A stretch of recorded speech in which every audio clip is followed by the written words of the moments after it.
You're watching America's Day at the Races as we take a look at that beautiful shot of the Verrazano Bridge on this gorgeous Sunday afternoon. Our program, as always, brought to you by America's Best Racing. For the love of the race, visit americasbestracing.net today. We're here at New York City's racetrack. That's actually the view that you can get from the balcony here on the third floor at the Big A of that New York City skyline here in South Ozone Park, New York. And glad that you're joining us for this Sunday as we wrap up opening week of the Belmont at the Big A meet. I'm your host, Acacia Kamano. We've seen some terrific racing over the last couple of days, highlighted by some nice stakes races as well. And as has been the case with the last couple of years with Belmont Park being under construction and working towards the future of a new scene of racing here in New York, we get a chance to settle in here at Aqueduct, but we have plenty of excitement to bring you here. As talk about excitement, how about that segue? Welcoming in my co-host, Jonathan Kinchin. Jonathan told me it's Wife Appreciation Day today, by the way. So just want to know, we appreciate your wife, Jovanina. Yeah, and congratulations to you as well. well. Yeah, thank you. And I'll take it. Do you say congratulations on Wife Appreciation Day? Yes. Congratulations, honey, if you're watching.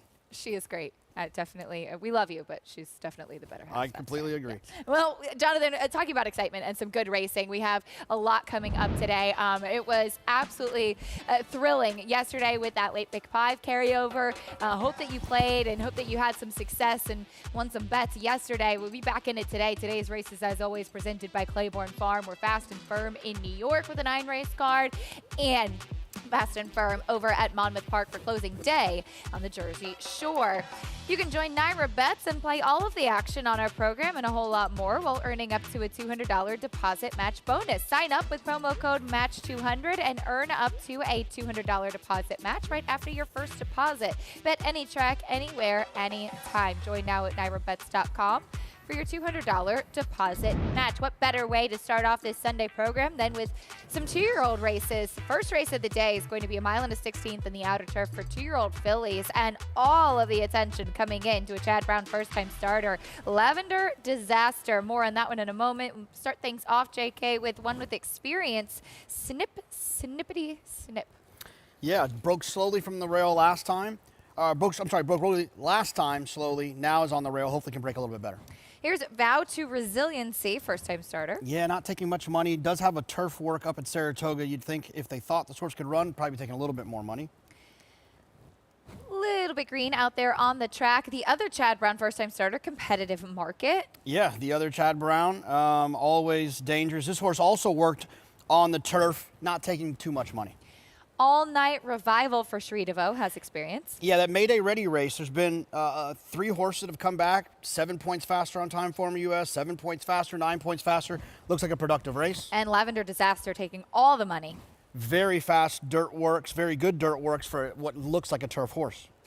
Here's Pediatric Princess, showed speed on debut. Exits that same race, speed and fade, second-time starter. Paraiba Blue, first-time starter at a big price. Yeah, another one, 72-1. You don't usually see them creep up past 50 around here. And on the outside, Coral C has experience. Kendra Carmouche comes aboard for Todd Fletcher. This is my top pick. I thought that Raining Flowers maiden race was the best 2-year-old turf maiden race we saw. Raining Flowers came out of there. Good Long Cry, still a maiden for George Weaver, but very good. As Catch Can came back and won, and then Opulent Restraint all exit that Raining Flowers maiden race. Well, that's the field here for these 2-year-olds on the turf. A fun way to start things off as we welcome in champion jockey Richard Migliori here with us. Richie, it seems like all of the money coming in to that Chad Brown first-time starter. Yeah, absolutely, and we'll get to her in a moment. But just to follow up on Coral C, I agree with Jonathan that I think she's a major player here. I like the race she comes out of as well. And she just seems very, very focused, you know, and going 2 turns on the turf, it always seems horses with experience have a little bit of an edge. I think 6-1 is a very generous price for her, and she made a really nice physical impression, this daughter of Kingman with a deep pedigree out of a Warfront mare. And, you know, Warfront, not only a top sire, become a sire of sires, as well as a tremendous broodmare sire. The 4-horse I thought was a bit interesting, another one with experience, All Night Revival, also by Into Mischief, same as your favorite. And she ran first time to me like a horse that probably is going to improve with the race. She just kind of ran evenly, right? She didn't have any real finish, but that usually speaks to a horse that's going to take a step forward from a physical fitness standpoint. And guys, I hate picking, 3 to 5 shots now. Lavender Disaster, though, even before I looked at the odds board, I saw her in the paddock, and she is so lithe and light on her feet, so cat-like in her movement. There's just so much balance there. And I love when horses kind of coil up. You see all that energy just wanting to be released. She almost looks like a cobra ready to strike. She did something to me. Sometimes you just see a horse and you go, wow, she just looks like an athlete, so well balanced. And obviously she's been training extremely well, and that's why she's taking all the money. Lavender Disaster, that favorite. High marks from Richie, and she's definitely live on the board. Jonathan, we talk about looking at these 2-year-old races and seeing ones that really take attention. You've got 2 Chad Brown firsters in here, and this is the one that really all of the money coming in. Yeah, and I think that, I said it in the post parade, didn't really elaborate. When she's working really fast on the dirt, but she's clearly a turf horse. So if she's talented, pedigree. Yeah, clearly you would think she's a turf horse. But the way she's been working on the dirt suggests that she might be that talented, that she's overcoming even a surface preference in the mornings. And now that getting onto the grass, I'd expect for her to run significantly better. And like you said, this is some real money coming in on her. The other Chad Brown firster competitive market, it's interesting. The bottom side, I loved her damn Cajun Delta Dawn. She was a dirt sprinter, but authentic, the ones that I've been around, the longer the better, and they can run on the turf. Checks out. Yeah, I mean, obviously Authentic did his best running going a little bit longer, winning that Kentucky Derby at 1.25 miles, and then the Breeders' Cup Classic. And there's your top pick, 5-1 on Coral Sea. Also got some high marks from Richie, and we see sometimes with those 2-year-old races, sometimes looking at them on paper at Saratoga, you think, oh, this could be really good. But you have to sometimes wait to see how productive the race can be. Absolutely. I mean, look, I think Opulent Restraint's going to be tough. What I would assume she'll show up in the Miss Grillo, and then the host of others that seem to have a lot of talent. This is just a play in which I feel like she's exiting the most productive race. Experience oftentimes so key and so important with these young horses. 2-year-old fillies going long on the turf to kick off the day. Here's Chris Griffin with the call. And in, all set. And they're off. Step slow for Paraiba Blue is the early trailer. Speed from All Night Revival has company towards the inside from Snip, Snippity Snip, and Snip, Snippity Snip will now challenge and put ahead in front is the leader into that turn. All Night Revival is going to stalk from second. Out wide there is Pediatric Princess is a well-settled third. Is to the outside a Lavender Disaster, who saves ground, is now in that shared 3rd and 4th position. Just behind them is Competitive Market and Manny Franco in the 5th spot. And in behind them is Coral Sea. Second to last is Vow to Resiliency, and the early trailer is Paraiba Blue. 3 across the course here for the front. Snip, Snippity Snip has the lead, but is only ahead in front, went 24-3 for that controlled opening quarter mile. Vow All Night Revival is right there in second. Pediatric Princess tracking from third. Then comes the big favorite, and Lavender Disaster is saving ground towards the inside in the 4th position. Competitive Market is following that move. Out wider, Coral Sea. Second to last is Vow to Resiliency, and the trailer continues to be Paraiba Blue as they get set to move into the far turn. 50 seconds flat for the half-mile time. Snip, Snippity Snip is still the leader. All Night Revival with every shot to gun this rival down as they're well into the far turn now. Pediatric Princess is called upon for the effort, and Lavender Disaster. Rad Ortiz Jr. is in 4th, right in behind the leaders, who are all in as they reach the top of the lane.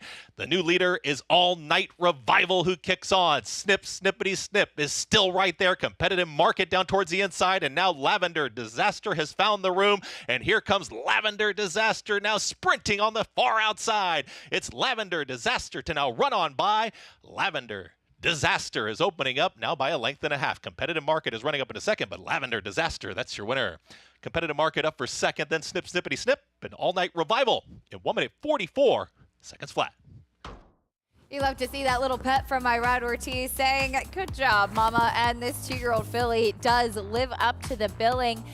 Clearly seems so too, Jonathan, like she's still figuring things out a little bit, as we can see when she's able to tip out and get in the clear. Yeah, I mean, she got a great trip up until this point, and then right here it was looking for, like, Ira was looking like he needed somewhere to run, and he was kind of boxed in a little bit by the 6 here, but eventually he got that lane, and when she got into the clear, I mean, he never even turned the crop over.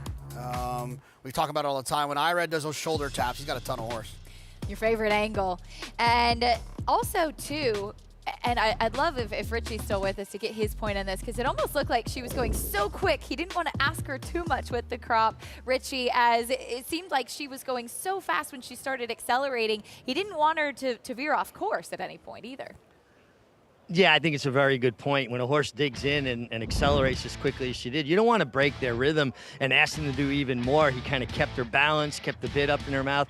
And also, it's just so important to give a horse a good experience. You know, of course, you want to win first time. It's important, but you also want to do it the right way, where the horse has such a good experience, they come back and they're looking forward to racing next time. I don't think this could have been a better debut for a horse. Sat the pocket, had to make a little room, so she showed some courage, and then won with something left. This is a really nice prospect. The future is bright for Lavender Disaster, 3-5, and she lived up to the billing. Chad Brown running 1-2, in fact, competitive market. The other Chad Brown at 11-1, coming up the rail. Maybe one to watch moving forward. Yeah, no, I mean it's no Mark Cassie yesterday in the Natalma in a Grade 1 running 1, 2, 3, 4, 5.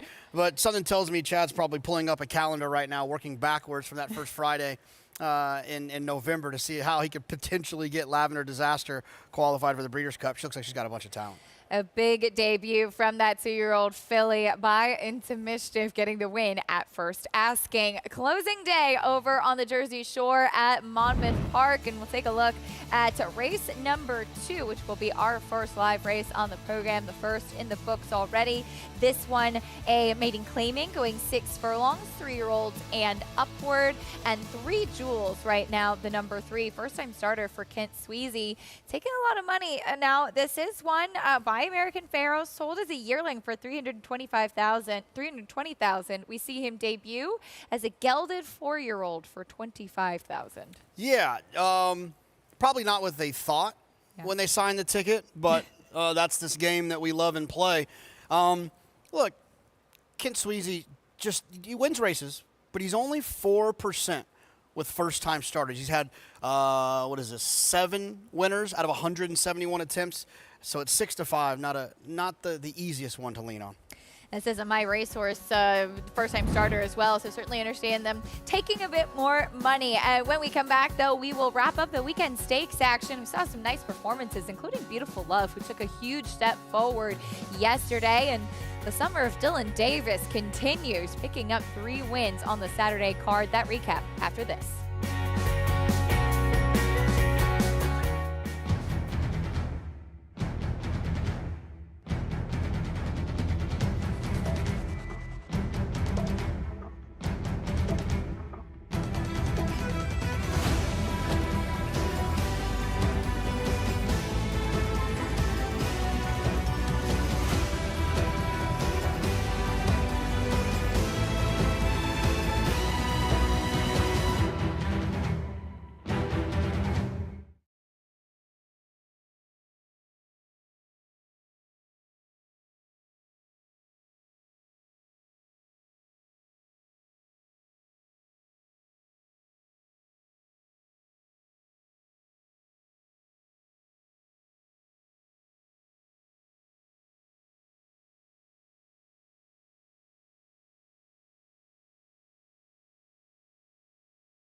You're watching America's Day at the Races on this lovely Sunday afternoon. Thanks for sticking with us here on Fox Sports as we just saw a nice debut from a very promising 2-year-old filly in the opener, Belmont at the Big A. Lavender Disaster lived up to the billing, and don't forget you can follow along at all the stats on the horses, trainers, and jockeys in today's races with free Equibase past performances. Visit NYRA.com/TV schedule to download your free past performances on all the races on today's show. This is a good way to kick it off. There's still 8 races to come, but Jonathan, always nice when you see a horse that is the favorite, lives up to it, and gets you a little excited, like there could be a big future to come. Absolutely. I mean, we talk about it all the time in Saratoga. It's excitement is the 2-year-olds and what they could turn out to be, and are you going to see the next superstar? And the way that Lavender Disaster won in hand for Irad Ortiz, you'd like to think that there's a pretty high ceiling for this one. Well, we're going to keep with the 2-year-old action as race 2 is our 2-year-old race of the day, brought to you by Spendthrift Farm, home of North America's 5-time reigning champion General Sire, Into Mischief. As here's a look at the field. This is going to be the 2-year-old fillies sprinting on the main track. And right now it's a Vespra, first-time starter by Volatile, who's taking the early money. And I thought it was a clever name, named by co-owner Stephen Rocco, as the dam is any day, and the name Vespera, Latin for evening. Well, look at that. Yeah. I love a good name. I know. Love a good name. And then, in this race also, the 5, Faith, for Ellen J. Foxwoods and Jamie Roth, who I think does an outstanding job at naming horses. She'll go down in history as for one of the best with Kofefi, but yes. She's got some other good ones as well. Yeah, monster pedigree on Faith as well. On the bottom side, we'll talk a little bit more about that 2-year-old filly race coming up. Our Spendthrift Farm 2-year-old race of the day up next, Belmont at the Big A. But take a look at the cross-country pick 5, your last opportunity with these Monmouth races involved, as it is closing day over at Monmouth Park. This begins just a little after 3:30. We've got 3 races at Belmont at the Big A, and races 8 and 9 include the Pinot Grigio over at Monmouth Park. Are you a Pinot Grigio fan? Whatever my wife gives me, it's Wife Appreciation Day is what I say. Boy, you're really taking this to heart. I like it. Race 2. Hey, how about this? The drunk neighbor is the one in race 2, so there's your hunch play. That person probably is drinking Pinot Grigio. Definitely. By Bucaro. Now that's a clever name. I like that. The Drunk Neighbor, turf to dirt. A lot of changes for that one. Kicking off the post parade again. This is a maiden claiming for $25,000. Right behind him is that first-time starter, currently the favorite, 3 Jewels. Yeah, Kent Sweezy just doesn't have great numbers with first-time starters. Debuting here as a 4-year-old, there's Frosty Shop, another first-time starter. Yeah, there goes Paco Lopez, but another connections that only 8% with first-time starters. For Orsino, the 5 at Navasink Pirate went by. Here's the 6, JJ Valentin.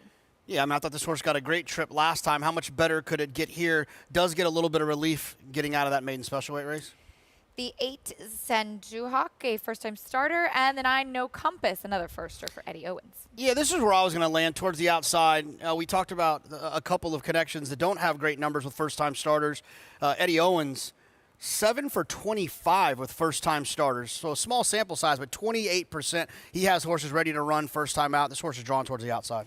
And by Sea Wizard, who Eddie has definitely had success with his progeny, thinking it to Sea Streak. But Paco Lopez, as you mentioned, he will be aboard the 4, first-time starter, and he has just once again crushed it in the Monmouth jockey standings. Yeah, I mean, he rides a lot of short price horses, but he wins a lot of races. And it's kind of that chicken or egg thing. Does he get to ride short price horses because he wins a lot, or does he win a lot because he gets to ride short price horses? I think it's a combination of both.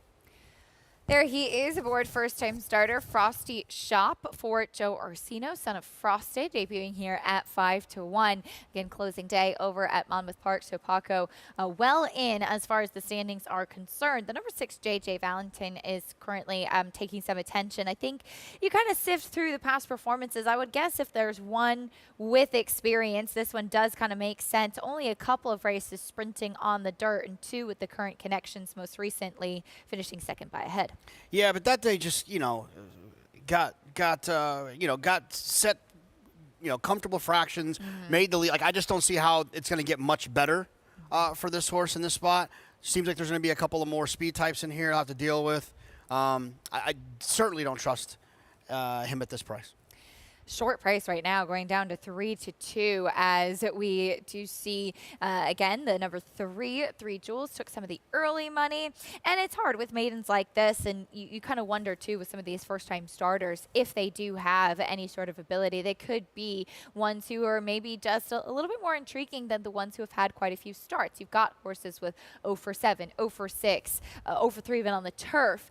The first-time starters are often appealing because they have fewer excuses at this point. Yeah, the old stranger danger thing. I think in Europe they say their form not as exposed, so you don't know who they are yet, and we kind of do know who the horses are that have been running, and it just feels like there's a little bit of an opportunity for this horse to disappoint, right? I mean, it's been this long, and also let's not forget it's a My Race horse. That often can lead to some of their times that their horses being bet a little bit. If you're not familiar, it's a micro share kind of situation where these horses could have lots and lots, thousands of owners at times, and so.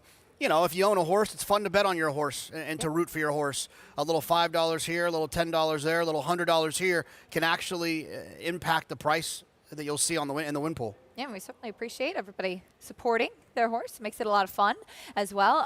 You said you owned a small share of Long On Value. Did you bet your horse as well? Because I know some people are a little bit superstitious that if you're part of it, you don't want to bet.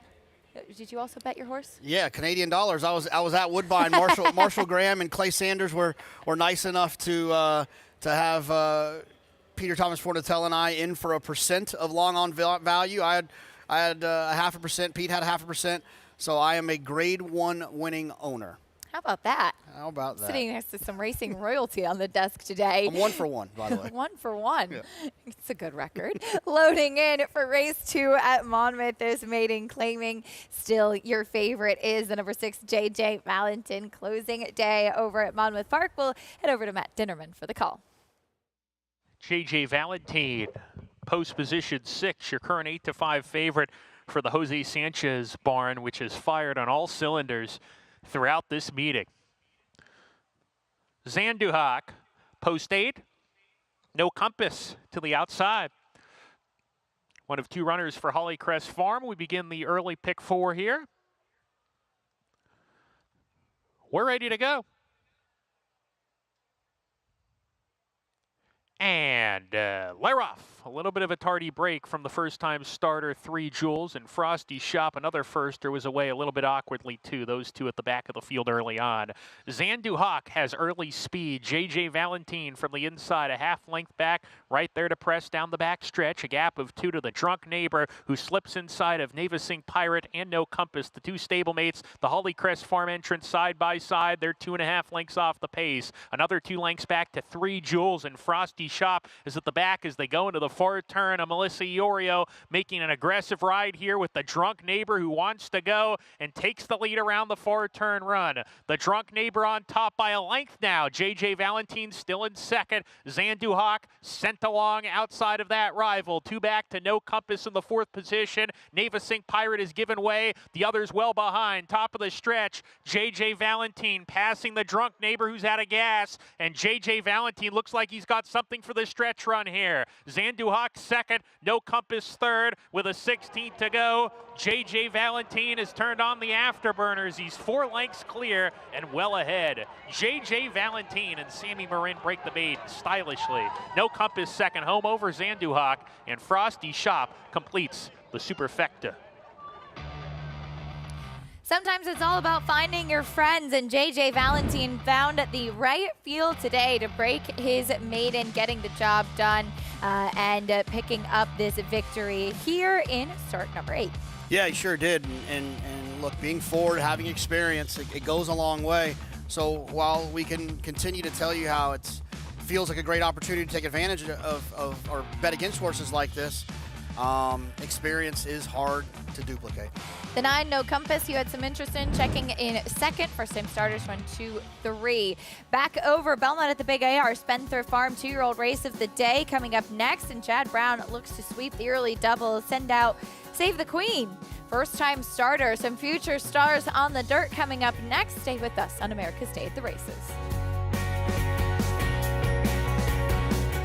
Connect, a grade 1 winning millionaire, making his mark as a sire with Rattle and Roll, a Grade 1 winning 2-year-old, and multiple graded stakes winner. Graded stakes winning 2-year-olds Hidden Connection and Whitwater's Rand. Graded stakes winning 3-year-old Implicated. Connect, a proven sire in the making. Standing at Lane's End Farm. Horse racing? Check. Weekly promotions? Got 'em. Huge payouts? You bet. With Naira Bets. Download the app today and bet on any track, anywhere, anytime with live HD horse races, betting tips and tutorials, expert picks, and more. You bet with Naira Bets. Join now for a new member bonus at nairabets.com.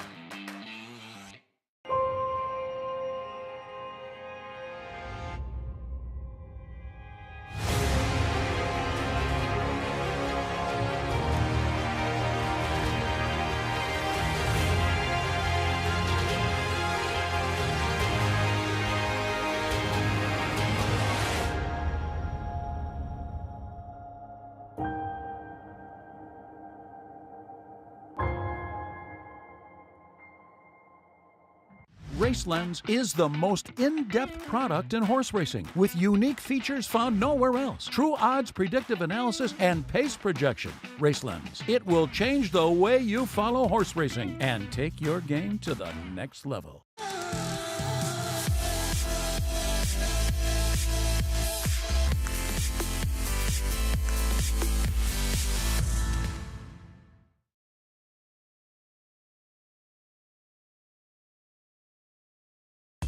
You're watching America's Day at the Races as we take a look at the scenes over on the last day of the San Gennaro Festival. They call it the Feast of All Feasts in New York City. It takes place in Little Italy. Looks pretty fun. Yeah, it looks. I bet you there's a lot of delicious things going on down there. Where's the first stop in a street fair like that? Oh, yeah, that's a good point. I don't know. I saw a sign that said Italian sausage. That sounds nice. No cannolis? As always, our program brought to you by Naira Bets. There are horses in the paddock. Richie, you going for the cannolis? I'm going to tell you what, there is great food there. Love the cannolis, fouilladelle, all of that. Go to sausage and peppers at the San Gennaro. Cannot beat it. That is my absolute go-to at the feast. Now let's talk horses, guys, and we'll start with the 5. Faith, first-time starter from the Bill Mott barn. This is just such a lovely filly. She's handling herself so well. She's got a great placidity to her eye. She just looks like a really intelligent sort. And obviously, you have to have the physical ability, but also having the mentality, having the right mind really helps a horse maximize their natural physical abilities. And I love what I'm seeing from number 5, Faith, here in the paddock. The 6, Vespera, also another one, just handling herself so well. For first-time starters, to be here in the paddock, a lot of new things being introduced to them, to handle themselves this well. She just really handling herself, Vespera, like a very classy individual, daughter of Volatile, also taking money, so that kind of tells you, tipped her hand in the morning, that she's worked well enough to attract that kind of attention. And the other first-time starter that really caught my eye is the 8, Wild Mama, comes in off a series of very good works. I love the spacing of the works, and she looks terrific. Kind of a long filly. I think the outside post helps her. If she's not really quick away from there, give her a chance to find her stride, but she looks like an athlete as well. This looks like a really kind of special group of young fillies here. It'll be interesting to see how everybody reacts, and obviously we'll keep an eye on them as we get to the racetrack. Look forward to hearing your comments as they warm up. Richie, thank you. That's a look at Chad Brown's entrance, Save the Queen. And maybe Richie's correct about the quality of this field, because it's not often, as we saw in the first race, that you see a Chad Brown firster at 7-1. Yeah, that's a little bit concerning, especially for the point that I was going to make why I like this horse. A couple works back, 2 works in fact, worked with Cinza Parole, which was one of the most impressive 2-year-olds we saw for Chad Brown. I don't see Chad putting an overmatched horse to get discouraged. I figured that horse might have some ability. More on the Spencer Farm 2-year-old race of the day when we come back. Stay with us on Fox Sports.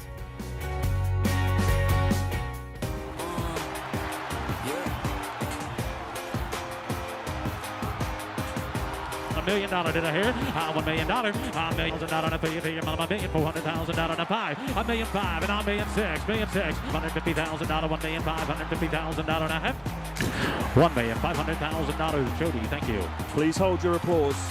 Charlatan, ultra impressive. It's a new day for a new king.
You're watching America's Day at the Races, and you can earn a 20% exacta bonus today just by playing with Naira Bets. Play the races at Belmont at the Big A and earn a 20% bonus on your exacta winnings. Just be sure to opt in at NairaBets.com.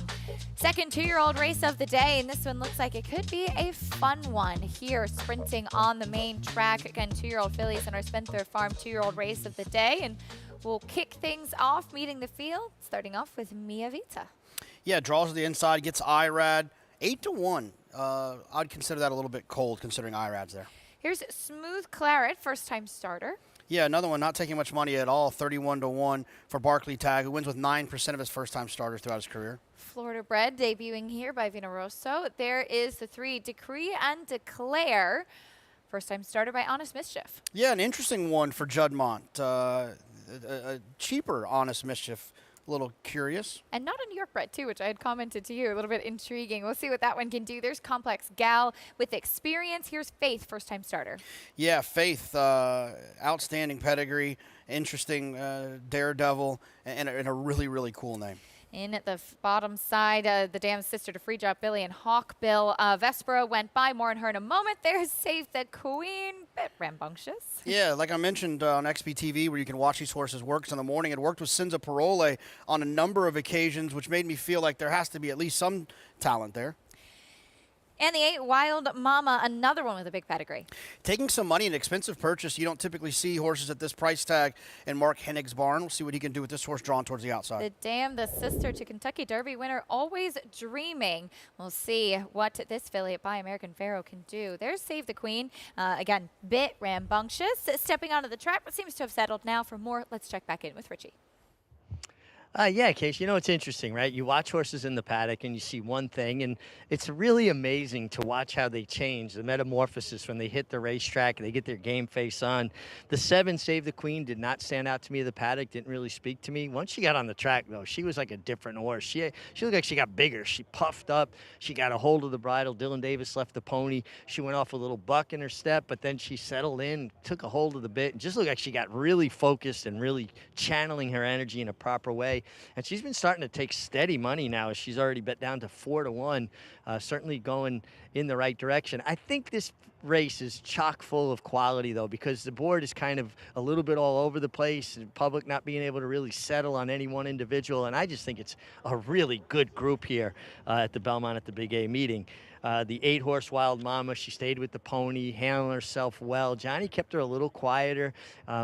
She really checks the boxes, though. Good-looking first-time starter from Mark Hennig, who's got a pedigree that, you know, makes you feel like there could be a lot of ability there. And she's also been taking money.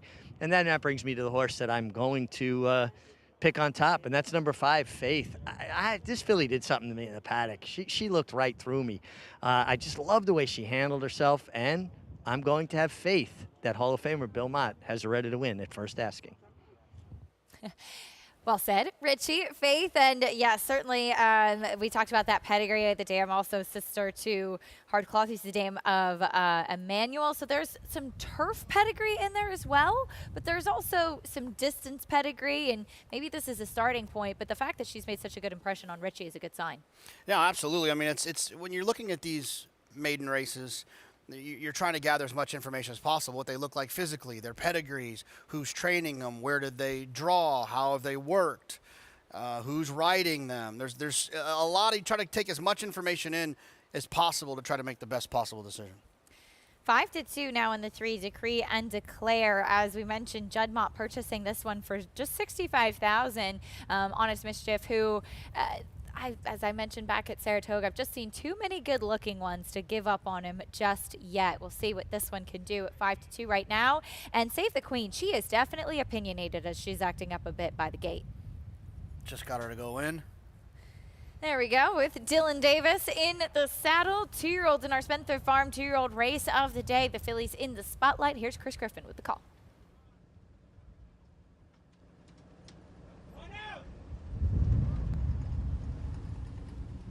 Wild Mama goes in. All set.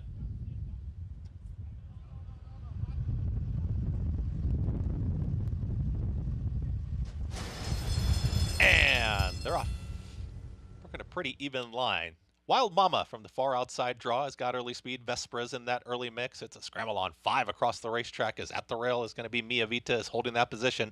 Smooth Claret starts to move forward, and now Smooth Claret puts a nose in front. At the rail, it's Mia Vita right there. 3 wide is going to be Decree and Declare. Wild Mama still joining them as 4 wide as those two are tightly bunched and they work into the far turn together. The gray is Vespera's back to the 5th position is to the outside here of Faith, who's tracking from 6th towards the back as Complex Gal in the trailer. Save the Queen, 22-3, and it's a very pressured early pace. Wild Mama is ranging up on the outside now with the neck in front. Decree and Declare is in between horses. Tight spot there for Smooth Claret is going to back out of there, is trying to hold that position at the rail. Mia Vita lost some ground and Save the Queen starts a rally with Dylan Davis, but still 6 off the leader, and Wild Mama just quickly sprints away. Wild Mama is opening up through the stretch here. Save the Queen does have some momentum, but running out of time, a furlong left to go. It is Wild Mama who got the jump on the rest of the field. Save the Queen is catching with every single stride inside the final 16th. Wild Mama almost there. Save the Queen, one last rally. Wild Mama gets the victory. Save the Queen for second. Vespera then came. Decree and Declare in 1 minute 13.47 seconds. Wild Mama with the win at first asking. John Velasquez in the saddle for Mark Hennig, and so far so good as far as living up to that monster pedigree. Absolutely, and that price tag as well. Popped away from there, had a nice comfortable outside draw, attended to the pace, was off of it a little bit, but attended to it. And I think the tale of 2 trips was the difference here between the 7 Save the Queen and the 8 Wild Mama. While the 8 did everything professionally, stayed out of her own way, was forward. Look how clean her chest is here. And then you'll see Save the Queen, the 7, who was last early. She was running, but she was doing it too late.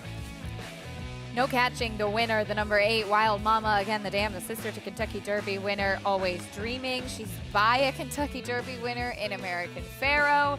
Certainly some high hopes for that one. There's trainer Mark Hennig. His shirt is almost in a vibe with yours. Yeah, I had a double take a double look for a second. Taking a look at the head-on of the start. Stumbling start for the 2, Smooth Claret. But it was really just kind of a slow start as well for the 5, Faith. Yeah, just kind of got shuffled back there a little bit, and that's what it's hard to judge. It's hard to predict, but it is an important part of these 2-year-old races is how they get out of the gate and how they can get their position early in the race. And there's a good close-up shot of the winner, the number 8, Wild Mama. As you can see, still, she's by herself. And sometimes that can be a bit of an odd experience for 2-year-old first-time starters if they're not used to kind of being out there alone or wondering where kind of all the other horses went. And John Velasquez just keeping her to task and kind of to what Richie said earlier about the rider giving a horse a good experience. Certainly nobody better than that than Hall of Famer. Oh, absolutely. Yeah, you want it to be a positive experience for them where they can learn and it can transfer to a career that they can stay sound and continue to do their job. 8-7-6-3 in the Spendthrift Farm 2-year-old race of the day. Wild Mama getting the victory at first, asking for trainer Mark Hennig. But as we said yesterday, we got a chance to see another nice stake taking place here, Belmont at the Big A. And it is, I know that it's September and starting to feel technically like fall, but it is still technically summer. So you can say the summer of Dylan Davis continues, as this time he's winning in the Godolphin Blue in yesterday's Jockey Club Oaks for Beautiful Love. Well, I mean, I think that you can tie it all together, because if it wasn't for the success that Dylan had all summer, it doesn't feel likely that Charlie Appleby reaches out to him to ride a horse like Beautiful Love in a stakes like this. You know, it feels like he would be reaching elsewhere. But because Dylan made everyone take notice of the success he had this summer, and being honestly the most rewarding to bettors with 36 wins and a nice positive ROI for those wins, it transfers into situations like this. As far as Beautiful Love's concerned, I questioned whether or not she would get the distance. She got some pace to close into, and really she was the only one finishing late. She was, as there was pace up front as expected. Makanga went out to the front end. She got a bit keen yet again, but I discussed this with Dylan after the race. Beautiful Love, she was so wound up in Saratoga last time out. Maybe it was by virtue of the fact being at a quieter location like here at Aqueduct, or the second time here stateside, just so much more relaxed, and she was able to settle, which is so important when you're stretching out. I thought Godolphin was going to win 2 to 3 races yesterday. They didn't win those other races, and this is the one I didn't think they were going to win, so tricky organization. Well, they still won some big races, though, which was certainly to be expected. Beautiful Love with the victory. Dylan Davis in the saddle for Godolphin. Back over to today in our Spendthrift Farm 2-year-old race of the day. First-time starter Wild Mama gets the win at first, asking. Well prepared by Mark Hennig, and she does look like she will actually appreciate a little bit more distance too as time goes on. But certainly, as Richie touched on in the paddock, looks like a live race that she started her career in. Absolutely, very professional. Like I said, you look at her face and her chest here, not an ounce of dirt compared to the horses, the 7 and the 6, who were running at her late. You know, and I think that goes a long way when you can keep the variables out of the equation for a first-time starter.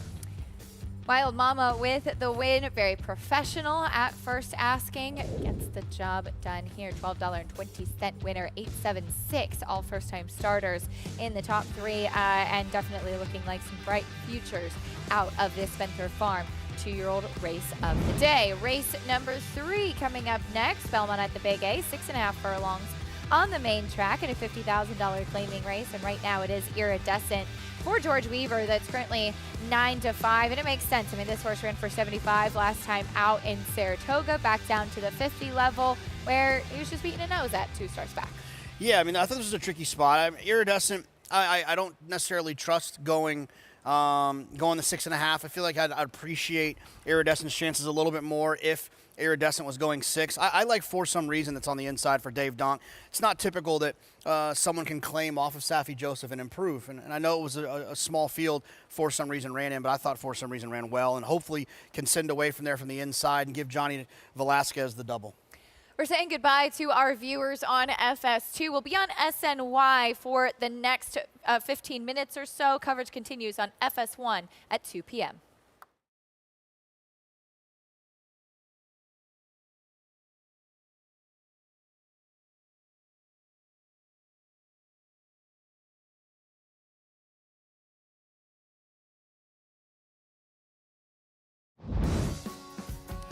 Thanks for sticking with us on America's Day at the Races. As mentioned, we'll be here for the next 15 minutes or so, and we'll pick back up on FS1 around 2 p.m. Race 3 at Monmouth Park coming up next, though. We'll go 6 furlongs on the main track in the $16,000 claiming race. We'll meet the field starting off with the 1 last out winner.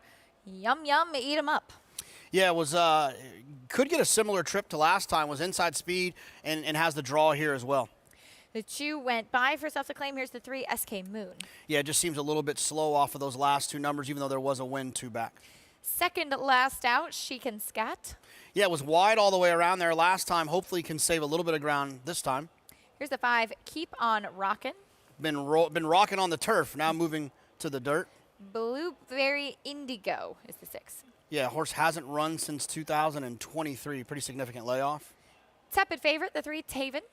Yeah, it just doesn't have a lot of early speed, which is always a concern for me in these types of races. And big drop down for the 8, Foolish Challenge. Yeah, draws well towards the outside. I don't like the last race, but I'm going to forgive that last race and look to the race 2 back. That's the one that makes me lean towards the 8, Foolish Challenge is my pick in here. 2 back certainly makes her a big player in this spot. 5-1 right now on the board. That's the field for the 3rd at Monmouth Park. When we come back, we'll take a look back at some of the big action we saw yesterday up at Woodbine. Some horses Breeders' Cup bound. We'll recap the Woodbine Mile and all that took place. Stay with us on America's Day at the Races.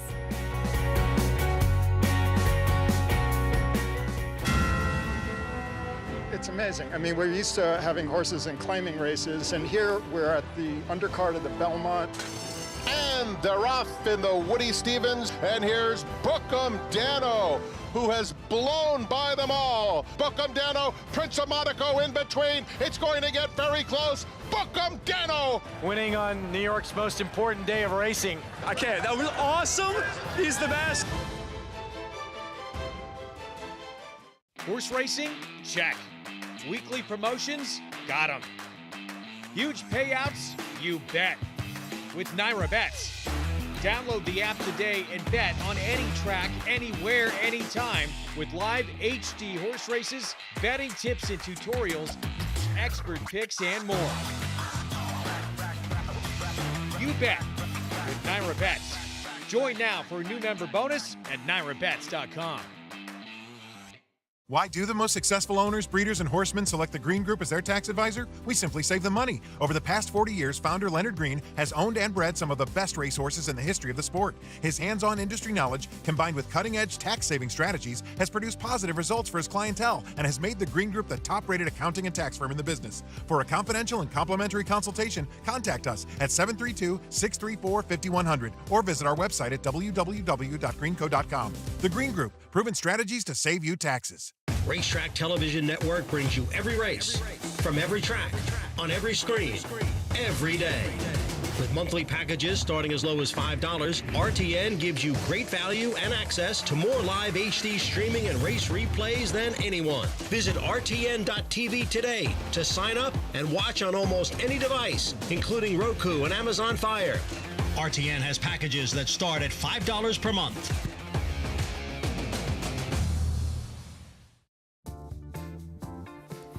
We're back on America's Day at the Races. Thanks for sticking with us here. We have the 3rd race at Monmouth about 2 minutes away. And right now you've got a couple of horses at 3-1. It just seems like it's hard to really sink your teeth into much form for anybody in here. That's the type of race it is when you've got the 4 Chic and Scat along with the 7 Taven, both at 3-1, JK. Yeah, and those 2 horses, you know, they both can win. I don't have a problem with that in general. But my attention's gone to the outside with the 8 Foolish Challenge, who I thought ran extremely well 2 races back. And then if you watch the race, the last race, it was just kind of a weirdly run race the way that it all unfolded. And I'm prepared to just kind of draw a line through that one. I love the outside draw for this horse. You got tactical speed, a very similar trip to what we just saw here in New York, you know, just with Johnny Velasquez, you know, drawn towards the outside. You got nothing to your outside. You can be forward. You can see what's going on inside of you and keep a clean face all the way around there. I'd much prefer the 8 towards the outside at a much better price.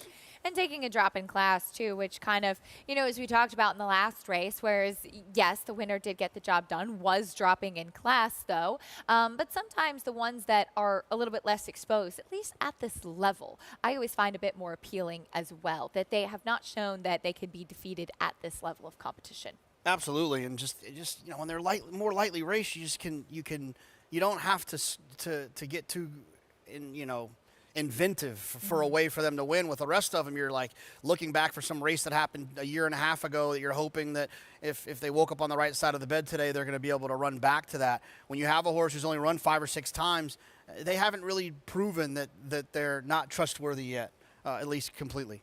Closing day at Monmouth Park down the shore. You got a chance to go for a few days at Monmouth back before we went to Saratoga, actually. It's a fun track, isn't it? Oh, I love it. Yeah, it's great. It's one of my favorite things to do is down like by Wall Street, you can take the C Streak, the ferry down to the Jersey Shore, and 10, 15-minute Uber ride after that right over to Monmouth. And yeah, you got the hot dogs and the kind of, I guess you would say, not the backyard, but the where the paddock is over by the paddock. There's the hot dogs, and it's got a throwback feel to it, and it's always a lot of fun. It is. I always liked. I got a chance to go for the Haskell several years ago. It was the year American Pharoah won the Haskell. Yeah, I'm still working on the radio at that point, and somebody told me before going, said, "You're gonna love it. They put a bar in the paddock for the Haskell." Amen. It's great. Yeah. I can get down with that. Some pretty big winners of the Haskell throughout history. It's been a lot of fun having Monmouth Park on the show as we get a chance to see these horses load in for race 3. Favoritism now to the number 4, She Can Scat, who was second last time out in an off-the-turf race, 5-2 on the board. Jonathan with some interest to the outside in the 8, Foolish Challenge, who's taking a drop in class. As they start to load in for the 3rd, Monmouth Park, we send it up to Matt Dinnerman for the rest of the load and call. Dent, post 2. SK Mood will be next forward. Blueberry Indigo.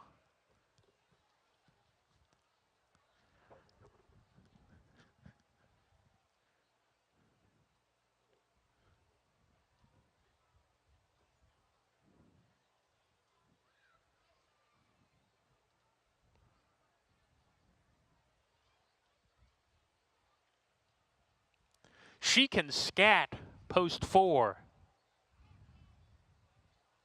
Tavin goes in. 1 back, Foolish Challenge. We're ready to go.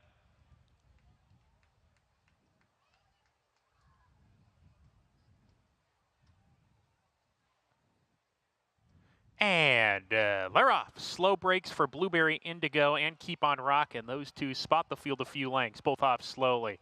Duella Dent showing her customary front-running speed, strides in front. Yum Yum Eat 'em Up right behind her on her tail, running in second. Foolish Challenge alongside. A gap of about 4 to She Can Scat and SK Moon. Tavin is next, 3rd last, with Blueberry Indigo and Keep on Rockin's at the back of the pack, running about a dozen lengths behind. The top pair who square off, Yum Yum Eat 'em Up finds daylight on the inside, comes to take a head lead over Duella Dent, who's sent along between horses. Foolish Challenge, 3 wide, getting the good trip. And she's moving up 3 wide to come and challenge those front runners around the turn. Foolish Challenge at 6-1. Yum Yum Eat 'em Up on the inside at 14-1. Has something for the final quarter mile here. And Yum Yum Eat 'em Up kicks onto a half-length lead. Foolish Challenge trying on the outside. Duella Dent calls it an afternoon. Tavin is underway. Tavin is kicking it in on the far outside as 3 lengths to gain in the final furlong. Yum Yum Eat 'em Up grittily holding on to the lead. Foolish Challenge. Tavin on the outside, surging late. Yum Yum Eat 'em Up in front. Tavin with a late lunge. Yum Yum Eat 'em Up in a photo with Tavin, who came fast to be involved in that photo. Very tight. SK Moon was 3rd, then Foolish Challenge. A photo finish in the 3rd at Monmouth. Yum Yum Eat 'em Up looked like he was going to take them. She was going to take them gate to wire. But one of your favorites, Tavin, closing late. I believe the one just held on to the side, Jonathan. Yeah, I think so. I do. I think it was it's close, but I do feel like maybe the 7 got the best of the ball. Without a doubt. Yeah. see. I think it's Once the again, you know, I mean, Paul LaDuca has always been great at calling all the photos, has given us great insight at Monmouth, and we don't have him for those moments here. We'll just have to go old school and wait. and wait like normal people. Yum Yum eat 'em up. Sent from the inside and had some pressure. Looked like she was going to get back-to-back wins. Tavin kind of grinding with Sammy Marin, who had a multi-win day yesterday. A rider that's finishing off the meet strong. And in fact, the 7 did get the bob. So 6-5 over 14-1. Sorry if you had the 1. That's tough. Tough beat. Yeah.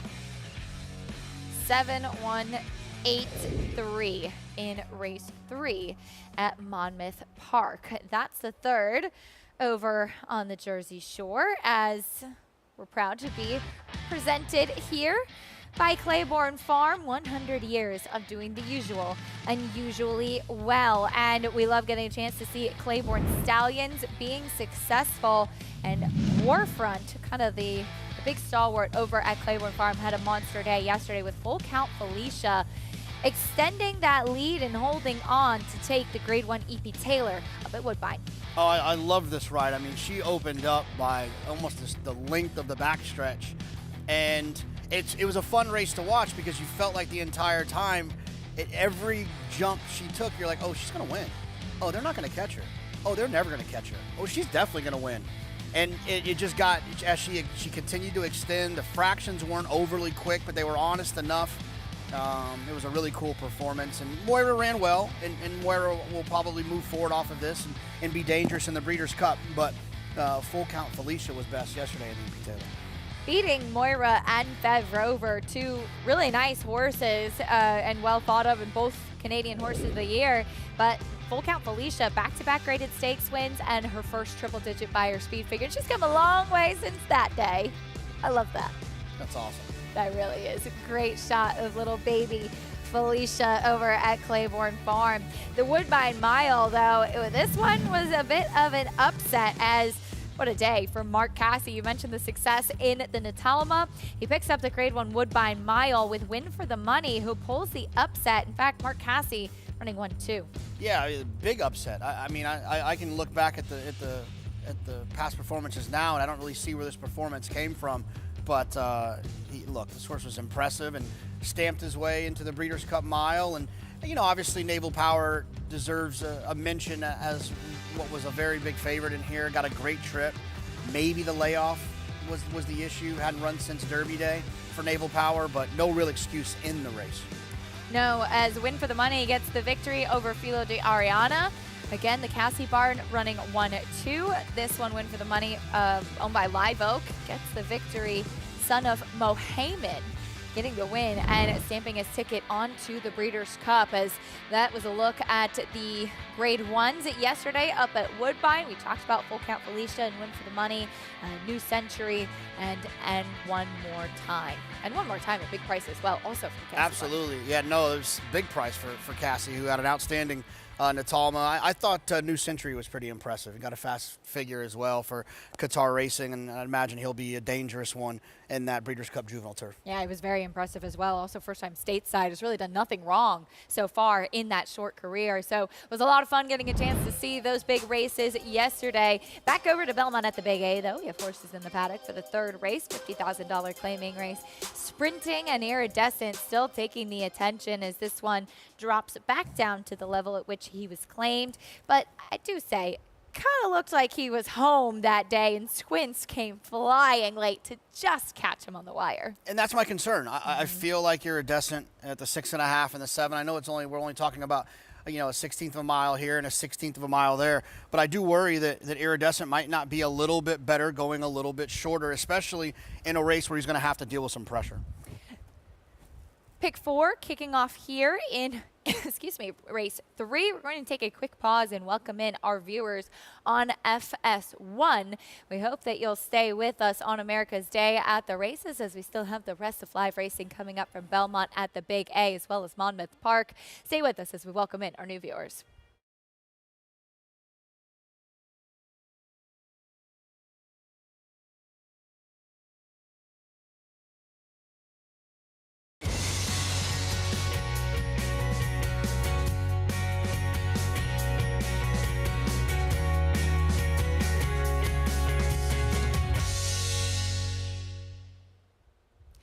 Welcome to those of you just joining us on FS1. You're watching America's Day at the Races as we take a look at that beautiful shot of the Verrazano Bridge. Our program brought to you by America's Best Racing. For the love of the race, visit americasbestracing.net today as we are here at New York City's racetrack, Aqueduct Racetrack in South Ozone Park, just a stone's throw away from JFK Airport, and feeling like summer once again. A beautiful Sunday afternoon. I'm your host, Acacia Pamon, as we get ready to wrap up the first week of live racing, the Belmont at the Big A meets here. Now that we've wrapped up Saratoga, marching on towards some of the big graded stakes here in the Falls, I welcome in my co-host, Jonathan Kinchin, here with me. Jonathan, we've had a couple of races on the card so far and getting ready to keep marching on, and what's been a really fun weekend of racing. Absolutely. When you have all these win in your ends, we saw at Woodbine, we saw some grade ones. It's always a lot of fun. And then, you know, to start off the card so far here, we've had some two-year-old races that have been pretty interesting and exciting. The two-year-olds are the kind of the future of racing, to get everyone looking forward to who could go on to be grade one winners in the future. See what the future does hold for some of those horses earlier on the card, but here's what's still to come. Today's races, as always, presented by Claiborne Farm. Races 3 through 9 still to come in New York. We're fast and firm here, as races 4 through 10, including the Pinot Grigio and the Joey P, still to come at Monmouth. Fast and firm closing day over at Monmouth Park.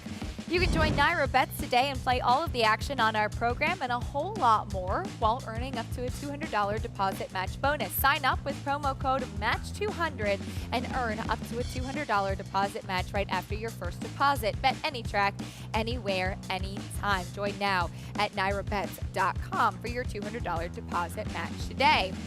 We're about 4 minutes away from race 3 here in New York.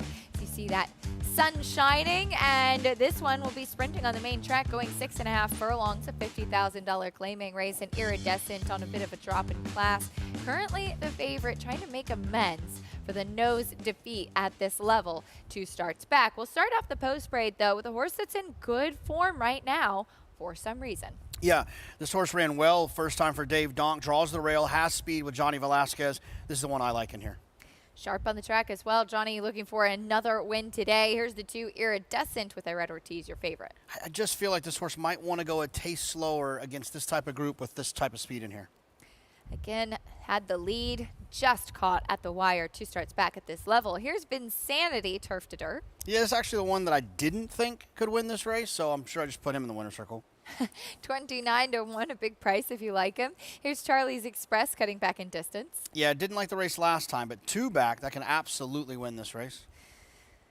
76 Buyer speed figure for that victory. 2 starts back over at Monmouth. There's the 5 Bold Ambition also turning back. Yeah, it really feels like last time was the time for this guy. Here's Son of a Ship gets the victory. Yeah, drawn well, has some back class, but there's really nothing else to lean on. I'm just hoping that the back class will kind of help this one, the trip to the outside, and you get the very strong finishing Manny Franco as the rider. Looking for the victory, I should say. Louisiana bred to the outside, and there is the one for some reason, getting a big warm-up from John Velasquez out on the track. Yeah, this is the horse that I like in here. I thought, well, first of all, just as a kind of a basic rule for me, I don't really love betting horses taken away from Saffie Joseph's barn, especially when Saffie's barn is doing well. But Dave Donk successfully claimed this horse away from Saffie, and the horse actually ran a little bit faster. I understand the circumstances of that race being a small field could make it a little bit hard to read, but I like the inside draw for this horse. I think he's going to pop away from there from the inside and is likely to make the lead in here. And even if he doesn't, I think he'll end up in a good position. 7-2, getting that big warm-up out on the track. For more on your favorite, though, Iridescent, 6-5. Champion jockey Richard Migliori with us. Richie, what are your thoughts on the favorite? Oh, the favorite looks good. And when I look at favorites, I'm looking for something that maybe leads me away from them. I really didn't see anything from a physical perspective. He's very well turned out. He looks great. I'm not going to pick him at 6-5 because he does have 5 seconds as opposed to 2 wins, and he's been beaten in photos a couple of times. And I start wondering if a horse has that really desire, that killer instinct at crunch time. So at 6-5, I'm going to go elsewhere. But he certainly looks the part, looks great. The 5 Bold Ambition looked tremendous warming up. Bruce Brown does great work. His horses always look good, and his horses taking money as well. And then lead me to my top selection, and that's number 6, Son of a Ship. This horse threw in an uncharacteristically poor effort last time. But if you look since that race, he's worked like clockwork every 7 days. And that tells me that a horse is doing good. He's extremely well turned out. He's completely dappled out. And I just think for whatever reason, he threw in a bad one, but I think he's sitting on a good one today. And I like the outside draw. I'm going to give it a shot with Son of a Ship. See if he can turn things around. Richie, thank you. Manny Franco climbing aboard for Mike Maker, was facing Louisiana Bred Stakes Company prior to that. And yeah, I mean, Richie brings up an interesting point. You look at the races 2 and 3 back, again, against State Breds, but against State Bred Stakes Company. And he was running much better races and showing early speed. Last time out, was not able to sustain that speed at all. No, but you know, he got a little bit of a break after that, which maybe indicates that he needed that break, which I think can go a long way. So I don't necessarily have a problem with his last race. I obviously have a problem with it, but I feel as if it's one that you can kind of draw a line through and try to evaluate who he is as an individual. And at 6-1, I've got no problem paying to figure it out if he is going to run back to some of those back numbers. What about the 5, Bold Ambition? As you touched on in the post parade, last time might have been the time and got a gaudy figure for that victory. As you mentioned too, a little bit tough sometimes to claim off of Safi Joseph Jr. Exactly. Like I said, I don't normally like it. It worked out earlier for to the inside for Dave Donk last time. But yeah, I have a hard time with that. It feels like last time was the time, and then moving to a lower percentage barn. We'll see if Bold Ambition can get the victory. First start against Winners as well at 3-1. Your favorite continues to be Iridescent, though just missed 2 starts back. And I thought Richie's point was well meant as well. 2 for 12 in the win column, but 5 seconds. Sometimes as those start to rack up, especially at a short price, makes you wonder if they're going to be able to seal the deal. Absolutely. You start to kind of doubt whether or not they want to get their picture taken. See if today is the day for Iridescent, a short price in race 3, Belmont at the Big A. You're watching live racing here on FS1. Chris Griffin standing by with the call.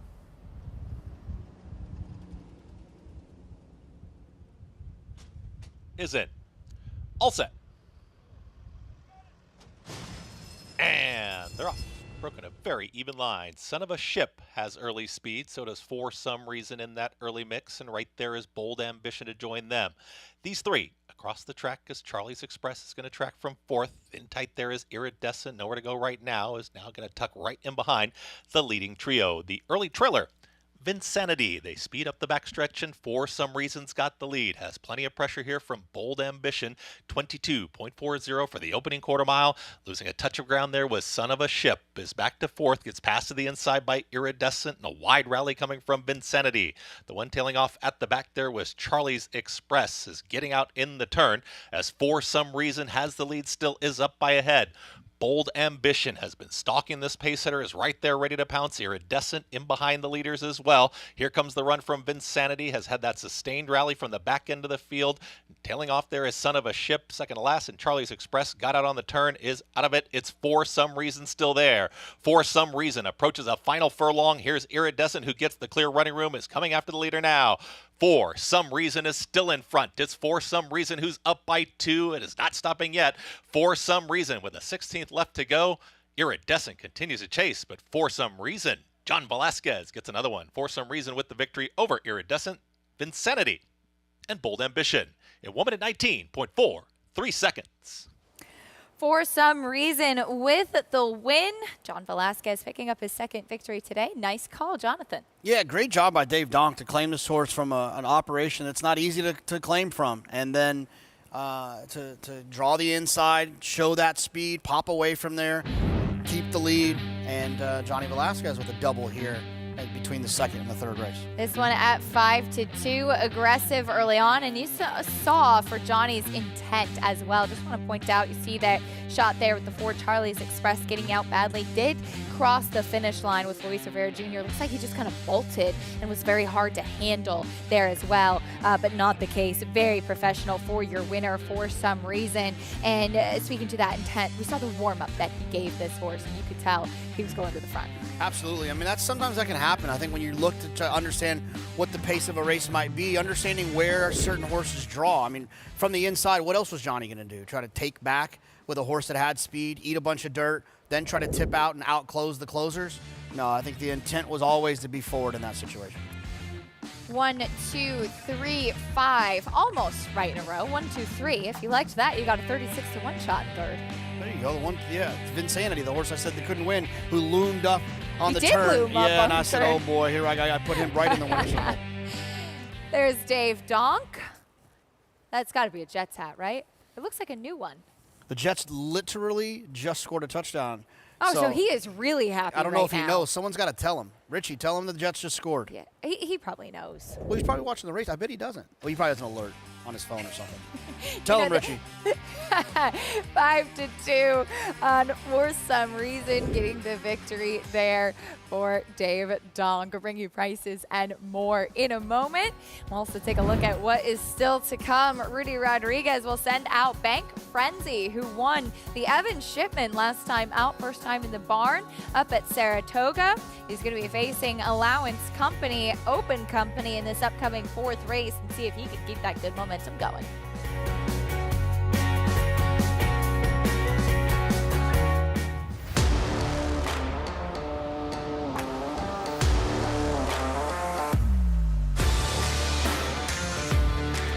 Wet Pink surging to win the Coaching Club American Oaks. Forte to win the Breeders' Cup Juvenile. $400,000. Eclipse champion Blame, standing at Claiborne Farm.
Glad to have you with us on America's Day at the Races. As we just saw, For Some Reason, get a nice victory. And you can get the inside track on handicapping with Naira Betts Track Stats. For example, if you want to know the best races to bet in order to beat the favorites at Belmont at the Big A, well, Track Stats has the answer. For more stats on tracks across the country, visit NairaBets.com.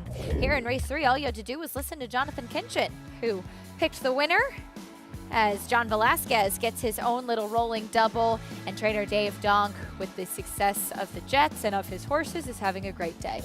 Yeah, within minutes of each other, right? Yeah. Jets touchdown, Dave Donk gets a win. Aaron Smiling. Rodgers has already spent more time on the field this year than last year. He's doing, well, he did that after the first 5 minutes last week. But yeah, this is a good one. And you know, when Johnny rides for Dave Donk, they've got an outstanding relationship. He does not put Johnny up on horses that he doesn't think that can win for Johnny. He's not out there to waste Johnny's time. Wire to wire, for some reason, aggressively handled by John Velasquez, who also won the previous race on a promising 2-year-old filly. And Wild Mama gets the victory here with, for some reason, $7.30 winner. Your favorite iridescent checking in second, and big price Insanity looming up for third. As we take a look at the field for race 4, a mile on the main track in this allowance optional claiming, and the favorite right now is Bank Frenzy, 3-2, and obviously he's coming in off a stakes victory, Jonathan. But for those who may not be as familiar, explain the difference in the type of restricted state bred races that he's been facing versus the open company he'll be taking on today. Yeah, well, I mean, when you get to kind of limit the competition where you can only face horses that are state bred in New York, there's a lot less to pick from. When you kind of open it up, it can be a little bit more of a challenge, a little bit more deeper waters, and so really it's just, facing those is looked at as a little bit easier.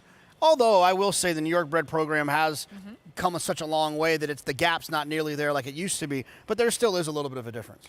See if Bank Frenzy can make it 2 victories in a row, facing open company in this upcoming 4th race.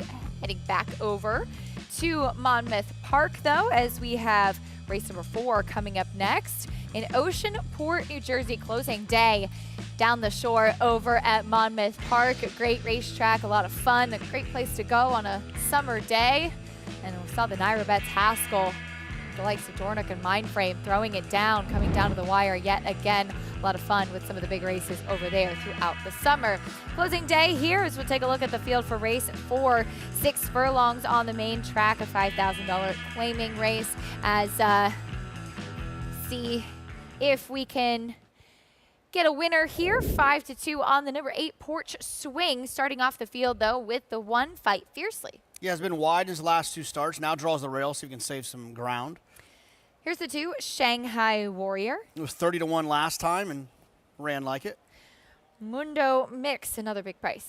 Yes, horse showed some speed towards the outside last time. Now draws the inside. I'd assume will show that same speed. Young Gun, 3rd off the layoff. And here's the 5 Just In Spite of It. Yeah, just in spite of it, ran on the turf last time, gets back to the dirt. That dirt race 2 back can win this. The 6 Fatih, 2nd last time out. I thought I was like, how the heck was there 2 Faiths? We just saw I know, Faith I run thought earlier so too. today. It threw me off. Wow, that was confusing. 1 Fast Dream went by. Here's the 8 Porch Swing. Yeah, this is the horse taking the money now as the favorite. Has 2 or 3 races in the last 4 that will win this one as well. The easy choice. The Ageless Fly Away. And here's the 10 Vikram. Yeah, doesn't have a lot of early speed from the outside draw. Going to have a lot of work to do. That's the field for the 4th at Monmouth. There's Fight Fiercely getting a big warm-up. We'll talk a little bit more about this 4th race and bring you the live race a couple minutes away. We'll take a quick time out. Tepid favorite right now is the number 8 Porch Swing, trying to build off that 2nd place finish last time out.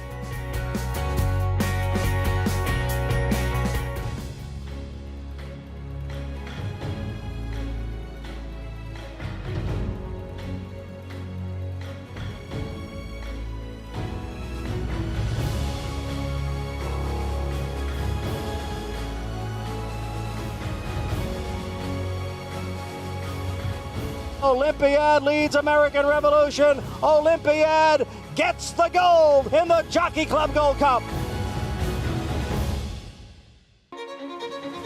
You have to be here to feel the rumble from 40,000 race fans mixed with the Pacific breeze. You have to be here to taste extravagance and witness greatness race after race after race. You have to be here to witness unforgettable and to believe the unbelievable. This November, be at Del Mar for an experience that's truly a breed apart. Twirling Candy, proving Lane's End's stallion-making tradition. Twirling Candy has seen success on the track and sales rate, siring multiple Grade 1 winners and millionaires, including Exalted, Beyond Brilliant, Gear Jockey, and reaching 7-figure yearling and 2-year-old sales. By the legendary Candy Ride. Twirling Candy, a leader of his generation. Grayson Jockey Club Research Foundation was formed in 1940 with a simple goal: to raise funds for research to enhance the health and soundness of horses. Since then, we've provided millions of dollars to hundreds of projects at universities around the world, leading to major advances in welfare.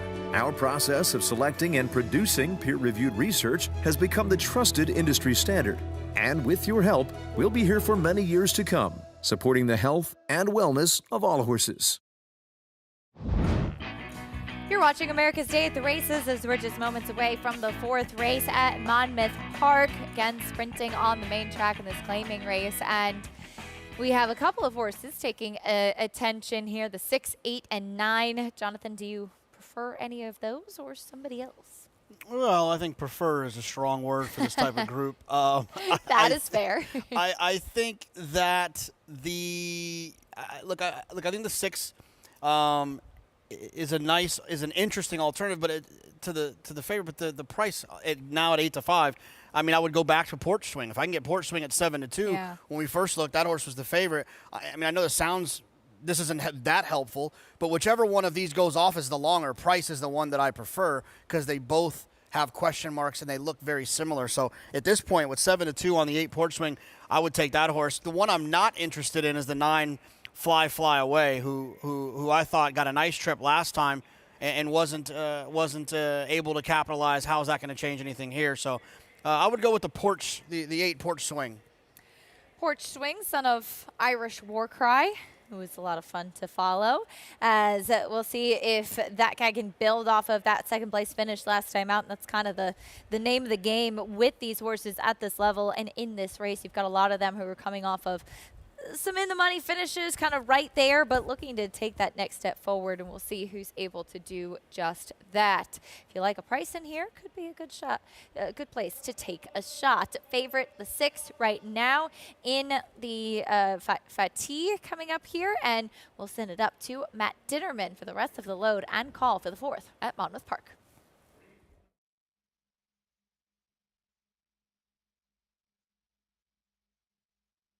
And the runners are now loading into the starting gate for race 4. Shanghai Warrior, Fight Fiercely, Fatih, and One Fast Dream have all got it. Mundo Mix, post position number 3, walking up to the gate. Porch Swing, post 8.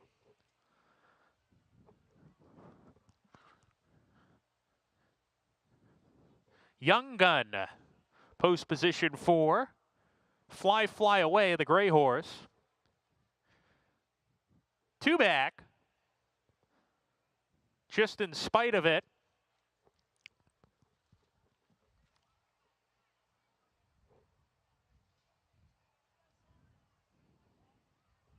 Waiting for Just in Spite of It. And to the outside post, Vikram to round out the field. Here's Vikram, Sammy Camacho. We're ready to go.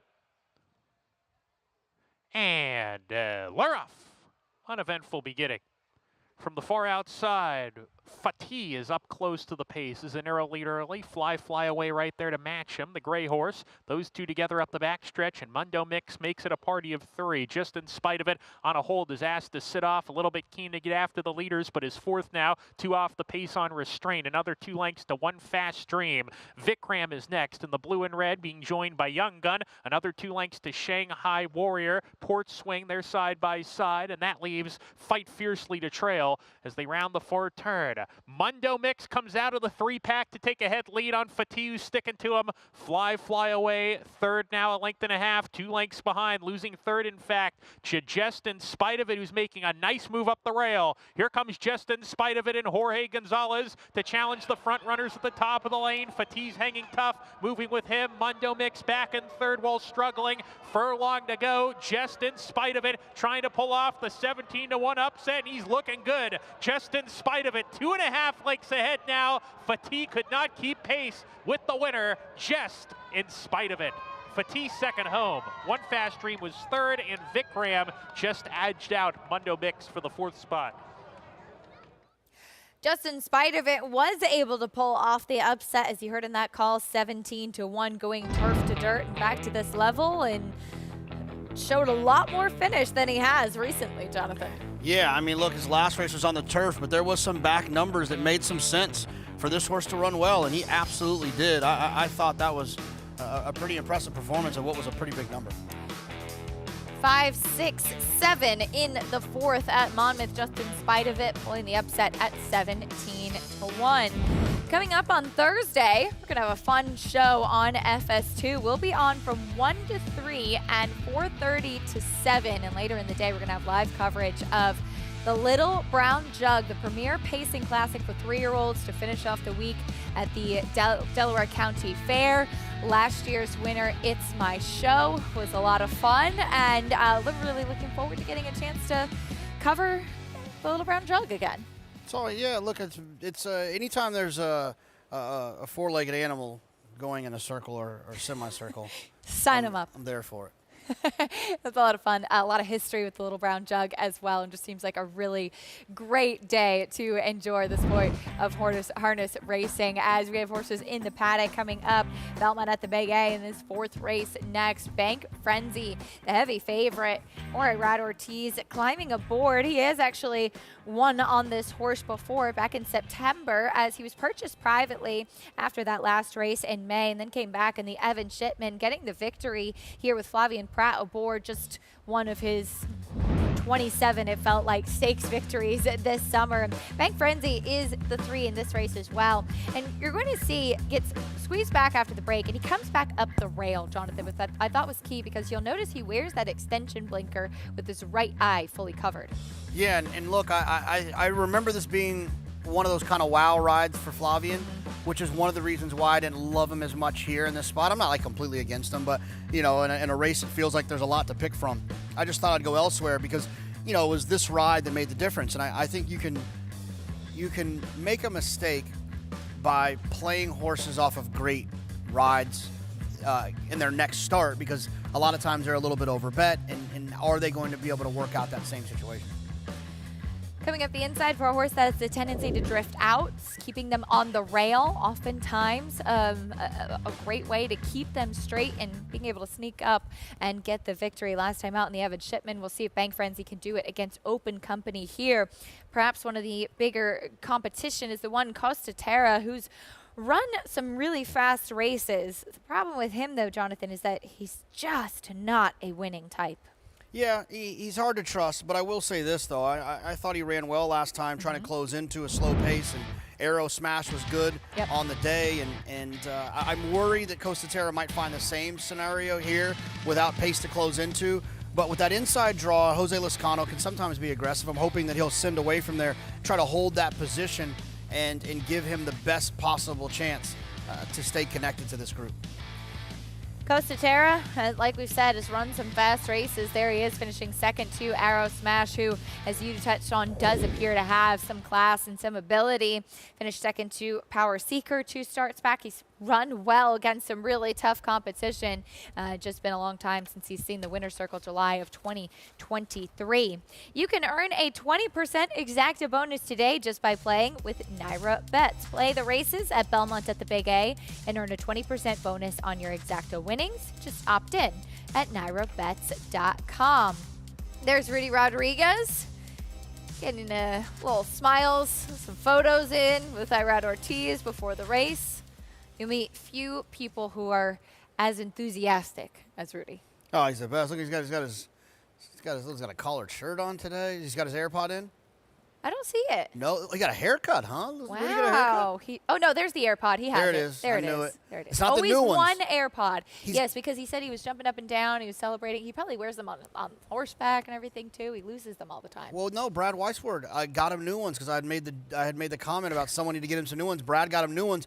But I saw Rudy, and he said he doesn't know how to hook them up, which... Oh, no. Come on, Rudy. It's just a couple of buttons. Got to teach Rudy how to use Bluetooth. Just a couple of buttons, buddy. Okay. We'll see what we can do with that, as we saw a shot at Jose Lascano in the paddock, as he'll be aboard the one Costa Terra. The 6th, though, Irish Exit comes in out of town. Some fast races at Laurel. The question is always, too, yes, running fast races and being consistent, how do those races stack up when he comes here to New York? Yeah, I mean, that's what speed figures do for you. They try to help you compare races at different distances at different racetracks, and his numbers are right there in the mix. And you can see that the public thinks that he's got a shot here. He's the second choice on the board right now at 5-2, and when Jamie Ness ships into town, he typically means business. And Andy Serling earlier today on the handicapping show Talking Horses pointed out that while over the last 2 years his numbers have been good, but as of late they've slowed down a little bit. Well, Irish Exit, we talked about good names earlier on the show. Irish Exit by Runaway and Hide. It's pretty clever. Yeah, you don't seem like an Irish Exit type. You seem like you I'm say not. bye to everyone. I'm the type that says I'm going to leave, and I'm still there an hour later. I can't seem to get out. Yeah, I hear goodbyes that. take a while. Yeah. You gotta do what you gotta do. Yeah. You know, I saw something like some meme that if the people that Irish Exit, they add like almost a year to their life at the end of the day. Really? Yeah. So you should maybe look into it. There's Junior Alvarado. I'll keep that in mind. He'll be aboard Mystical Girl and Gustavo Rodriguez, brother of Rudy Rodriguez. We have the Rodriguez brothers, both training here and represented Mystical Curl, and a horse that I often do prefer just going a bit longer. Yeah, I mean, I understand that. But it does feel like there might be a little bit of a pace situation here that plays in that one's favor. Could be forward, as could at the number 2 Nelson Avenue, who just saw go by a horse that does have some tactical speed. Won last time out, though, in a claiming race. So a step up in class for him in here today. Second off the claim for Wayne Potts. Yeah, another one who I'd like to think if they want to make the front in here, there's an opportunity to do so. And it's definitely a place that seems like it'd be a good place to be. So I'd like to think that they'll be aggressive from that inside, and Dylan's making all the right decisions, so I'd like to think that he would make that decision as well. Dylan Davis all smiles, as he should be, coming off a 3-win day yesterday, including the Jockey Club Oaks, with Beautiful Love for Godolphin, and made a joke with him, as several people were saying as he came into the winner's circle, winning for Bob Baffert and Godolphin in one day. Pretty good afternoon. Look at that. Dylan Davis. $37. Yeah, no, Dylan, of course. No, but I was just in shock of just in spite of it, the price up there. $37.40 over at Monmouth in the 4th. Hope you had it. Big upset there, and one like he was supposed to be a much shorter price than that. As we have horses heading out, pick 6 kicking off here in the 4th race. Even money on Bank Frenzy, as we'll get a chance to see if he can win back-to-back races, this time against Open Company, meeting the field one by one. We'll start off with Costa Terra. Yeah, Costa Terra towards the inside, closing into a slow pace last time. I hope that's not the scenario here.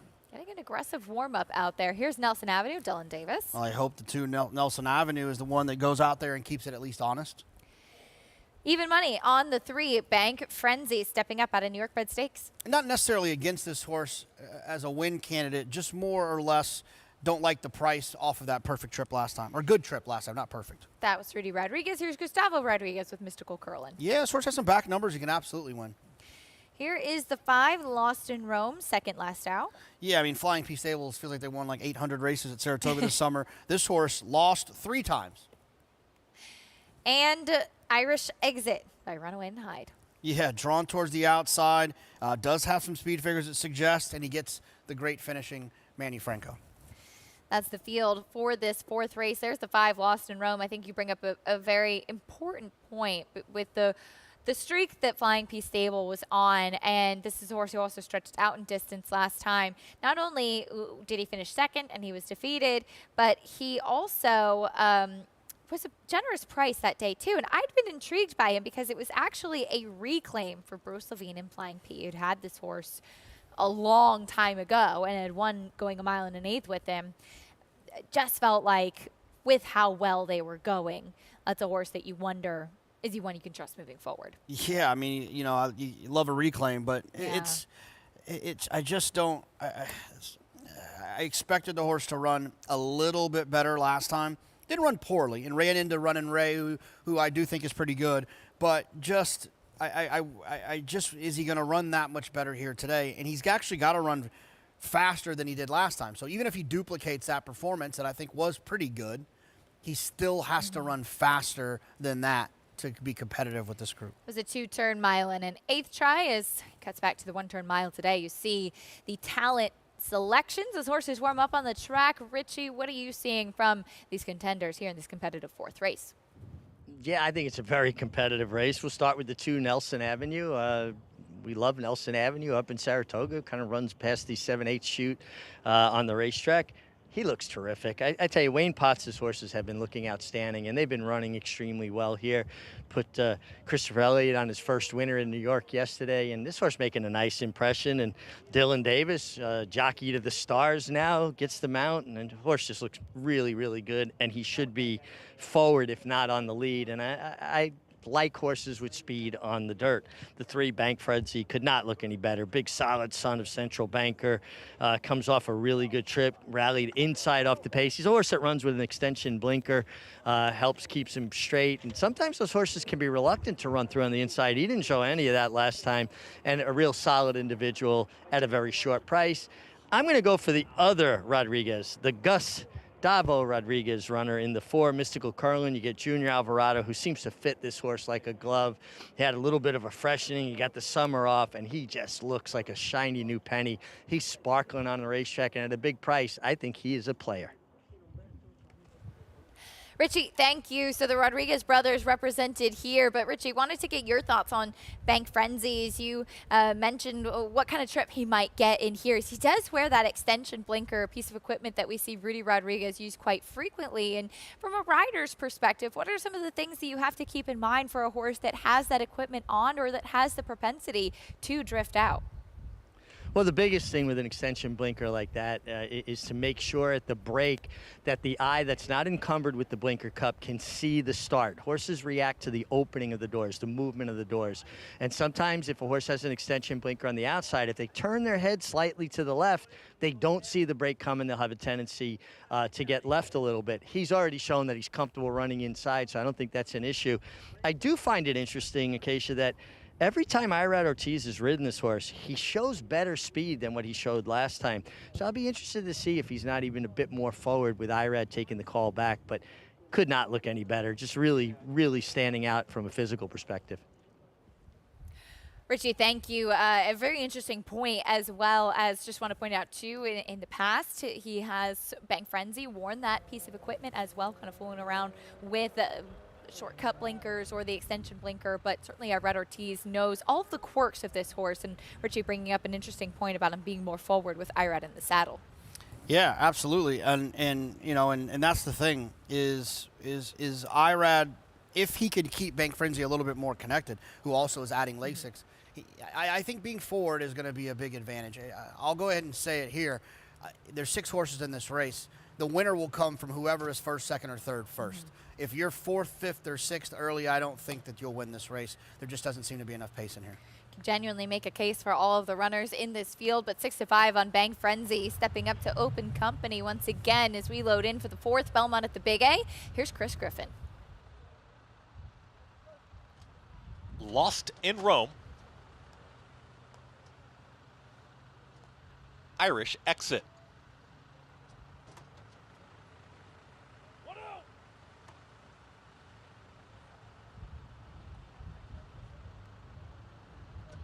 Goes in. All set.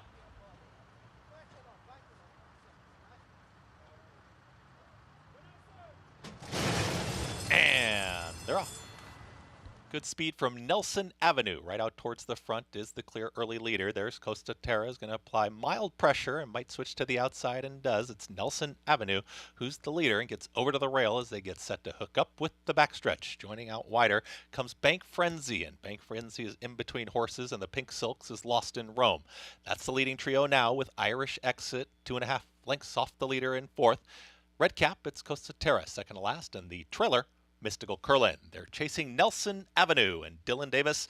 Nelson Avenue went 23.33 for the opening quarter mile with Lost in Rome. In full pursuit here from second. Bank Frenzy is tightly at the rail here in third. Just gets passed to the outside by Irish Exit.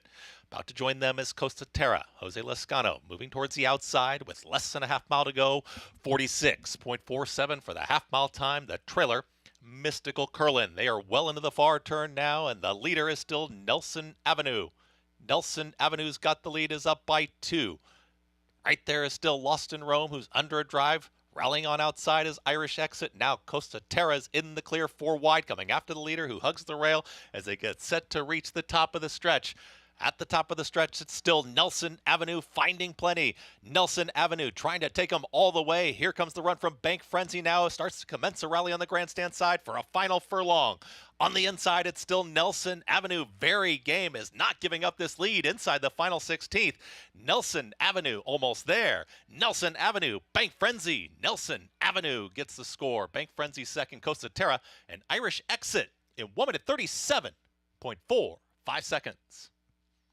Nelson Avenue, wire to wire. Jonathan said the winner would come from a horse that's in the top 3, and that was the case, as this one was aggressively ridden by Dylan Davis, and he just never looked back, JK. No, he didn't. And you know, look, it doesn't matter what type of race it is, speed on the dirt is always dangerous. It's such a big weapon, and Dylan used that weapon to his advantage in here in a race that On Time Form US projected to be a slow pace and projected for the 2 to make the lead. And while they were switching positions in behind, which was making my prediction very confusing, they were switching places in behind. Dylan was on the front end with Nelson Ave, just advancing his position, and was never really in danger. For the 3 Bank Frenzy, he didn't break that well today, and kind of what Richie's point was with a horse with the extension blinker, when you need to have them balance at the start and to be able to break well, he just looked like he hesitated a little bit, and then he's going to be in tight. And sometimes when you break a bit slowly, you kind of invite that trouble to get knocked around a little bit at the start. And it felt like Irad was then kind of stuck chasing throughout the race and never able to just kind of be able to settle into that trip. No, I mean, absolutely. I mean, it looked for a second like he was going to, yeah. You know, he was up there close here early. But like I said, you know, so for the prediction, it was the 2, 3, and the 5 that had the win for me to be right here. But then eventually the 3 ended up like 4th or 5th, and they were kind of switching positions. He did. He dropped back and looked like he was kind of stopping, and then re-rally when he got to the outside, Bank Frenzy. Yeah, it's a tricky little horse, and obviously the equipment makes that a little bit more obvious. Has the tendency to drift out a little bit. Irad Ortiz doing everything he could to try to keep him straight. Did run well against open competition, but Nelson Avenue stepping up and using that speed to his advantage. A 9-1 winner with Dylan Davis in the saddle. 2-3-1-6 in race number 4. Back-to-back victories for Nelson Avenue, the 5-year-old son of Into Mischief. As we'll bring you prices and more when we come back. Stay with us on America's Day at the Races.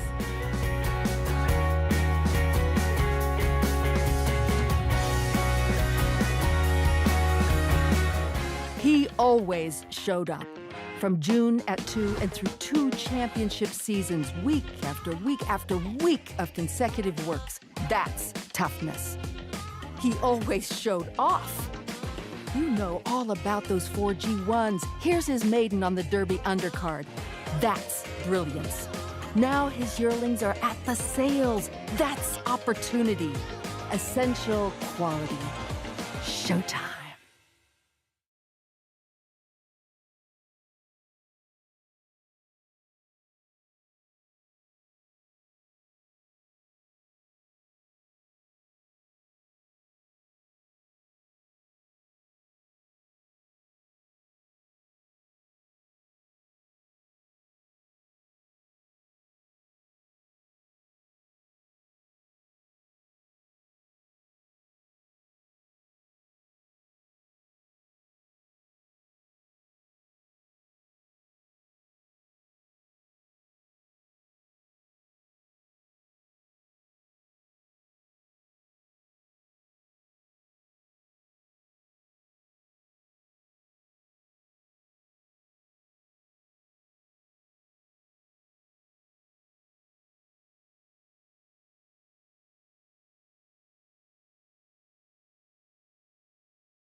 Welcome back to America's Day at the Races. I'm here with Dylan Davis. And Dylan, everything's just going so well for you right now. I mean, just tremendous day yesterday, winning the stake for Godolphin, winning a race for Bob Baffert. What's it like when you start getting that kind of support from those high-profile outfits?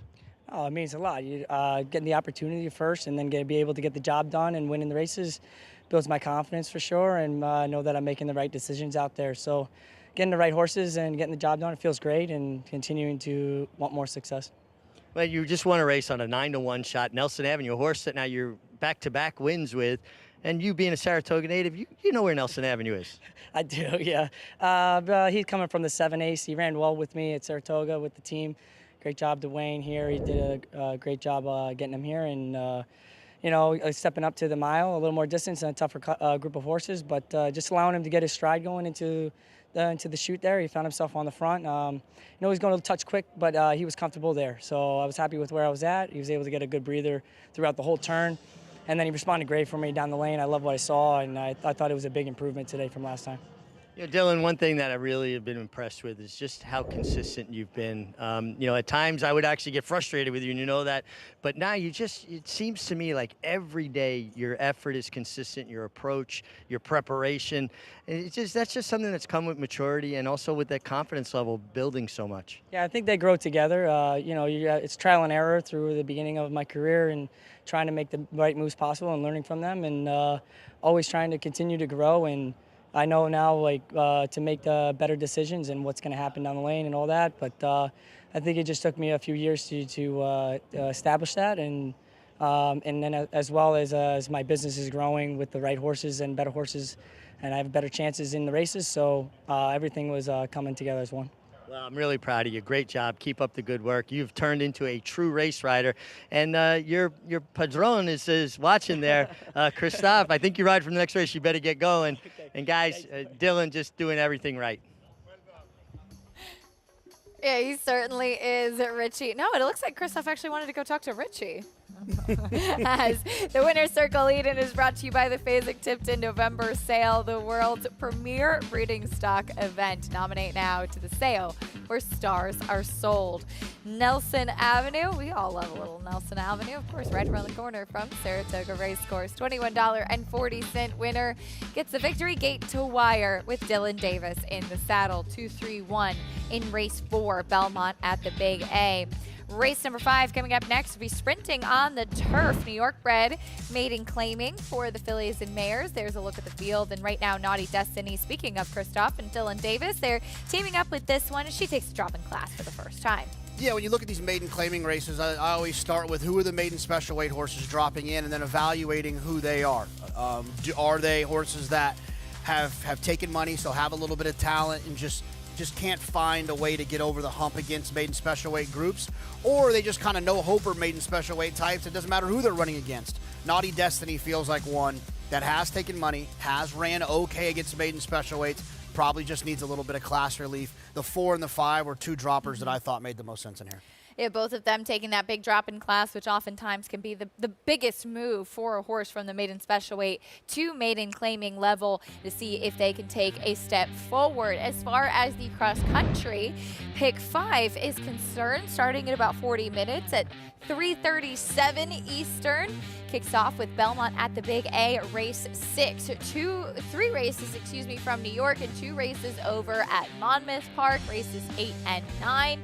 As we have closing day over on the Jersey Shore at Monmouth Park. Speaking of Monmouth, we'll go there next for race number 5, as this one will be on the turf, in the turf chute, going 1 mile and a 16th, $16,000 claiming race for fillies and mares. And that's a look at the field right now. We do see Madness taking some attention at 5-2 with Paco Lopez, who has been just once again dominant on that circuit there over at Monmouth as far as the riding title is concerned. Meeting the field, though, starting off with a long shot, My Masterpiece at 38-1. Yeah, has been sprinting in the last few starts and hasn't been doing that very well. See how the stretch out helps. Sing Along Kayla, lots of changes for this one. Yeah, the 2 dirt races last 2 times, but 3 and 4 back, those turf races can win this. Explosive Exchange is going back to the turf. Yeah, another one who's stretching out, but I like stretch outs drawing inside, they can save ground and get cover. Cloudy Bay. Here's the 4 going by, and there's the 5 Mystic Dreams big price. Yeah, has a couple of turf races in the last 2 that are just too slow for these. Madness, currently your favorite. Yeah, didn't run particularly well last time, but the 2 starts prior to that could definitely win this one. Gets a notch tougher last time out as well. The 7 Harmonia went by. Here's the 8 Sadie the Goat. Sadie the Goat ran on the dirt last time and ran well on the dirt last time and seems to be more of a turf horse, maybe going in the right direction. I wonder who Sadie is. The 9 Te Amo went by. The 10 Cannon Fire went by. And here's the 11 Full Moon Magic. Yeah, Full Moon Magic I think is a little bit interesting with this outside draw. Just kind of keeps running similar races that I think if they can take one little baby step forward can be competitive against these. And the 12 moving in stereo. Yeah, tried to sprint last time, but that 2-turn race, 2 starts back, not too bad, was wide all the way around there. Unfortunately, projects to be wide like that again. Should be shorter than 32 to 1. What do you do with a horse like the 10 Cannon Fire? We've seen this horse a lot recently here in New York.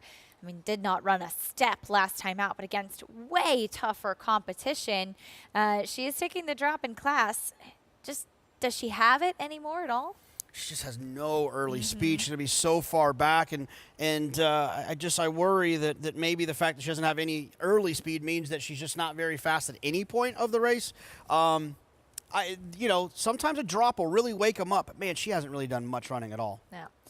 4-1 on the number 11 Full Moon Magic, one that just seems to make quite a bit of sense. Second off the claim for Claudia Gonzalez. Yeah, I mean, a lot of times when it comes to these races like this, these kind of lower level turf races, they all kind of start to look the same. And it all turns out to be who do you think's going to get the best trip, who's going to work out the best trip. And sometimes it's hard to predict that. What I will say is that Full Moon Magic has been pretty consistent, right? The last 3 or 4 races has run very similar, has done it from different styles, can take back, make one run, can stay connected, which I think goes a long way as well. And when you look, the horses won here at Monmouth, there's a lot of things that kind of go in that one's favor. I'm not crazy about this draw towards the outside, but it feels like there's enough pace in here that they could stretch out, spread out a little bit and maybe hopefully find some way to tuck in and to save some sort of ground.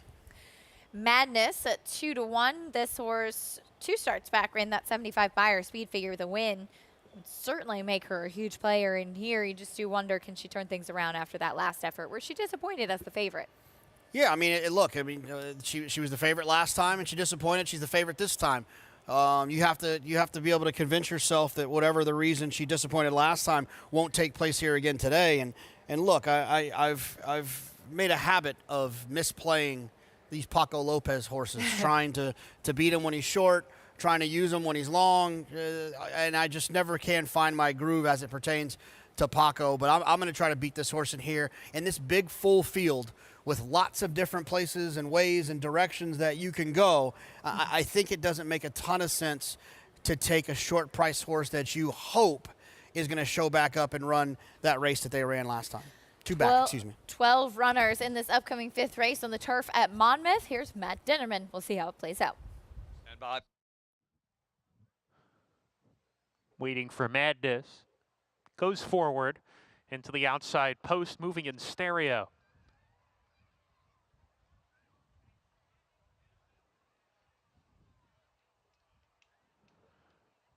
We're ready to go. And Lyroff. From the inside, My Masterpiece put into play, isn't quick enough to get to the front, and a little bit of a tight spot on the fence here as they come out of the chute. The gray Explosive Exchange is on the lead today. Explosive Exchange, a half length in front. Harmonia in the purple jacket between horses. Sadie the Goat is 3 wide. Madness right on the heels of the front runner, running in the 4th position, tucked in on the inside. Full Moon Magic on a hold outside of her. Sing Along Kayla is next in the pack, trying to stalk the pace today. She's usually in the front of the field in these turf routes. And today she's running 4 lengths off the pace in midfield. A half length to My Masterpiece. Another length and a half to Mystic Dreams with Cloudy Bay. Cannon Fire 3rd last, 2 ahead of Tamo. and moving in stereos at the back of the pack. A dozen runners swing up the backstretch. They're separated by a dozen lengths or so. An explosive exchange, and Nick Juarez carve out the fractions in the first leg of the Jersey Shore 6, which is a mandatory payout today. Explosive exchange a half length in front. Sadie the Goat there on the outside pressing. Madness has gotten off the rail, tips out to the 3 path, in a good position going into the 4 turn with no excuses. Harmonia is down on the rail now. She rides the rail into the turn. Sing Along Kayla still 3 off the pace. Full Moon Magic sent along outside of her. Cloudy Bay, My Masterpiece are next. Mystic Dreams needs to pick it up. Talmo still third last. Cannon Fire is dropped to the rear with Moving in Stereo. Top of the stretch. Explosive Exchange still in front. On the outside, Madness is asked for her best. Sing Along Kayla on the outside right there too. Harmonia is right behind the leaders searching for racing room. 16th to go. Sing Along Kayla has taken command. Full Moon Magic coming with a late surge, but Sing Along Kayla will win it. Sing Along Kayla over Full Moon Magic, Harmonia, and Madness, who is 4th.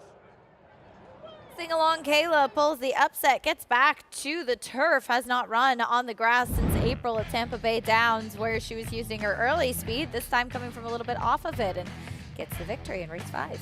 Yeah, I mean, look, they were all just, they were all bunched at the wire.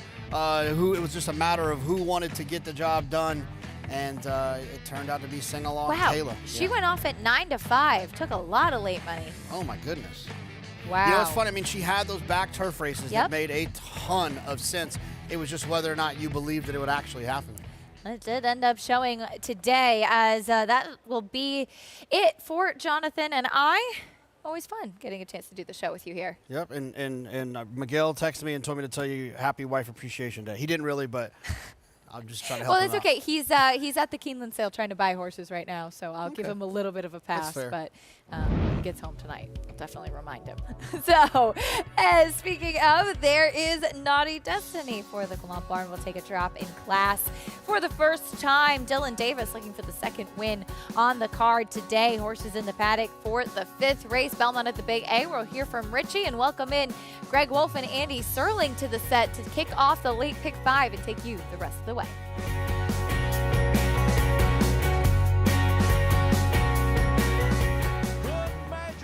75, $774,000, $775, want to be 60, that help you, 60, 75, 760, 60, 75, and now 85, 785, 85, 85, 800, $800,000 thank you, sir, gotta be 8, now 25, $825,000, 50, $850,000, 50, $850, 75, on $860,000 and a half, $850,000 in the back of Woodrow, thank you. And my friend, it will be Jordan to win the Belmont Stakes at Saratoga. Horse racing? Check. Weekly promotions? Got 'em. Huge payouts? You bet. With Naira Bets. Download the app today and bet on any track, anywhere, anytime with live HD horse races, betting tips and tutorials, expert picks, and more. You bet with Naira Bets. Join now for a new member bonus at NairaBets.com.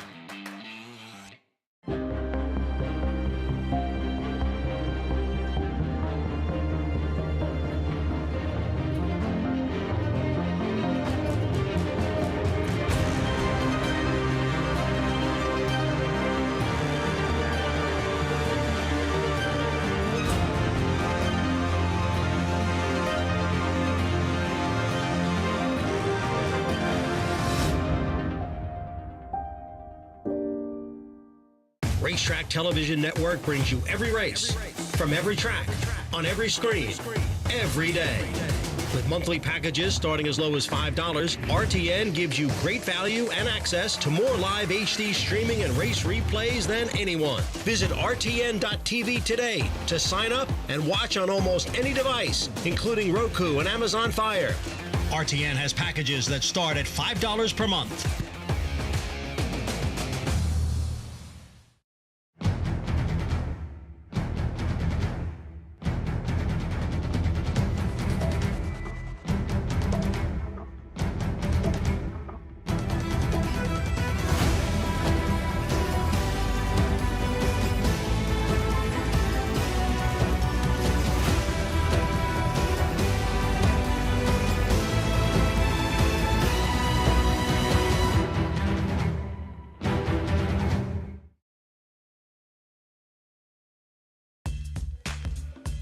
Welcome back to America's Day at the Races. I'm Richard McGleary here in the paddock at Aqueduct with race 5 coming up, 6 furlongs on the outer turf course for maiden fillies and mares claiming tag, $40,000. We'll start with the 4, Naughty Destiny, who just makes a lot of sense on paper, and when you look at her from a physical perspective, makes even more sense, making that meaningful drop in Class 2 from maiden allowance to maiden 40, and she just looks the part in a very hot combination with Christophe Clement and Dylan Davis. The 5, Soretta, started her career for maiden 40, ran extremely well that day, was probably unlucky, probably should have won that day, and then a steady diet of maiden allowance, getting back to that maiden 40 level. Jim Barn does great work. This is Kevin Bond, his son, and horse makes a lot of sense. And the other horse that really caught my eye from a physical perspective and makes some sense on paper, trying turf for the first time, is the 6, Corey Felice, trained by Jimmy Toner, big stout daughter of Run Happy, and she looks to me like she'll appreciate getting to the grass. Mig, thanks. Greg Wolf, Andy Serling on the desk. The one went by. Here's Russolite, who gets the rail David Donk. I think if you want a wacky bomb in this race, it's the 2 Russolite, draws from a coveted rail position. Hopefully breaks better and could be a little interesting. Follow Your Arrow, intriguing, dropping in class. Could be speed. We haven't seen anything from this horse. Another class dropper, Naughty Destiny. Naughty Destiny's the horse to beat, and if Dylan can get a good, comfortable position on the inside behind the speed, she should be very much the horse to beat. Player here, but 0 for 17 now, Soretta. She is, but she and the 4 are the only ones with real form in here, and 9-2 is not a bad price. Finally getting on the turf for the first time, Corey Felice. I don't see where the turf pedigree is for this one, but getting bet, and I guess it's IRAD's money. Mo de Morning Grouch, some okay efforts at the level and getting back to turf. I can respect as a Morning Grouch. I just can't respect the horse's races. 9 horse. Well, how you doing? Romero Mirage? I tried to make a case for this one. First time in maiden claimer on the turf, but the races are just not good. The 12, probably too big a price right now, no? Well, if this horse didn't have an outside post on a turf course that's been very tilted towards horses saving ground, I would actually like her. Yeah. I mean, she's the most interesting horse in the race in the sense because she gets in from deep in the AEs. But, man, that is a tough post to overcome the way this course has played the last 2 days. We did not see the 8 Troubled Luck blinkers off. I thought an interesting horse because sprinting, this horse had been in against better company, so at least in terms of turf sprints, dropping in class. I guess. I mean, it's a funny race because Naughty Destiny is not that compelling, but is the horse to beat. And Soretta does feel like the second most logical horse. I realize they're going to overbet IRAD. They've had 2 straight horses of his, horses I picked that underachieved and finishing second, but were dramatically overbet. And I don't know why they're betting the 6 so heavily other than IRAD. I can't figure it out. Ultra competitive. Late pick 5. You see the pool there, over 260,000 and growing. You can play it by getting signed up and started right there with Naira Bets. Bet any track, anywhere, anytime. That's the offer for new members. That $200 deposit match new customer bonus with that code and sign up. Match 200. Punch that in right there. NairaBets.com and get down on this pick 5 coming up in just 3 minutes. Where, man, I don't know. We were talking about it, briefly before we came on the show. The last race to close it out, I would want serious coverage in that one. There's a competitive turf sprint in the 8th. I didn't know where you could really lighten things up in single, and I thought maybe the 7th race, that dirt sprint where Mon Petit Choux is going to be the favorite. Yeah, I mean, you and I talked about this before we came on the air. If we were going to play, we'd probably single Mon Petit Choux, and both of us feel like, I don't know if I want to take her, but as I said to you, she's 2-1 morning line, and Condiment Girl's 5-2. I read her teases on Condiment Girl, and that's why she's a similar price. Lane Luzzy on the 5. If I read her tease was on Mon Petit Choux and Lane Luzzy's on Condiment Girl, Mon Petit Choux would be 3-5. And why am I worried about Lane? First of all, she's the speed. He's going to go. He's riding fine. So I would single her. The problem is I probably lean heavily on 4 and 5 here. I underuse the 12 because of the post. Race 6. I would take a chance and use the 4, Better Lucky Than Good, and the 6, Agent Creed. They're the 2 I like in there. We'll talk about that more when we get to it. Race 7, okay, we single the 5. But then the 8th race comes along, and I'm going to have to use Java Buzz. Hilarious Affair, I would have to use. Probably, yep. The 6, Inflation Nation. The 7, Collect for Mike Crazy Horse.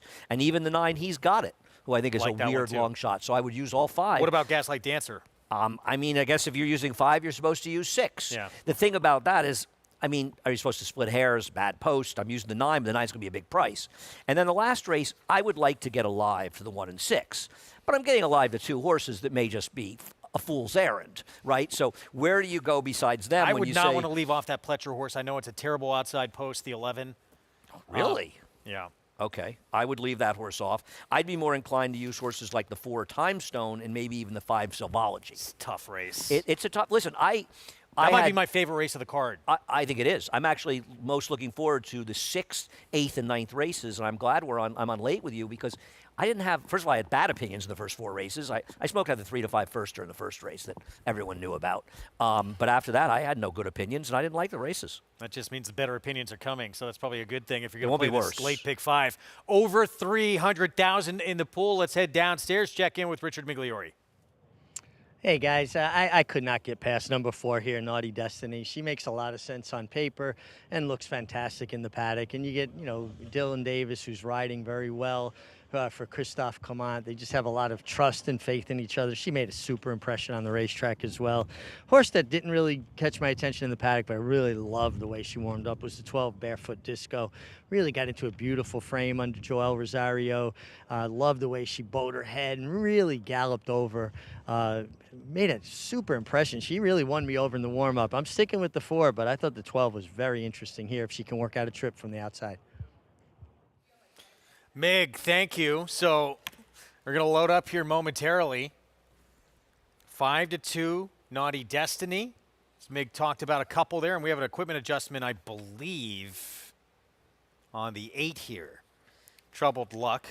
Luis the Rivera long shot Jr. you mentioned. I think it's important to mention the racetrack, and I've talked about it a couple times. This horse coming out. He is coming out.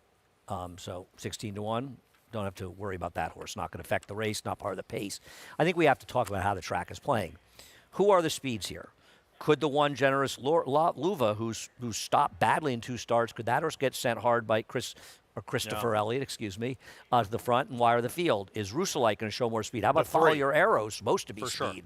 You'd think was going to be speed. Is Irad going to be aggressive? Why is the 6 taking so much speed? 5-2 favorite. Yeah, the 6 now with Irad. Never been on turf. We don't know. We've seen dirt speed, but we don't know if that's going to translate to turf speed. And it is enough speed on the dirt to say this horse could be a factor. And listen, if Irad wants to be super aggressive, make it clear, it's a 6-1 morning line. That's a morning line maker. And 2-1 now, who takes into account Irad. So he's really feeling this is an 8-10-1 shot that you would bet. This is so much money that you're beginning to think it's not about Irad. You're beginning to think there's something up with this horse. Now, pedigrees aren't everything, but the dam is 0-2 on the turf. She ran Buyers in the 60s. She ran 1 horse the turf, did nothing. Same with the second dam, 1 horse the turf, ran a 50 Buyer. It's not like Super Saver, the sire, Run Happy, or Super Saver are big turf sires. It's not like Distorted Humor, the dam sire. There's no turf is works big turf. to give you an indication. There's this horse is training at Fair Hill, was in Saratoga before. There she is. I respect Jimmy Toner a great deal. They claimed this horse. They bought this horse at the sale. And the owner, I met this in the show, and the owner said on Twitter that I was right. They bought this horse in the sale specifically hoping to be in an off-the-turf race in Saratoga. They entered MTO, and I made a comment about this, and he said on Twitter, that's exactly what we did. We bought this horse because it rained so much up there. We'll enter MTO in the New York bred races. They often come off when it rains, and hopefully we'll get in. And it didn't work. And now they're that was long on the turf, and now they're sprinting on the turf, and they're betting this horse like he's the second coming of Hindu. Now, I know that's not what it's going to take to win this race. This horse, if he's going to win, she's going to win, excuse me, she better clear. There she goes, in with Irad Ortiz Jr. A ton of money, and yet does make you think it's not just the man aboard. Doesn't she add some intrigue to this race, yes, right? No question. Much all the money she's intrigue. taking. I thought you had to take a long look at Follow Your Arrow, the 3. With the class drop, with the speed she's shown. Well, I couldn't get past a certain element of her PPs, but I wish her the best of luck. But if she clears, I'm not going to discount any horse that's the inside speed. So far, it's been tough to beat that in this turf course. But it has been a lot of logical horses, too, in the turf sprints that have been able to make the lead. Good luck. Pick 5 starts here. Let's send it upstairs to kick things off to Chris Griffin. Good morning. Grouch is in. Soretta.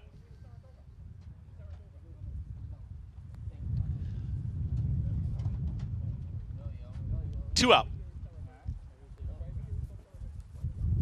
Little, how you doing? and Barefoot Disco. Last to load. And in. All set. And they're off. Generous Lova broke with early speed in the far outside. Here's Little How You Doing, joining the early mix with Mo to Morning Grouch. These three across the course, and there's Mo to Morning Grouch is now a neck in front. Tightly at the rail is Rusalite, wants to push on through and join these early leaders, and Rusalite is going to hold that rail position, and they move quickly early. Back there in fifth is Follow Your Arrow, tracking just off the pace setters as they get set to work into the far turn. Corey Felice is going to be mid-pack. Towards the back end of the field comes Naughty Destiny, second to last Soretta, and the trailer, Barefoot Disco. They're chasing Mo to Morning Grouch, 22-3 for that pumped up opening quarter mile. It's Mo to Morning Grouch in hand and is up by 2.5 lengths. Ready to challenge is Little How You Doing towards the outside. Down at the rail is Rusalite, who's stalling just a touch as Mo to Morning Grouch is trying to win it right now. It's Mo to Morning Grouch, who is still 4-5 winding lengths in front and opening up this margin. Here comes Naughty Destiny, starts to roll on the grandstand side. Also Barefoot Disco is launching a huge rally. Mo to Morning Grouch is going to need the line, is inside that final 16th. Barefoot Disco running out of time. Mo to Morning Grouch is the winner. Mo to Morning Grouch wins it over an oncoming Barefoot Disco. Then came Naughty Destiny and Soretta in 1 minute 10 seconds flat. 24-1 start to Mo to Morning Grouch, who had credible efforts at this condition in the past and was getting back on the turf for the first time in a while. For those of you that didn't believe me that inside speed on the inner turf course is an advantage, or the outer turf, excuse me, you might want to believe now. And I'm going to give Lane Leslie a heck of a lot of credit. If you didn't know better, if you just started following New York racing the last week of Saratoga, you'd think Lane Leslie's one of the best riders on the grounds because he won 3 races, I think, closing week at Saratoga, closing few days. And this was an exceptional ride because the 1 could have been forward. The 6, somebody else had showed some speed, the 2. And Lane said, no, I am going. I am clearing. I am getting the front. And that's all it took. Yes, the 12 Barefoot Disco was the best horse in this race. But you know what? The best horse doesn't win a lot when there's a big, strong bias. And give Lane a lot of credit. Never shown that much speed either on the grass. There were plenty of others who could have been quicker. In fairness, the Timeform Pace Projector had this horse very slightly the fastest horse early in the race. So I will give a tip of the cap to them. Did I care? Did I pay attention? No, I didn't. Because I know Mo to Morning Grouch. And this is not the Mo to Morning Grouch I've known, but, you know, the last time he ran a good race on the turf, or she did, she was forwardly placed. If you look back to Saratoga, September 3rd, 2022, it's a long, long time ago. But hey, you know what? Give credit to the connections, give Lane Leslie a lot of credit, and if you use this horse in your pick 5, good luck. I'm rooting for you. 24-1. This is when you just get nervous, when you get a 24-1 shot home to kick things off, but there's still a long way to go. And if you did have this horse, you probably used some good coverage, most of you anyway, to get there. So my tickets might be a little thinner from here on out. I also, yes, you're suggesting they're backup tickets. I also want to mention that a friend of mine just texted me. I did not see this. This horse was entered for the waiver. I'm just curious. Did they think somebody was going to take this one for 40? And would they have been upset if they did? She won. I wouldn't even be upset now. I'd be happy. But tip of the cap to Lane. He knew what he wanted to do, and nobody well else done. did. 7, 12, 4, 5, 24-1 start. Excuse me, to this late pick 5. We're going to take a timeout. When we come back, Dylan Davis, 3 wins Saturday, including the ABR race of the week in the Jockey Club Oaks Invitational. And those Godolphin colors on Beautiful Love. We'll talk more about Dylan and her performance next.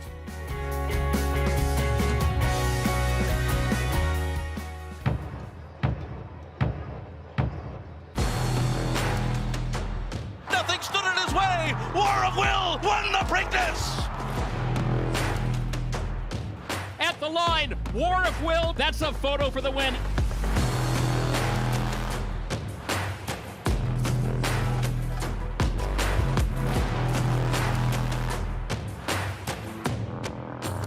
War of Will, standing at Claiborne Farm.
Back with you on our Sunday coverage. Fox Sports 2, a beautiful day in New York City this afternoon. View from Central Park. I've been to that area. Does it have a name? You would know. That area? That's the pond near the Plaza Hotel. Okay. That's the name I use. I'm sure it does have a name, but that's Did my I name. meet you for lunch right around there one day? Around there? No? I mean, we've met at Lux. We've met at up at the Maybe museum. Maybe we took a long romantic stroll there. I think of that pond. I think that's where the kid is walking with Kate Hudson in Almost Famous, right? That's where he's walking with her when she tells him her name is Lady Goodman. Okay. That's what I think of that. 24-1 start to this late pick 5. Lane Luzzy, good for him. Taking advantage of what he's being given. Riding this course the way it's playing. Taking command early. Yeah, I give Lane a lot of credit because it's one thing to have an idea of what you want to do. And we're looking at the other TV and we're looking at the start of the race. This horse didn't break exceptionally quickly. Lane made it clear, I want to be in front in this race. And that's the way you need to ride to be successful. You need to have a plan and execute it. And you know what? When you lose with a plan, executing it, you couldn't have done any better. And I love to see that from him. That's a really good ride, taking advantage of a track. Listen, Barefoot Disco should have won this race. Is back to the rail right now, and we're looking at the thing and way back there, but making that kind of wide run, we haven't seen be successful on this turf course. Doesn't matter. And look, we said this off the air, but I think it's true, and we agreed. The 7, just off form, should have been a shorter price than the 6, Corey Felice, who was what, 5-2? The only thing the 7 was 5-2. 7 had a lot of chances, didn't get it done. So I get the horse not getting bet, but at least that horse could be forward. And there was no reason to like the 6 whatsoever in here. That was IRAD money. I have no idea what was going on with that, and that horse didn't run a step. That was one of the most bizarre betting. I mean, I can understand the horse being 5-1 or 6-1 because IRAD was riding. That horse should never have been favored late in the betting. Mile and an eighth on the turf, next in race 6 in this allowance optional claiming field for New York breds. I'm excited about this race too. Call Me Harry, coming off that win, gate to wire last time out, had been in the Grade 3 Kelso prior. Not going to get things probably as easy on the lead today as he did last time. Well, you have to imagine that Gem Mint 10's going to go. Ray Handel likes to send. But Bar also 14. Union Trail and Bar 14 are just faster than he is. So he's in a very difficult predicament, and he's not like he had the trip he got last time.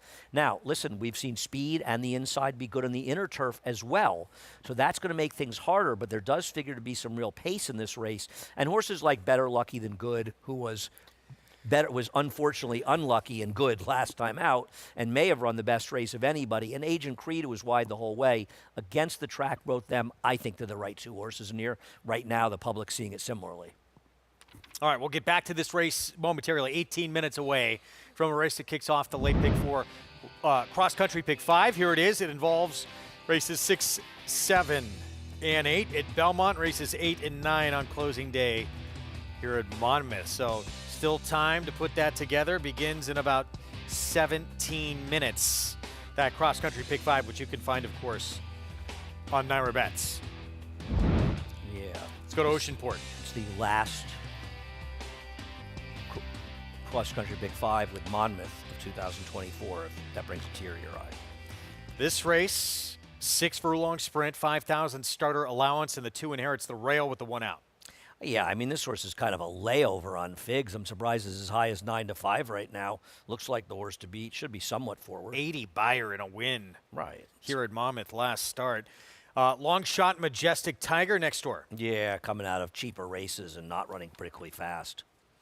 Hushin, 10-time winner from 53 starts. Feels like the speed of the race. I like a horse that reminds me of trainer Mike Hushin. Unfortunately, Mike Hushin, a much better trainer than this horse is. A horse.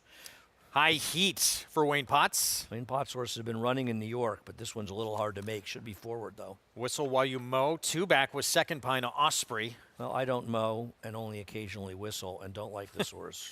Osprey would have been a player, was a scratch. Magnificent Ride went by, and here's the 9. Nay Dude coming off a win. I think Magnificent Ride is the best price of the contenders, and Nay Dude obviously okay, but an awfully short price for a horse who's got to get back to some faster races going back. Yeah, and terms and conditions outside 5-time winner who was no match for Practical Coach last start. No, but when you look at his PPs, it makes you wonder a little about that 80 buyer because it's almost 10 points high for him.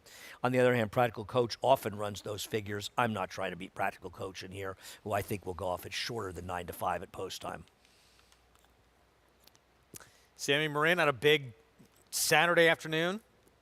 He's on board here for Silvino Ramirez, a 7-time winner, including last time out, and regularly, at least hinting at that 80 buyer speed figure range, 79, 77, 76, and the 80 in a win last time. Yeah, I mean, he's the horse to beat. I think the 7 is probably the horse who's a decent price that I might throw in with Matty Oliver riding. If I was looking to get somebody in there, maybe a little 2-7, a small reverse, but try to get a 2-7 home. That's my best idea here. Well, right now, Practical Coach the 2. I don't understand. Not even favored. So holding at 9 to 5. I'll bet that changes when they spring from the gate. Matt Dinnerman with the call and the late pick 5 at Monmouth begins in this race as well. One of them.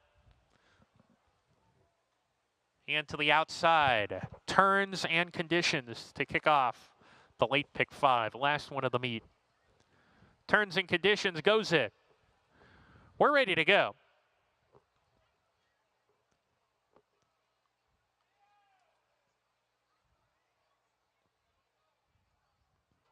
And Lyroff.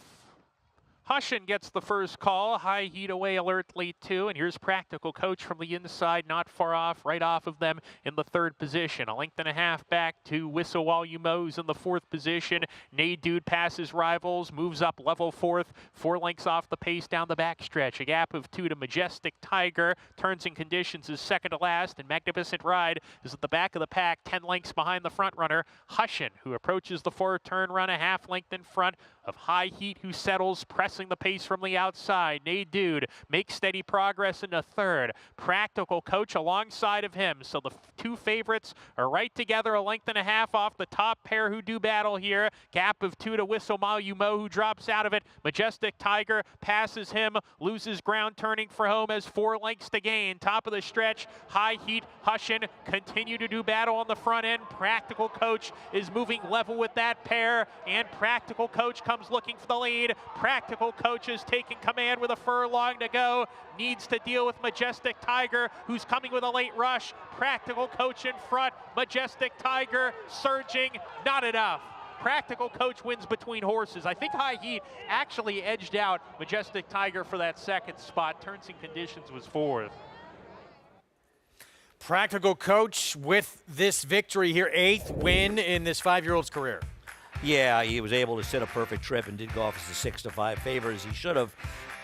Sat a perfect trip. I like the ride by Marin, just sort of getting him in position, keeping that position and holding the position, saving ground, able to come out. And boy, he needed every bit of that trip to get the job done as he barely got by the 5 and barely held off the 3. Prices we'll have from that one when we come back.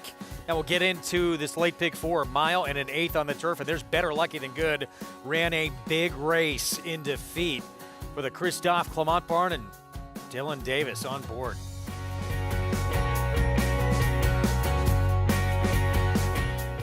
He possessed such natural athleticism. It is Golden Pal winning the Juvenile Turf Sprint. He's very, very agile and quick. Golden Pal has repelled the challenges. Each and every race, he just got better and better. Golden Pal broke like a rocket. Golden Pal, wire to wire. He's a very confident horse. Golden Pal, the lead is out to 5 lengths in deep stretch. He's just got a brilliant mind. They're all behind Golden Pal. I'm going to be breeding everything I have to him. You just have to get in the seat of a John Deere Gator XUV 835M.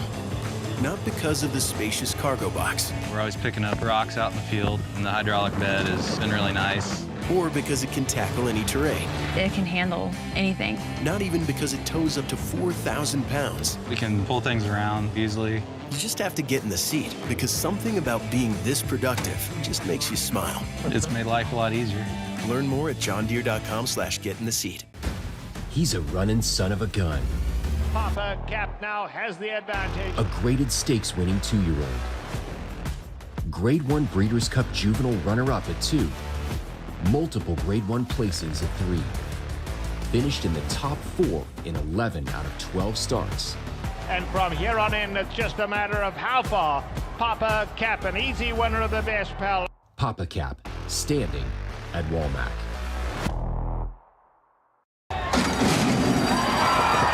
The 2024 Global Symposium on Racing, celebrating 50 years of being the premier networking event of the year. 50 years of connecting the who's who of racing and collaborating face-to-face with key decision makers. Discover the latest technology and innovation while being a part of the international conversation. Join us December 9th through 11th. Register at racingsymposium.com. Back with you on our Sunday coverage, America's Day at the Races here on Fox Sports 2.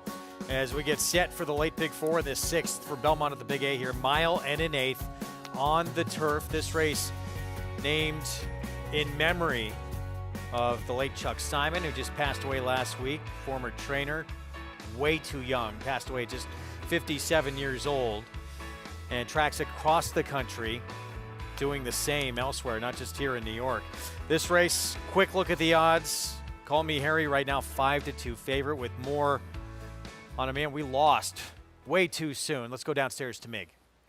Yeah, thanks, Greg. And you can't overstate that. The racing community lost a dear friend and a wonderful human being in Chuck Simon. And I'm here with Anthony Parada, who is not only a dear friend, but you were an owner with Chuck for a very long time. 17 years continuously, from 2001 through 2017-18, when he decided to pull away from the business. And I just didn't have the heart to keep in the business myself. That's how big and important he was to me in my life, and just he touched so many people. Well, it was obvious how much he touched everybody, particularly with the GoFundMe, just an outpouring of support and love and affection for Chuck. Yeah, and one of the things, the family asked me to represent him here today, and one of the things we want to do is say thank you to everyone who supported the GoFundMe page. Special thanks to Carla Vaccarezza, who put it together, Steve Bick, who's done a lot of work, and everyone who was involved in that, Cherie DeVoe, Matt Musico, all these guys. I know I'm leaving a lot of people out because that's how many people he touched. Well, he touched so many lives, myself included. And one thing that shouldn't be overlooked, like Chuck was a guy with strong opinions that were backed up with a lot of education and insight into the industry, but he was a terrific horseman as well. Probably the best that I personally have been around. I know there's some big names that he worked for out there who taught him a lot. He knows, I mean, the Chief was his idol. You know that Alan Jerkins was his idol, but he worked for some very big people. Chuck was a great horseman. It's rare that anyone ever moved a horse up off of Chuck. But that being said, you know, a lot of people overlook the fact that he picked out Divine Park, who was Kieran's Met Mile winner, and trained him early in his career. He picked out Run Happy, who went on to be a phenomenal racehorse. But he was great. I would go to the sales with him. He would look at a horse for about 10 seconds and say, nah, we're moving on. And 9 times out of 10, if not more, he was right about it. Well, thank you so much for taking the time being with us today. And somebody that we just won't replace, people like this in the industry that have Chuck's passion, insight, and love of the game. Tremendous loss for the sport. And as we said, several racetracks across the country naming races in his memory. And I know we had it on our show. You spent some time with him that final week. Yeah, it's a big loss. It's a loss to racing. It's a loss to so many people as a friend. And I think one of the interesting things about Chuck is that so many people that knew him through contact with him on the internet, how he reached out, people reached out to him, and he always had time for everybody. And he was a tremendous guy. You know, it's funny, Steve Bick said to me, I finally got the industry to cooperate.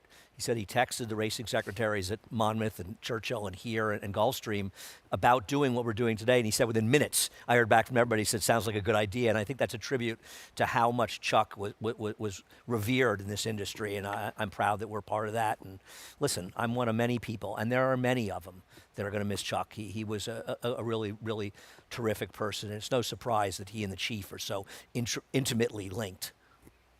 One of the trainers he came up under, Alan Jerkins. There's looking Frankie Dettori. He'll be on lock and key in this race coming up. One of several contenders in this race. Favorite, though, right now is the 4. Better Lucky Than Good. Dylan Davis, 3-win day yesterday, including that feature, that Jockey Club Oaks Invitational, getting the opportunity to ride for Charlie Appleby and Godolphin. And the plan, actually, and we'll talk about it more later, was to go to be close on the lead in that race. Didn't work out, didn't get out good, had to go to plan B, and it still worked out. No, she ran very well, and she really handled the distance quite well. He was unlucky with this horse last time and ended up being 2 wide and then 4 or 5 wide today. He really wanted to be on the rail. Frankie Dettori gave Lock and Key an incredible ride to almost win the race, saving all the ground behind a slow pace. I think Better Lucky Than Good ran the better race, but the other was the better trip. And now with Better Lucky Than Good having post 4 and Lock and Key post 7, it might be easier for Better Lucky Than Good to get a better trip. But we'll see who can save ground, and we'll see how quick the pace ends up in this race. That one right there, that was Call Me Harry, the 8. Obviously still a major player again. Went gate to wire last time out with a drop in class. Was coming out of a grade 3. But again, pace-wise, going to be difficult today. It's just with the 1, the 2, and the 5 all having speed, there's no way he's ending up at the trip he got last time. No reasonable way. Sakatoga Silk, sparkly tag with Union Trail. Katie Davis has got to be forward with this one and hold on to the rail. More pace, Spar 14. And I would leave if I was Jose Gomez and look to establish the lead and then stay on the rail. Mark Cassie's winning everything these days. He's got clear conscience. Yeah, he got lucky to win last time when Rhetorical got a tough trip. He'd be hard-pressed to reproduce that effort. Here's the favorite, Better Lucky Than Good. Yeah, I think he is the horse to beat in this race. Not surprised the favorite. He did not have the best of trips last time. Back-to-back here for Ray Handel. Here's Gem Mint 10. He's only successfully controlling moderate paces. Good luck to that happening here. And stablemate Agent Creed. I prefer this one, and he really was compromised by a wide trip last time off the claim for Ray Handel today. There's Frankie Dettori, Lock and Key for Jimmy Ryerson. Tough for Frankie to do as well as he did last time because he gave this horse an absolutely perfect ride last time. Of course, you got to be forward on. Call Me Harry. That's why he won last time out. Can he do it again? I don't know how he clears these, but I think if he clears early, there are a lot of people here with some explaining to do. And Cable Ready, 25-1 outside, who's been competitive in some tough spots. Started out okay in the turf, has tailed off, and even with the good efforts, I think would have to run better than that to be effective here, but is a big price if you like. So let's go back to Call Me Harry. Dutrow Barn, Rat Ortiz Jr., there he is. 8-year-old who's a 7-time winner, over $500,000 in earnings. And it was a big drop in class last time out when he got the better of Lock and Key and Better Lucky Than Good. And this was a time when you really wanted to save ground the inner turf course. As you can see, he got to the hedge instead of slow pace.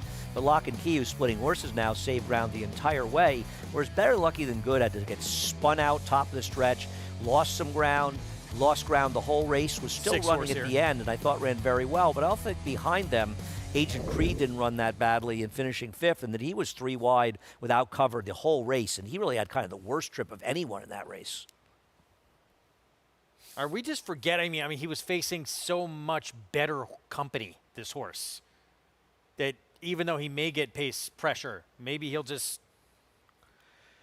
still be able to prevail. He has rated on the dirt and won before. I don't know if he's ever rated and won on the turf. I'd have to go back. My guess is he probably has. The problem is that you look at his last race. He really didn't run that well. I know he won. He got everything his own way. He set a slow pace. He was on the best part of the racetrack. And he still almost lost the 7. And he still barely beat Better Than Lucky Than Good. Today, it's hard to imagine him getting that good a trip. He may not got a bad trip, but that kind of favorable trip. But listen, if you like him at 3-1, you should bet him. He's just not my cup of tea in here. I don't want to bet on horses like him and Gem Intent that are coming out of races where they had everything their own way. Going to head downstairs to Mig. Mig, I don't know if you saw Call Me Harry warming up, but if you did, what'd you think? Yeah, I mean, he's making a nice enough impression. He left the pony. He looks like he's getting, loosened up well. I didn't stand out to me either way, honestly, but I just think it's an interesting race, and it's going to come down to trips. And I believe there is pace in here, legitimate pace. I'd be surprised if we didn't have at least an honest pace, although sometimes riders, read the form and everybody looks at it and go, wow, there's a lot of pace. Maybe we'll rate, and then you wind up with a paceless race. I don't really anticipate that happening, but I've seen it happen, so I think you got to kind of frame it that way. I thought the 3-horse Clear Conscience by Blame, Claiborne Farm Stallion, just looked absolutely fantastic. This horse is so well turned out, and he could maybe sit the right kind of trip right in behind the pace, maybe find that coveted pocket kind of position. I thought he was interesting, certainly from a physical perspective. The 4, Better Lucky Than Good. I agree with you about his trip last time, Andy, and the fact that I just don't think he caught enough pace. I think he gets legitimate pace today, and I think he gets a completely different trip. He will be my top selection. Really made a nice impression, too, on the racetrack. And then the 6-horse, Agent Creed, making the first start for the Ray Handlebarn. I like what I saw from him, but he's a horse, too, that's going to have to find that kind of in behind, get some cover, and follow some horses. I don't think he wants to be involved with a pace that I anticipate at least being legitimate.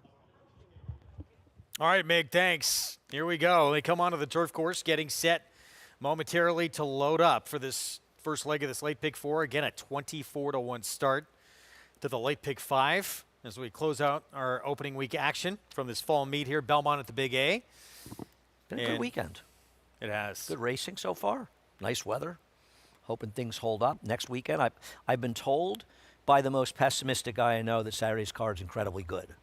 So I'm looking forward to that. This coming Saturday. I wouldn't say pessimistic. Friend who's a harsh critic of our cards. Okay. A personal harsh critic, and he said very good card. So I'm believe that Saturday, which has been drawn, a lot of which will big be coming races out still soon. to happen here. Yeah, no, I'm guessing Saturday's card is going to be strong. So you'll want to be taking a look at that card, which has been drawn, and should be the overnight should be coming out relatively soon, actually. Month and a half away from championship weekend. I know. You going? I will likely be here. I will likely be there. I've only been to Del Mar once. You've been to Del Mar a million times. Yes, I have. It's pretty incredible. If you get the opportunity, try and be there. I went there in the fall. I went there for the the weekend where they have the Hollywood Derby and the Matriarch, and I had a really nice time. It was obviously very quiet and a lot different than being there in the summer. But I got to stay at L'Auberge because it's probably about $1,500 a night during the prime time, and it's a few hundred. Still strange for me to hear those race names being run at Del Mar. Oh, I know. The races that were at Hollywood Park. I love the turf festivals at Hollywood Park. Yeah. I miss that. I agree. That was the fall meet. Nothing against Del Mar, but the fall meet at Hollywood Park was really great. And I loved, particularly us on the East Coast, those late Friday cards. I loved watching those races at like 12:30 at night when I was here, 1 in the morning. I'd be there a lot of nights. Yeah, those were really fun. Hollywood Park's a real loss. The aqueduct of the West Coast. 5-2 favorite. Dylan Davis on Better Lucky Than Good. Dylan, 3-win day yesterday. Tremendous summer at Saratoga. Big win for Godolphin in the Grade 3 Jockey Club Oaks Invitational on Saturday. And we'll see if this one could get a better trip than last time out. Was wide pretty much the entire way around. Yeah, and it seems like inside and speed have been pretty good on this inner turf course. So, their horse could get an advantage. I don't think it's as strong as it's been on the outer, but I still think there's been a bias. And the rails will move after today, so expect a different track when we get back here next week. There's Dylan for Christophe Clement. Better Lucky Than Good. 5-2 favorite. We're set for the pick 4. Let's go to Chris Griffin for the call. Better Lucky Than Good. Cable Ready to the outside. Race named in appreciation of Chuck Simon. Here is Cable Ready.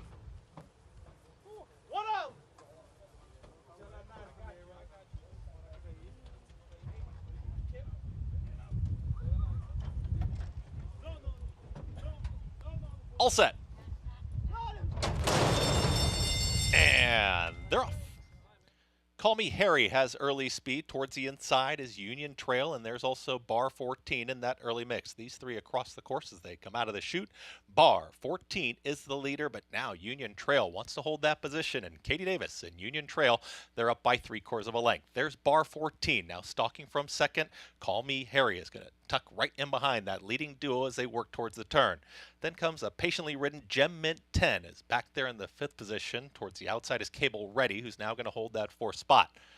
Going to be mid-pack is Lock and Key is towards the outside here of Better Lucky Than Good. It's a moderate tempo. Second to last, Agent Creed with the trailer, Clear Conscience.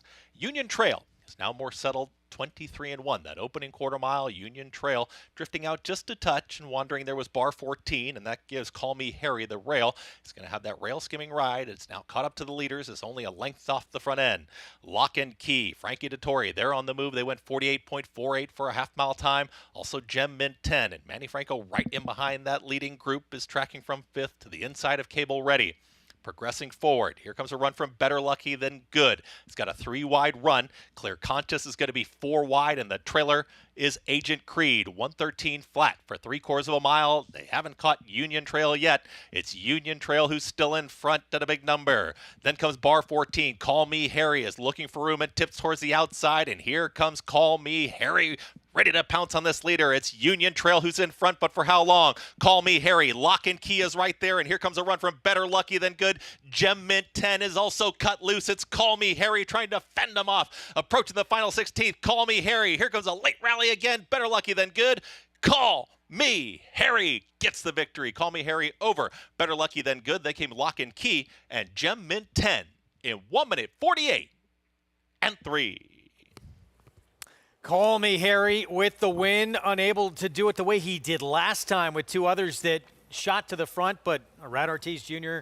did do a few things very good here. No, he does everything so well. And when Gem Mint 10 was curiously not ridden aggressively, it made it very easy for IRAD to get that position you wanted, which is on the rail. And he never had to leave the rail until the stretch when he got in the 2-path.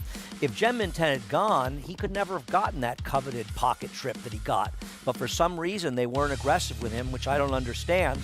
And it allowed IRAD to get that great position, and it contributed greatly to his victory. He gave him a great ride. He rated, but he got the absolute perfect trip behind 2 long shot speed horses in front of him. It was almost like he was in front in the rail in a fairly moderate pace, and while they went quick the first quarter, they went slow after that, and a lot of that was because the 5 was so unaggressively ridden. Better Lucky Than Good ran well, but he's turning into a horse that's belying his name. He got some good trips before. He's gotten 2 less than good trips in a row. 8-4-7-5. Rad Ortiz Jr. for the Dutrow Barn. Michael Dubb sitting off the pace this time, but able to save ground throughout and pick up the 8th win of this 8-year-old's career. And does so at 7-2, so 24-1, 7-2. First 2 legs, late pick 5 with still a long way to go. Call Me Harry does it again, back-to-back wins. We'll be back in our FS2 coverage right after this.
Back on FS1, good to be with you. Our program brought to you in part by Hill and Dale at Alapa. You're watching America's Day at the Races. And it's Call Me Harry to kick off the late pick 4. Man who's coming off his 3rd straight Saratoga riding title. Arad Ortiz Jr. pilots this horse to his 2nd consecutive victory here, this 8-year-old. And this time able to show he can't do it sitting off the pace. Yeah, no question. And being able to rate, obviously, a feather in his cap. But if you think about it, in a lot of ways, he had a very similar trip to last time because he had 2 overmatched horses in front of him, and he was able to sit right on the very good rail. So he had 2 overmatched horses in front of him. He's sitting on the garden spot on a very good, strong inside, and Ired's got him sit comfortably. So once he showed he was able to rate, he had his field at his mercy, and he's a pretty good horse, and he ran a decent race. But others were compromised. I think better lucky than good was really unlucky and probably ran the best race, and the closers were compromised. I mean, Dylan did everything he could, but he had to get in the middle of the track around the backstretch, and Ired didn't leave the rail until he absolutely had to top the stretch. $9.20 for the win. Let's move on to race 7. We're on the main track, sprinting 6 furlongs. It's Fillies and Mares 3 and up, $10,000 claiming race, so all for sale for that price. And we had talked about it top of the show. Mon Petit Choux, the 5 for trainer Wayne Potts. Much the horse to beat and opens up as the favorite. Yeah, she should be even running in this race, honestly. And I think it's only because Lane Luzzie's just not going to get the kind of respect the windows that other riders do. I don't mean this to knock on Lane. I think he's been riding very well. But Mon Petit Choux has been running against better fields. She's the control. She probably stalks Everly's girl in this race, but she's sort of the dominant speed in here. And I'll put it this way: if she loses, I'm not going to be able to bet on the horse that beats her because I don't like anybody else. All right, we'll talk more about this field in a moment. We're going to go back to yesterday, part of that big Saturday for Dylan Davis. 3-win Saturday afternoon, including getting this huge opportunity for Godolphin and Charlie Appleby on Beautiful Love. And I hinted to it earlier. Wanted to be forward. Was not able to do so, just didn't get out all that great. So Dylan had to go to plan B. Yeah, and, obviously the 10 McKangu went a little fast early. There's nothing that Lane could do as much as we runs. She couldn't get a mile in 3/8. She should have run the Winter Memories. She probably would have won on Friday. And the race fell apart late, but it's a horse that angled out in the 2nd turn, and you didn't see a lot of horses making that big run down the track and just was able to relish the distance, and they stayed here with her. Cinderella's Dream unfortunately got sick and wasn't, or what I assume she got sick on the ship going to Canada. I hope she's okay. She didn't run, but it didn't matter. They were still able to win the race with a 2nd, 3rd, or 4th team. Thank God, because poor Godolphin, they got clobbered up at Woodbine. I cried some big tears for them. Naval Power got beat as well, but yes, Cinderella's Dream scratched out of that AP Taylor.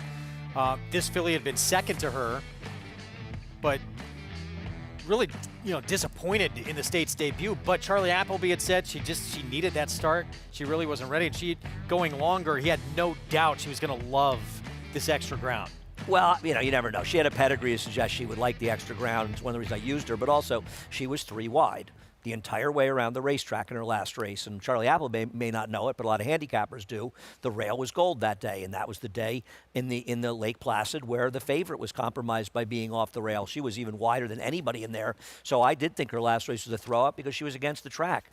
Listen, you didn't have to be a killer to win yesterday's race. You just had to be able to handle a mile in 3/8. And no question, yeah, Beautiful Love did just that. 7th back at Monmouth, their closing day of the meet on the turf. 5 furlong sprinting in this $85,000 handicap event. Fillies and Mares 3 and up. And a wide open board. 3 of them between 5-2, or 2-1 and 3-1, I should say. Here's Letter Run, who does get the rail. Sorry, I got to switch to that race. A little Comes slow. off a win last start. Yeah, looks like kind of overmatched, though.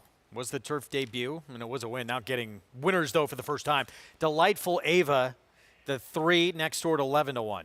Yeah, it's a race that was changed. This horse is cutting back in distance. I wouldn't use this horse for a nickel. Looked to be better going longer if effective enough. The pace really came out of here with both the 1 and 6 scratching. Yeah, so this one cutting back in distance, double-digit odds. The 4, Mia's Crusade. Another horse that's cutting back on the last turf race, but has been effective sprinting on the turf. Yeah, 2 back was a state-bred stakes winner on the grass going longer. The 5, Captured Darling, first time on grass. Tries the turf for the first time. Don't see a lot of Formal Dinner dams. Formal Dinner, one of a very, very, very, very, very good horse. Meets leading rider by a mile, Paco Lopez on Summer's Coming. Not sure what they like about this horse, other than Paco riding. Didn't look good to me. Bel Pensiero. dirt speed, hasn't really shown a whole lot of pace on the grass. But she was in a very tough spot with a lot of speed when she ran the grass. I think she's a cinch. She'll be the speed, and she'll win. How's that? And then the 2-1 favorite outside you are against? Okay. No, she's the other horse. I would be 8-9 in this race. But I'll tell you what, I am going to bet on Belle Pensiero and hope that Moya just goes to the lead because she could be the clear speed in here. I thought she ran fine in that race. They're just better. We're Lady Mia, Shoshana, Love Appeals. And probably, I didn't get a look at the beginning, but man, she's usually a little more forward. She does not get out good that day? I don't know. That I can't Or help. just a better group, maybe. I just think it was a better bunch of horses, you know. I'm going to hope today she's aggressive out of the gate, but I am going to bet on her. I'm in. 7-2. Belle Pensiero, the one Andy is attracted to here. Getting back to the grass. 9-5 favorite, though. I'm scared of the 9. Back-to-back wins, both here at Monmouth. But this is going to be, certainly with the presence of the 8, tougher company. And the 7 as well here. Summers coming, Paco Lopez, and no matter what mount he has, it's amazing, that one's right? going to take money. He's the Monmouth Irad. He is. The Irad of Monmouth, and he's probably very happy that Irad's not at Monmouth for a variety of reasons. Better mounts, more wins, better paychecks, all of it. Yes. He and Irad have had their not to mention contretemps. Yes. A few altercations. There's that 7 in the background with Paco for Mike Deeney. Yeah, I'm going to listen, there's a lot of horses been running in distance races that really don't have much speed. And with both the 1 and 6 coming out of here, you lose some speed. And I think that Moya is supposed to be thinking, I got to go from here with the number 8, Belle Pensiero, who ran against so much better in the Incredible Revenge that I just think she may have this field of a barrel if she comes out running. 9-5 favorite, trying to make it 3 in a row. Bingo's Birkin on the outside. Let's go to Matt Dinnerman for the call.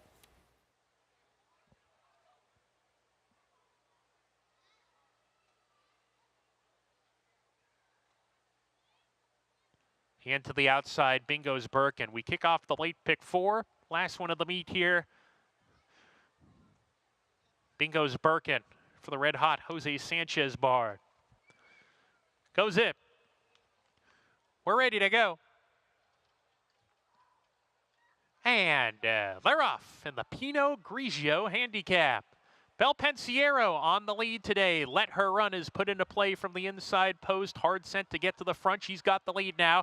And Belle Pensiero is now a half length back, pressing in a good position, though. Second, Bingo's Birkin right behind her. Mia's Crusade in the 4th position, just 3 off the pace. Another 3 lengths to Delightful Ava. Summers coming alongside, and Captured Darling has dropped to the rear with 3 furlongs to go. Let Her Run is the pacemaker. 3/4 of a length. Belle Pensiero traveling smoothly with a 1/4 mile more to go, and here she comes looking for the lead. Bingo's Birkin sent along 3 wide. Mia's Crusade being asked to pick it up right behind the leaders as they come down the lane. Belle Pensiero sticks the head in front, make it a full length. Bingo's Birkin on the attack. Mia's Crusade 3rd with a 16th to go. Belle Pensiero has the ears pinned back. She and Ramon Moya are going to win the Pinot Grigio handicap. Belle Pensiero, just an ultra tough New Jersey bred. Bingo's Birkin 2nd, Mia's Crusade 3rd, Summers coming 4th. Belle Pensiero, Bingo's Birkin 1-2, and that's an Andy Serling exacta special. You know, you see a race like this and you ask yourself, how do you ever lose in this game? And then reality intervenes. It's like the old story. But in this situation, a good ride by Moya when the long shot Let Her Run was aggressive. He just sat off an overmatched rival who finished well back and was able to stalk and had enough to hold off Bingo's Birkin. 8, 9, 4, 7 finish. We're going to take a timeout. When we return, we'll look back to the big one on a huge Saturday afternoon at Woodbine. 3rd Woodbine Mile win for trainer Mark Casse. Win for the money. We'll talk what's next after this.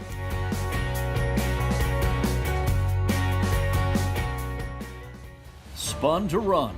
His brilliant speed figures were among the fastest of any 3-year-old at a mile or more, and he hails from the legendary Danzig sire line. Now, this multiple graded stakes winner, millionaire, and Breeders' Cup champion is passing his remarkable talent along to his progeny. Night Beacon airs at the home of Spun to Run's Breeders' Cup victory. Spun to Run, standing at Gainesway. Horse racing? Check. Weekly promotions? Got 'em. Huge payouts? You bet. With Naira Bets. Download the app today and bet on any track, anywhere, anytime with live HD horse races, betting tips and tutorials, expert picks, and more. You bet with Naira Bets. Join now for a new member bonus at NairaBets.com. Down, down, down, down, get out, hit the videos, ground, down to get up through all done. $1,500,600,000, down to get out, hit the videos, all through, all done. $1,600,000, $1,500,000, $1,600,000, $550,000 and a half. $1,500,000, Tom, thank you. $1,700,000, Jody, thank you. $9.5 million. Thank you. In the back, $1,900,000. Thank you. Please hold your applause. You have to be here to feel the rumble from 40,000 race fans. Mixed with the Pacific breeze, you have to be here to taste extravagance and witness greatness race after race after race. You have to be here to witness unforgettable and to believe the unbelievable. This November, be at Del Mar for an experience that's truly a breed apart. Incredible list right here to have won the premier race at Monmouth. The Haskell Serena Song, Skip Away, War Emblem, who took 2/3 of the Triple Crown. Big Brown did the same. The great Rachel Alexandra. That was my first trip to Saratoga when she beat the boys in the Woodward Older Males. That was the first time you ever came to Saratoga? A pretty good one, right? Oh, my God. And honestly, the greatest day I've ever been in Saratoga. Greatest day ever spent in Saratoga for me at the racetrack. The Great American Pharoah spent that day in the winner's circle watching that race with the MiG. The American Pharoah? Belmont But Stakes. the Belmont Stakes. But you weren't working with us yet, No, right? But no. we were working at Fox. The next year. You and Richie and I, yeah. Back at Monmouth, well done, Andy Serling. Well done, Belle Pensiero. Picks up the second win for her on the grass. Crazy late money on Bingo's Birkin made that one 4 to 5, and you got $13 on a horse who never should have paid that price. All right, so that one in the books. Let's go back to the one we were talking about as we went to break. Woodbine Mile was a win in the You're-In for the Breeders' Cup Classic, and huge name in here for Godolphin. Not Master of the Seas, who's still MIA, but his stablemate, who's pretty darn good too, Naval Power. He did not have any punch in the stretch. Win for the money, sticks to the inside, and scores the upset for Mark Casse. I couldn't make this horse after the race. I started looking. I know the horse had a big figure 3 back down at Gulfstream, but has not come close to duplicating that number in more realistic races. And wow, this horse ran big. The Mark Casse Express just keeps rolling along. As far as Naval Power, I guess now we know why he didn't run for 4 months, because this is not the Naval Power we saw at Keeneland or Churchill.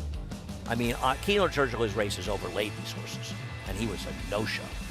Mark Casse, not just the win, he was 1-2 in this race. He was 1-2-3-5 in the Natalma for 2-year-old fillies. And John Terranova kept him from being 1, 2, 3, 4, 5. That guy, bad guy. Pretty good day for Live Oak Plantation as well. And now it sounds like obviously you win this race, you have to consider the Breeders' Cup Mile, and that race will absolutely be under consideration. Well, I mean, obviously the Europeans can be tough in that race, but Carl Spackler ran a huge race in the 4-star Dave. Other than Master of the Seas seems to be, somewhere in the Bermuda Triangle, so if he's not around, who are you afraid of in America? I mean, Carl Spackler's a good horse, but I'm not saying this horse just ran a huge race. He can duplicate that race. He can run with Carl Spackler. We'll see what happens at Keeneland in their race the first Saturday, I think, in October. And we'll see what Europeans come over. How strong are the European milers? I don't really know at this point. Yeah. I mean, I guess that Porta Fortuna, the filly, the 3-year-old filly who won the matron at Leopardstown on Saturday, they could theoretically point towards that race. She's good, but she's not that intimidating. Yeah, we'll see if Master of the Seas does wind up, I don't know what the issue, I think it was a foot bruise. That's why we didn't see him in the 4-star day. But if he gets things right and he does show up for the Breeders' Cup Mile, obviously if he does, major, major player. And you would have to assume if he's going to run there, he's got to show up at Keeneland, because I don't believe he's run since winning at Keeneland the second week of the meet. No. So I don't think he's run since the middle of April. I mean, I suppose they could take a 6.5-month break and go to the Breeders' Cup, but it's highly suspicious. And you get to the point when these horses don't show up, they don't show up, they don't show up, there's something seriously wrong. And it's unfortunate for them, but it might be fortunate for everybody else, because he has proven to be dominant of those horses. 3 of the 4 Group 1s on that Saturday card at Woodbine, they were winning you're in for the Breeders' Cup, including the Natalma for 2-year-old fillies. This was for the Breeders' Cup juvenile fillies. Turf, winning you're in, and it's Marcassi again. 1, 2, 3, 5 finish for the barn, and one more time. This was a bit unexpected at 16-1. I'm kicking myself. I had loved this horse first time in the turf at Saratoga. The race got rained off. I still liked him on dirt. This horse after Churchtown was a very, very good turf horse. This horse had a huge pedigree and really ran in here, and obviously Mark dominated. The story here was twofold.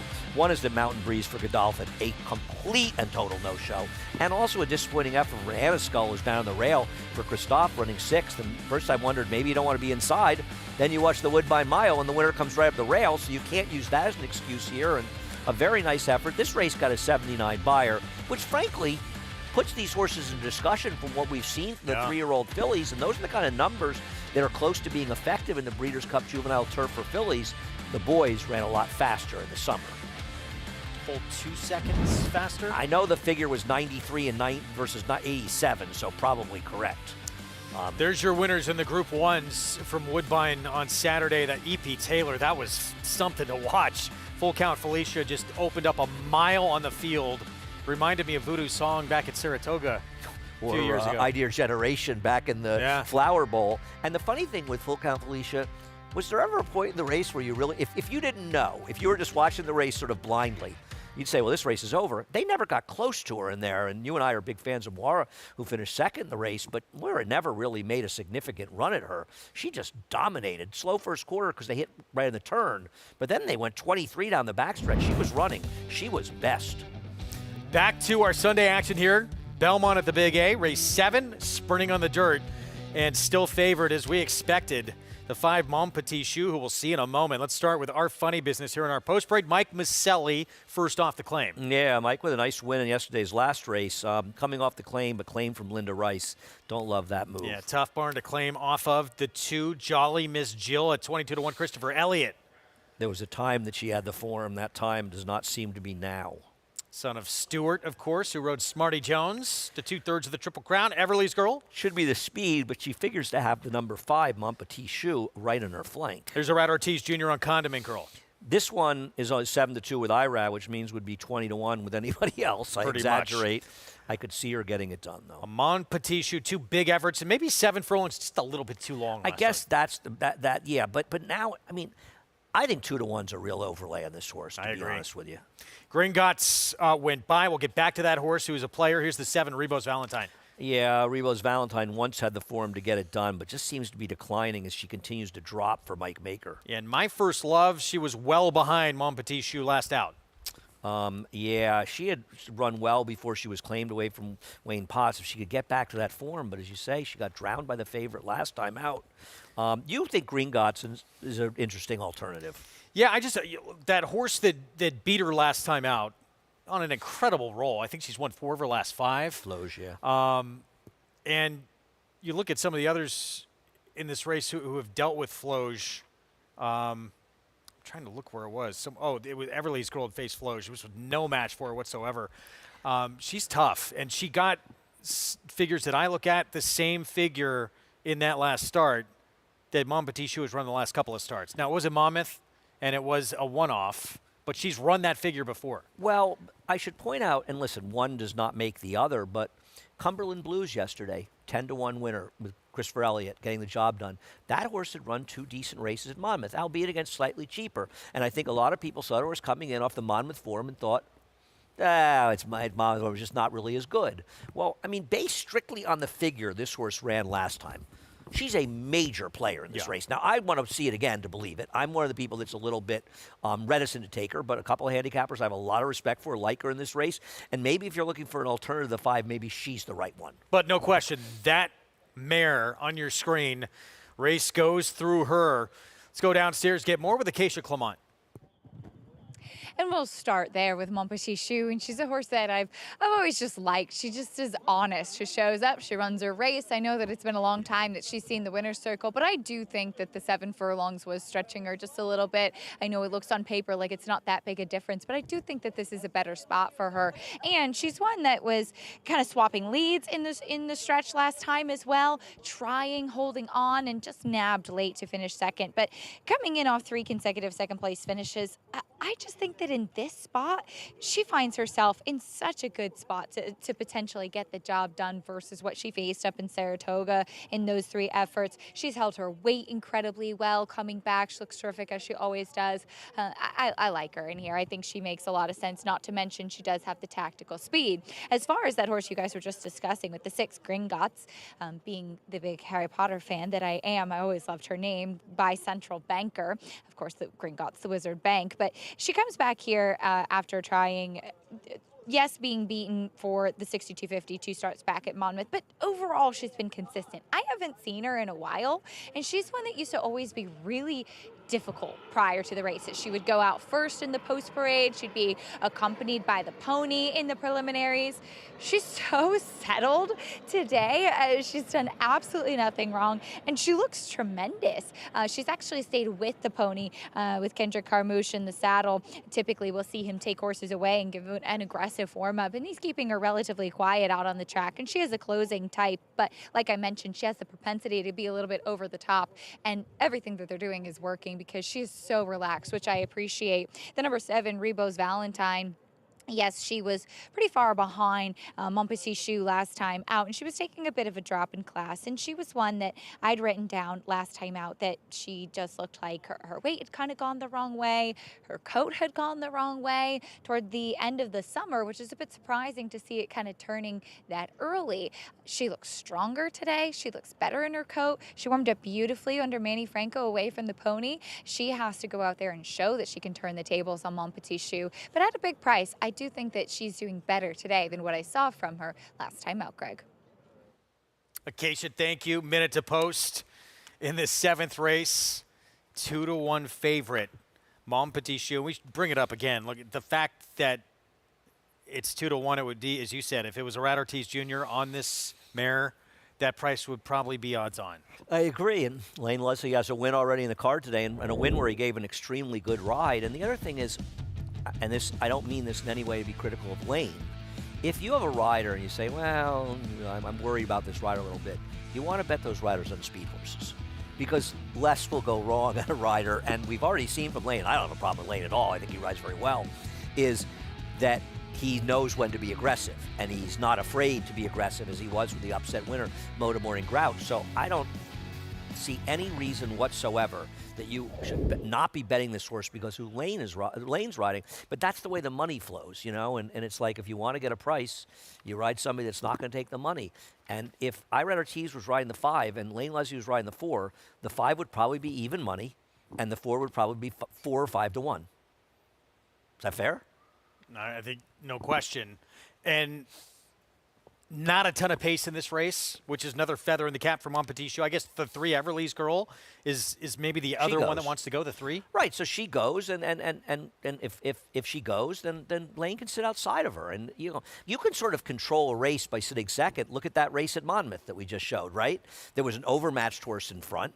And now, not as overmatched. I mean, the number 3 in this race is not quite as overmatched as it was at Monmouth. And but maybe nonetheless, even that's beneficial because the main contender, according to the board, Gringotts, you can maybe keep that horse even a little wider. How about Gringotts? 3-1 right now. Is that it's a Harry Potter thing we learned from our nerdy producer, Bobby Klatt. Thank you for that. Bobby really nerded it up with that one.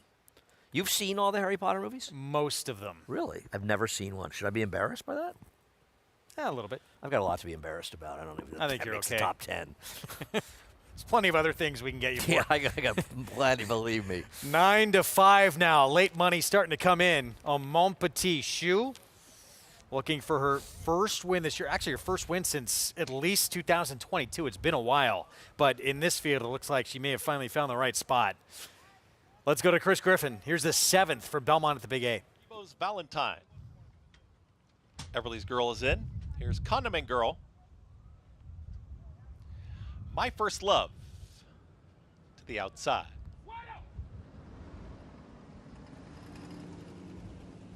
Goes in. All set.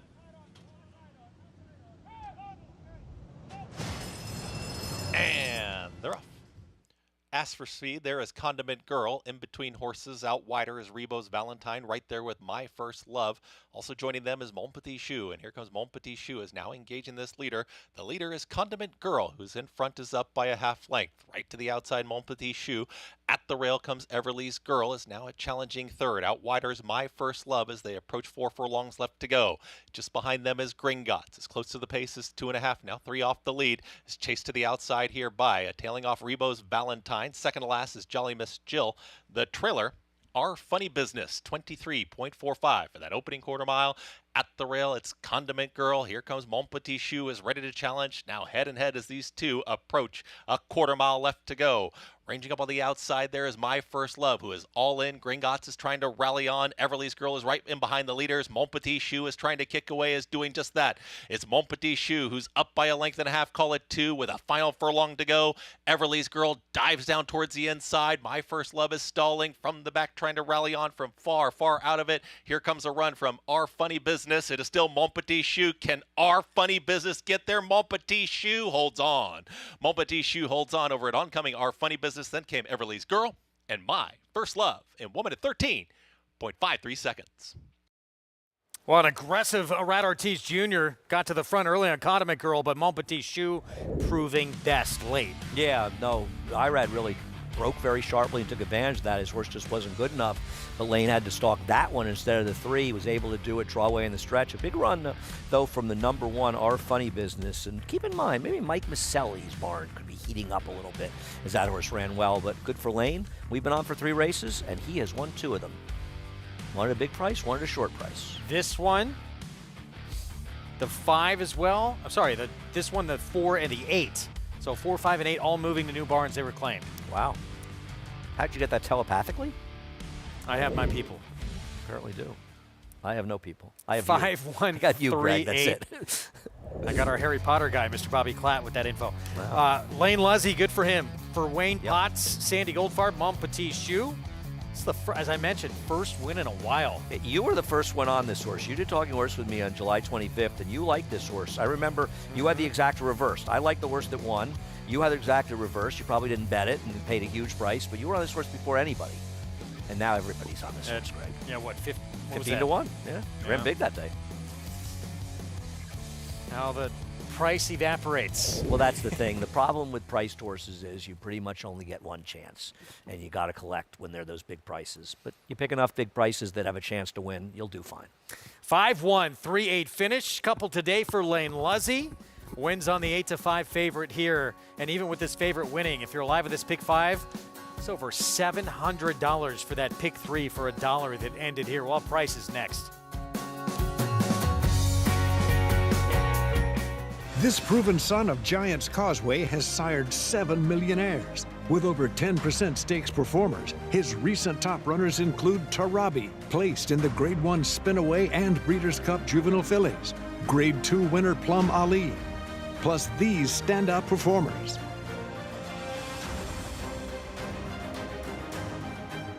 A proven value sire, First Samurai, standing at Claiborne Farm.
Back with you here on Fox Sports 1.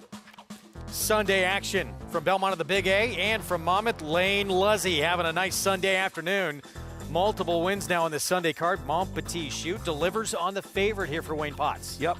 Didn't break as sharply as the number 4, but got right into position behind them and was able to stalk the 4, proved best in there, and held off the 1, who made a very big run to finish a narrowly beaten second. The 1 is dead last on the outside right now. But Lane did all the dirty work up front with this horse, and she got it done.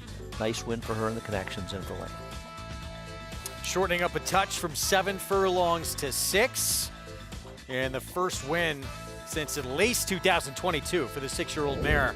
4th win overall. Returns $5.50 for the victory. Our Funny Business, Everly's Girl, 2nd and 3rd. Pick 3, as I said, over $700 for $1. $740. With 2 legs remaining, that is a great sign if you're alive right now. Yeah, a parlay that's around $150, around $700 for 4 races. A little less maybe, but still for $2. Unfortunately, it gets, I would argue, almost even more difficult, these final 2 legs. I mean, there's 3 horses that are, 3 or 4 is taking money in here, but this is a wide open race. Obviously, the 10 opens up the favor because Irad's riding, and that was a terrible post. And then the last race wide open. I agree. This is a difficult last couple races. I thought these are fun races, and I got pricey ideas in most of them.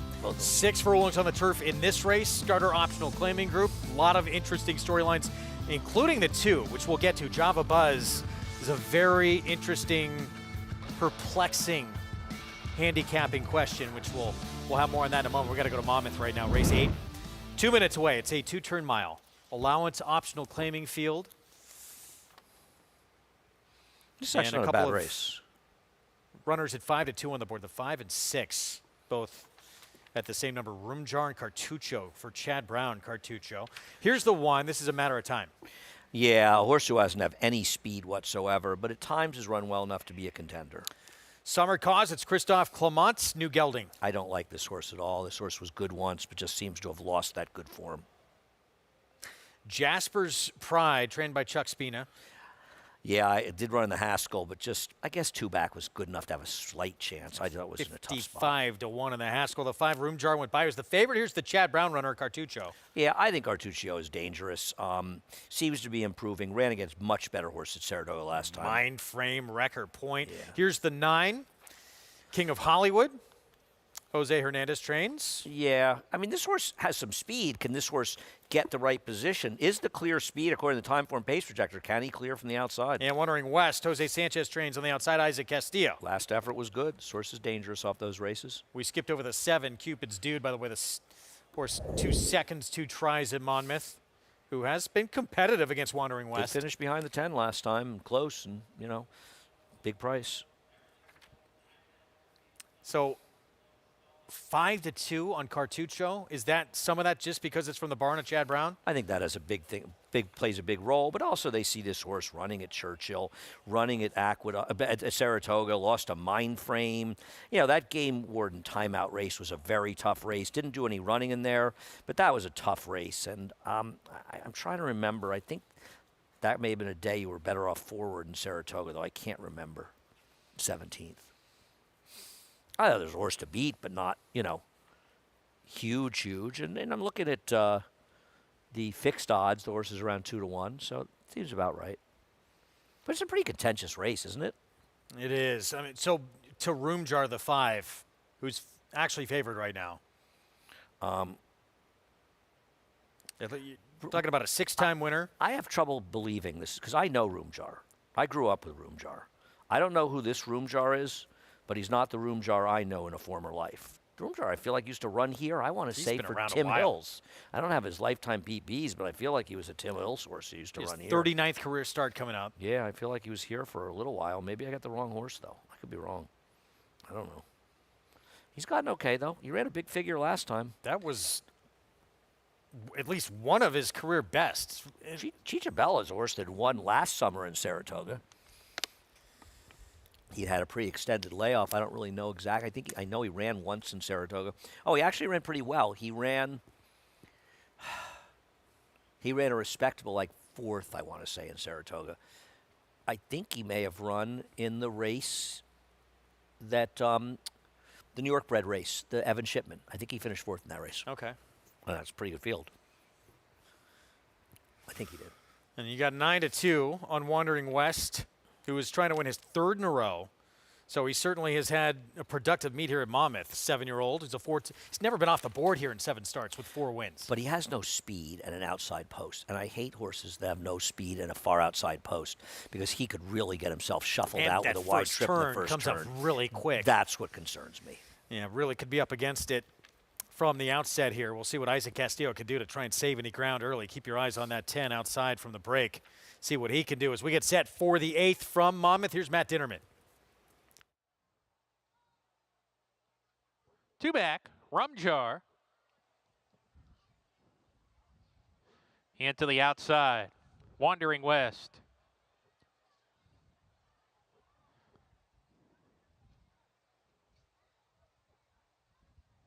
We're ready to go.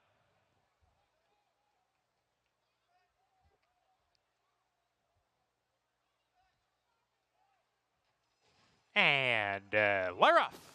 King of Hollywood with not a great break today. He likes to be close to the pace, and he's dead last after that. King of Hollywood getting to the outside, about to lose some ground as they pack up, charging into the clubhouse turn. The whole field separated by 3 lengths as they sort themselves out in the early stages. Summer Cause has an arrow lead here. He strides a length in front of Jasper's Pride, the New Jersey bred, taking 2nd. A matter of time, running in 3rd with a wall of runners right outside of him. Rumjar is there. Cartucho in the 3 path. Wandering West in the yellow jacket, the gray Cupid's dude there, and King of Hollywood is trying to make a dash from last now, all the way adjoined 3rd. King of Hollywood, look at this, 8 runners separated by 2 lengths down the backstretch run. Summer Cause, still the pacemaker at 7-1, a neck in front. Jasper's Pride between horses now as King of Hollywood takes the 3 wide path, is right there with those leaders, about a neck off, going into the turn, then a line of 4. A matter of time down on the inside, losing position. He's been passed by Cartucho and Wandering West, who claims the 4th position clearly. Cartucho and an all-out drive. So is Rumjar down on the rail. He needs to turn it around. Cupid's dude has plummeted out of it, as has a matter of time. Coming back to the lead. The leaders continue to go at it. Summer Cause on the inside, struggling to keep pace. And here's Wandering West with a big burst. He's up to take on King of Hollywood, who's run a game race today after the bad beginning. Wandering West is the leader. King of Hollywood 2nd. Summer Cause fighting back at the rail tenaciously. Summer Cause on the inside, as game as the day is long. And Summer Cause wins it under Jairo Rendon. Had to earn it, but he did so in very game fashion. Wandering West is 2nd. Summer Cause re-rallies. Incredible effort from Wandering West. The 10, it was wide the entire way around the racetrack, and it looked like he was going to win this race in the stretch. Yeah, I'm amazed this horse won. I know it's a slow pace, but this horse lost ground the whole way. But Summer Cause came back by saving the ground. I didn't get Summer Cause at all. I thought his form had fallen apart. Comes back as a new gelding and gets it done for the Clement barn. Keisha's happy. 9 might have been nailed for 3rd by the 6. It was close. But 2-10. Photo for 3rd. Summer Cause. Christophe Clement. Jairo Rendon. Waterford Stable. The new gelding off the bench for the victory here with just 2 races remaining in the meet at Monmouth. And we'll get back to it after a break. We got the 8th from Belmont on the way when we return. This one, the 8-5 favorite, difficult outside post, sprinting on the turf, but guess who's aboard? Nyrad Ortiz Jr. Stay with us.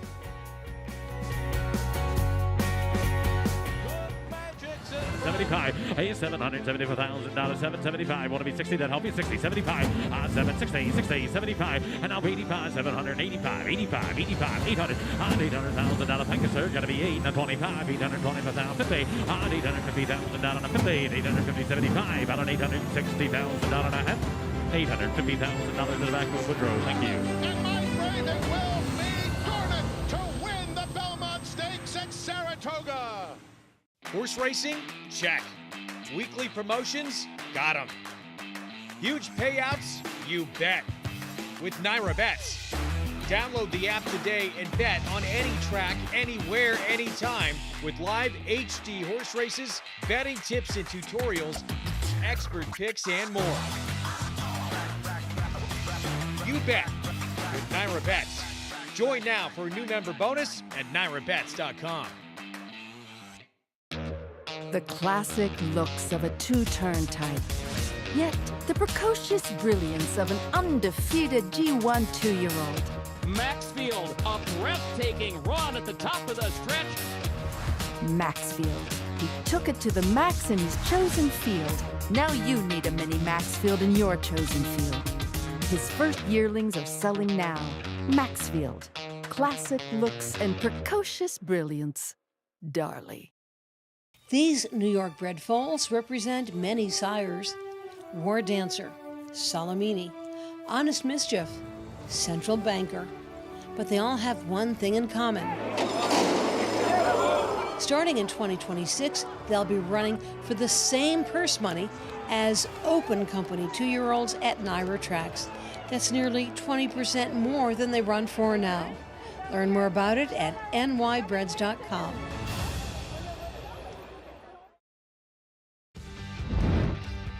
Back with you on our Fox Sports 1 coverage. You're watching America's Day at the Races. It's brought to you in part by Hillendale at Alapa on a beautiful Sunday afternoon here at the Big A.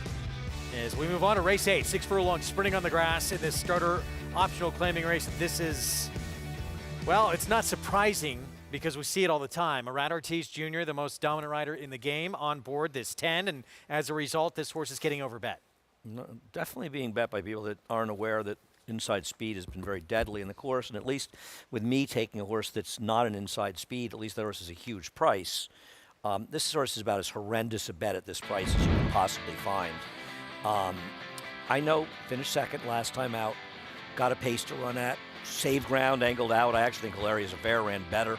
I think Hilarious Affair, the 4, is a more likely winner than the 10 in this race, to be honest with you. It was a terrible effort by Java Buzz, and if this was a track that was playing fairly, I would not bet a nickel on Java Buzz. But on this track, as the inside speed, even with the 6 Inflation Nation likely outside of him, I think he becomes the horse to beat.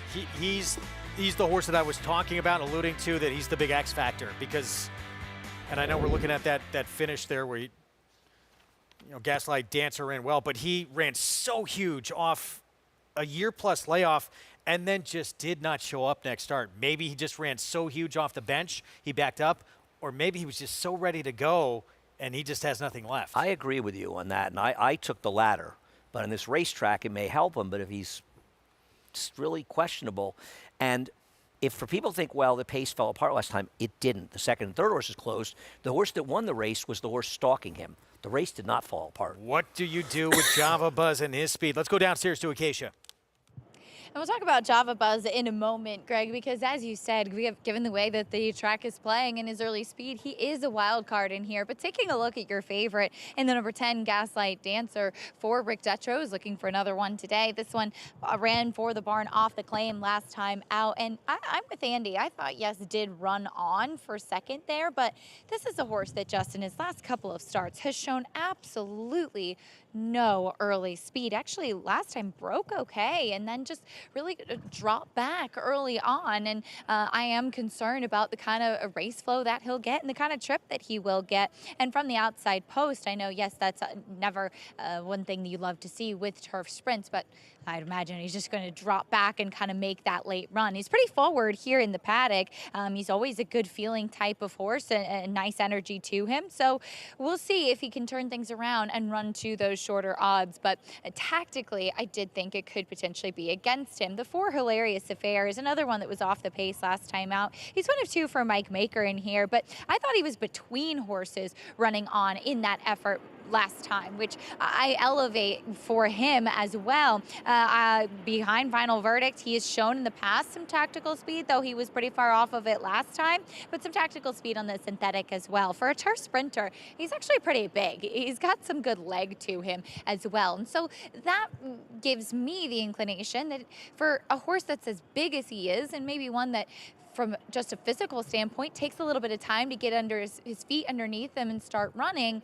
The fact that he was able to kick on like he did, I really respect that performance from him, and we'll see what kind of trip he can get in here from Joel Rosario as he is drawn a little bit more towards the inside. Now Java Buzz, as mentioned, he's the wild card. Now you do see it says blinkers on. It's not a regular set of blinkers. It's an extension blinker. So there is no cup on his left eye, and his right eye is going to be fully covered. This is a piece of equipment we talked a lot about earlier on with Bank Frenzy, who Rudy Rodriguez also trains, and this extension blinker is a piece of equipment he actually uses quite often and can be incredibly helpful for horses that do have the tendency to bear out, to drift, to give the rider a little bit more control. But also I've seen Rudy use it for horses that tend to fade a bit, and seeing horses come to their outside and maybe not having that competitive drive or a focus there at the end. So he ran so well 2 starts back using the speed, and then last time, as soon as he was passed,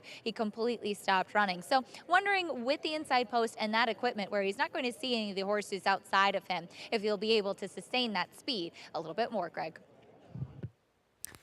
Acacia, thanks. I guess the positive when you look at, maybe he just ran so big and had an excuse. He did come back 3 weeks after that monstrous performance off almost a year and a half away. Okay, he's coming back 4 weeks now. Listen, what do I think? I think if he wins this race, it's because he's riding a gold rail. That's what I think. I don't like this horse at all. But because of the racetrack, he's my third choice. Because I don't think you can ignore the fact that he's likely being the inside speed, even with a 6, who's a crazy price right now, being outside of him. I have a ridiculous opinion here who, if it was a fair racetrack, I would really make a bet on this horse. I would really like this horse. The 7. Yeah. Now, when you like long shots, you can't get worried about track biases. You can know it probably decreases your chances, but this race is crying out for somebody. I think you'll agree. The 10 is about as bad a favorite as we'll see in the entire year. If he wins, good luck to him. He's a horrendous favorite. There's nobody in here that really stands out.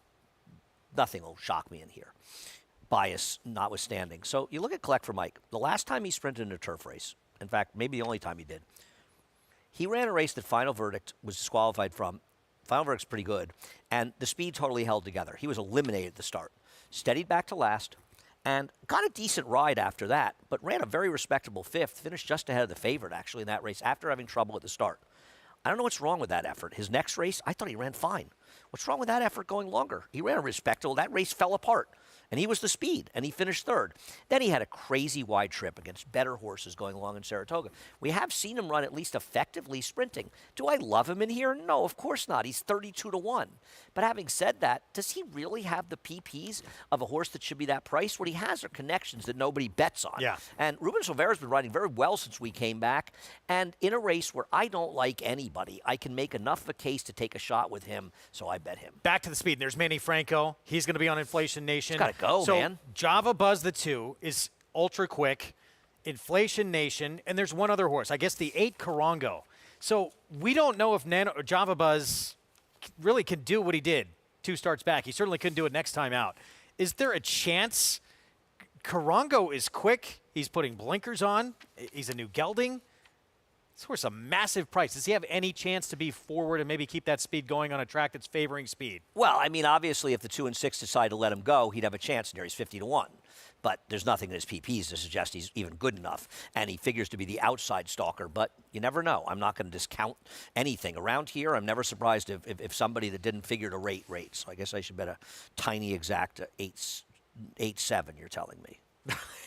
Well, I'm alive in the double with the 7, so I made a semi back, used some second exactas with horses that can win. And look, there's no, would you agree, Java Buzz, if he can run that race that he ran first off the layoff that we saw at Saratoga? He's going to win. No question. Yeah. He's going to win unless the 6 and 8, one or both of them press him into a crash space. And remember, on tracks like this, sometimes you do see unreasonably fast spaces, which cause collapses despite the bias. Here's Grumley. We start off our post break with a 34-1 long shot. Lane Luzzy looking for number 3 today. I want somebody to look at the PPs of this horse and explain to me why this horse was the same price as my 7, who's now 25-1. Yeah, it makes no sense. Here's Java Buzz, monster effort, 2 starts back, then a flop. I think we've talked quite enough about him. We understand the good and bad. Nano Man, 2 back Saratoga, broke his maiden on the grass. He runs his race 2 back at Saratoga, he has a chance here. He runs his last race, he has none. One of the best closing plays in the race. Hilarious Affair. He's the closer if I wanted the logical closer, and he's probably a fair price at 5 to 1. Palace View, Marcassi, blinkers on. I don't like the horse turning back in distance at all. On this racetrack, he's not a winning type, and he's not a 6 furlong, but Marcassi seems to win with everything. One of the other speeds. Here's Inflation Nation. He's a crazy price at 11 to 1.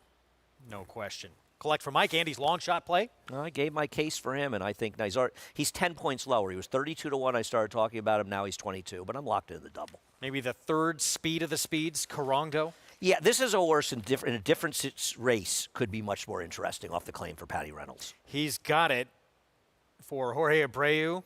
First start back at what, about 6 months last start? Could improve. I have a small double live with him as a backup as well. He's a horse I've had a fascination with in the past. Faced a good one, too. Scuttlebuzz. Yeah, he was way over his head last time out. Gaslight Dancer, you and I are both amazed he's favored here. I'm trying to figure out why the hell this horse is favored, to be honest with you. I really am. Well, most of it is because of the man aboard, Arad Ortiz Jr. Not that this horse isn't talented, especially against this group, but does not deserve to be that price, is up against it. The way the track's playing, there's better closers, but we'll see what happens. 8th, next when we come back.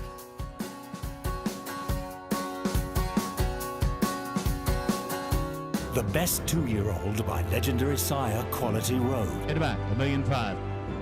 Very, very impressive debut. Cantering home. Could not have been more impressive. Coast to coast in the American Pharaoh. He's the real deal. Undefeated and unchallenged at 2. He's just too good. He wins the Breeders' Cup Juvenile. Corniche.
Good to have you with us as we get back to action here on the Sunday card from Belmont at the Big A with the 8th to come. 6 furlong sprinting on the grass.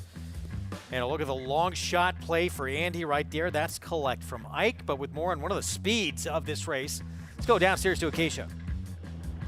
Yeah, and that's the 6 Inflation Nation, who I agree is too big a price. I know that he's not necessarily a winning type, and you do wonder if he took that jump forward as a 3-year-old, but I think that he's getting back to doing what he wants to do today. Was in an off-the-turf race last time out, and just everything about this horse looks like turf. And so he gets to go back to that today. I think tactically it's to his advantage as well, though he did have a more quiet warm-up out on the track. But he's a horse that sometimes and often can get very hot before his races. So he's a bit warm today, but all in all, he's doing much better than he was up in Saratoga. And I thought even his race 2 starts back, which was the last time I saw him, he still did not look 100% fit coming back off that layoff. And this is definitely the fittest that I have seen him back this year. The number 7 collect from Mike. Andy, I know that you like this horse and wishing you all the best with the big price, but at a 24 to 1, I just have to say, looking at my notes, every single time I have seen this horse, I wrote, looks like he wants to go shorter. So I've always felt he's a turf sprinter, and that's what he gets to do today. So maybe he too is just finding the spot that he's always wanted. 24 to 1. We'll see what happens. Is this going to be another big surprise race? It's just amazing that the 10 has been favored throughout in here from a difficult outside post as well. The annoying thing is because of the potential bias on the course, or bias we've seen very strongly, Bruce, a $50 horse, I'm going to probably have to lose money on collection rights one more time after this race. So, but I'm going to say that I'm committed, and I'm nothing if not committed. I mean, if he's able to win this race with his running style, it'll be interesting to see how the pace develops. But you're right. We could get a hot pace. Yeah, we could, and it'll be interesting. I think guys have to start riding their horses with a certain amount of what's the term, urgency. And I think we could see that. With blinkers on, Java Buzz, the intention has got to be, we have to steal this, doesn't it? No question, but Inflation Nation, doesn't Manny have to be super aggressive with him? How's he possibly winning this race without being aggressive? And he's quick. He is quick. So they got to go with him. He's dropped down to 6 to 1, a more palatable, more realistic price. I'll be interested to see how this plays out. It's a tricky race, to say the least. The 2, the 6, early on, out of the gate. Keep your eyes on that battle. Who will flinch first on the lead? And you mentioned the 8, and the 8's obviously a ridiculous bomb at 65 to 1, and has never run a race like that, but is off the claim. That horse could be forward as well, and Pat Reynolds not a trainer that's afraid to tell his rider to be aggressive. That's for sure. Maybe he can sit just off those 2. Tough to do that and win, but we'll see. I'm curious what happens, and maybe the track will just play too big a role in this, and it won't really matter. And maybe somebody will close, but it'll be a horse that's able to save ground, and whether or not it's going to be one of the 7 or something, that's a very tough thing to. Here we go, race 8, 6 furlong sprinting on the grass. And the favorite, Arad Ortiz Jr. on the 10, Gaslight Dancer for the Rick Dutrow Jr. barn. Let's go to Chris Griffin for the call. Leaving 2 out. Palace View and Gaslight Dancer.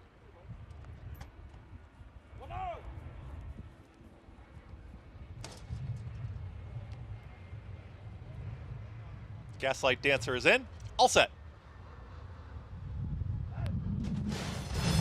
And they're off. Nano Man flashes early speed, so does Karango towards the far outside. Gaslight Dancer's trying to join them. At the rail, there is an opening for Java Buzz, and Java Buzz moves on through. Jose Lescano looking over his right shoulder, has a clear lead now as Java Buzz is up by a length and a half. Right there in second still is Karango, who is now challenging from the second position with Grumley tightly at the rail in third. Nano Man broke on top, but is now back to a shared 5th position. They are very tightly bunched in that middle grouping. Out wider, Gaslight Dancer's 3 wide is in that 5th spot. And 6th is going to be Palace View. Towards the outside of that rival is Inflation Nation. Towards the back end is going to be Hilarious Affair. He's got it. The trailer, Collect from Ike. The leader is Java Buzz, and Java Buzz was tugging Jose Lescano to the front, and Java Buzz now kicks for home, is still 5 lengths clear, 45 seconds flat for that half-mile time, but they start to move in closer now. Here comes Gaslight Dancer, who's on the move, is right there with Karango, is trying to make up some late ground. Gaslight Dancer's got Java Buzz in sight. It's Java Buzz who's still in front, but for how long? Gaslight Dancer pushes on by. Gaslight Dancer gets the victory. Gaslight Dancer, Java Buzz will hang on for second over an oncoming rally from Hilarious Affair. Then came a photo. Karango with Nano Man in 1 minute 8 and 4. It's the 10, Gaslight Dancer, who did not go off your favorite. Favoritism late switched to the horse who tried to go gate to wire in here, Java Buzz. It's Arad Ortiz Jr., Dutrow Barn with the 10 for the win. The 2 does not break well early, has to hustle and be used to get to the front. Yeah, squeezed a bit obviously as well. That took a toll on him later, but he did get the coveted rail. I don't know. I have no idea how the public was so enamored with this horse and ended up being right. I don't know a single handicapper I respect and like this horse. Rick Dutro's horses have come alive. This weekend, this horse ran and was best and got it done. Even though the two didn't break, he's supposed to win on this racetrack. I read 3 wide, out in the outside, and this horse just ran like a wildebeest to get it done. The board said it was going to happen. I didn't see it. The board was right. The other primary speed, the 6, was nowhere near the front. I don't know what was going on with that horse. And this horse just looked like he was rock and rolling on the front end. But here comes the 10, chipping away at that lead. Now it looked like bad news for Java Buzz, and it was. Yeah, I'm mystified. I'm mystified as to how they knew this horse was going to win. He did. How much are 8? 4th at 69 to 1. Yeah, 10-2-4-8. Carongo completing that superfecta, but it's Arad Ortiz Jr., Dutro Jr. barn. Second off the claim. And the public, they knew. All over this one early and ran to those odds. Gaslight Dancer from off the pace to run down the lone speed. Java Buzz here in the 8th.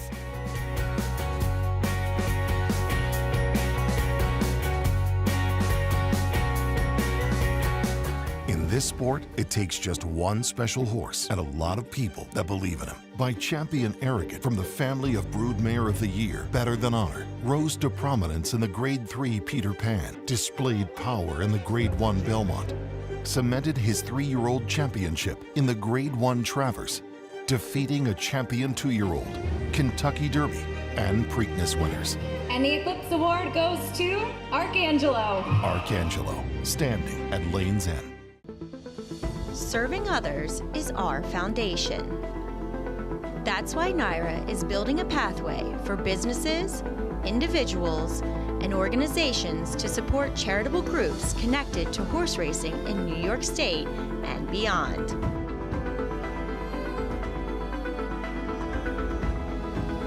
The NYRA Foundation, supporting our community.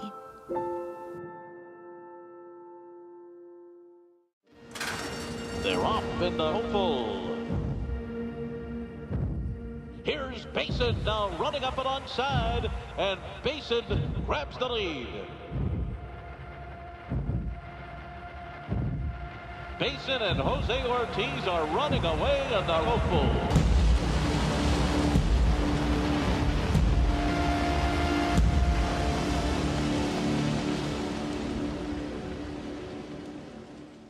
Racetrack Television Network brings you every race, from every track, on every screen, every day.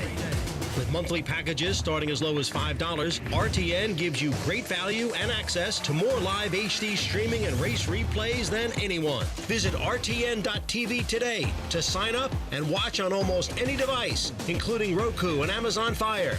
RTN has packages that start at $5 per month.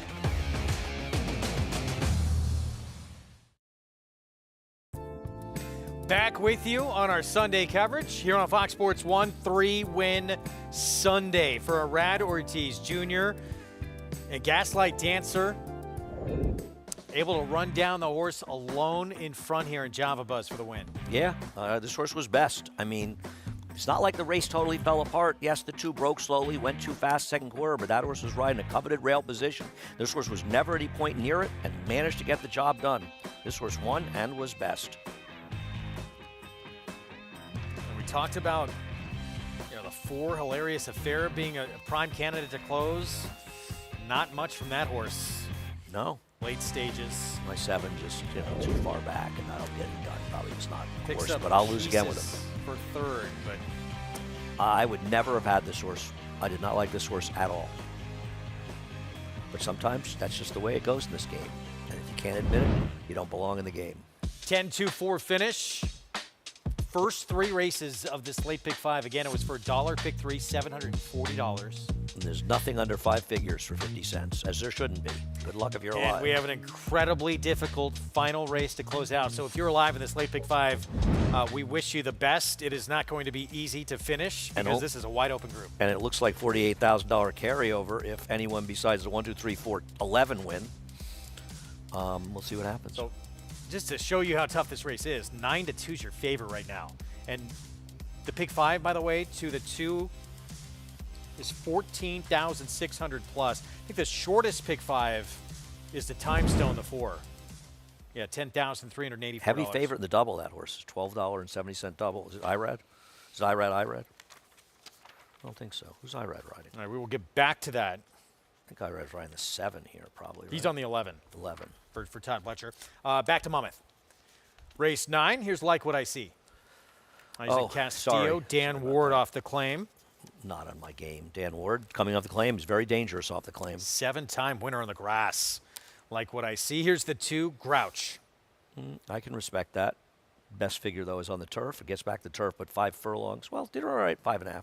81 buyer last time on the grass. Here's the 3, Golden Brown for Patrick McBurney. Getting back to sprinting, where the horse ran some solid figures, but really no factor.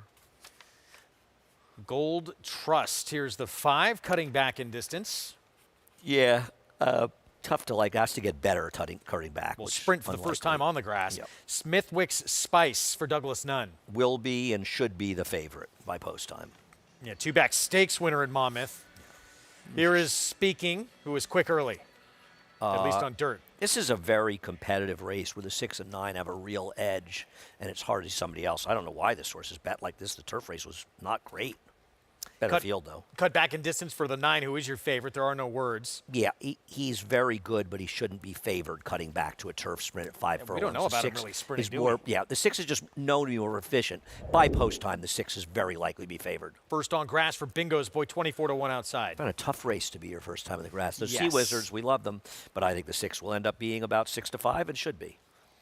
All right, so we'll see what happens here with the odds if we do get a late switch. Smithwick If I knew the Spice. 6 could be 5-2, I would bet, but I don't think that's going to happen. 8-time winner on the grass, 5 of them at this distance for Smithwick Spice. As we go to Matt Dinnerman for the call, race 9 Monmouth. Per the race analysis from Crystal Conning in the paddock, we have not seen this guy go in the 5 furlong journey for quite some time. It's been since he was a baby, 2 years old.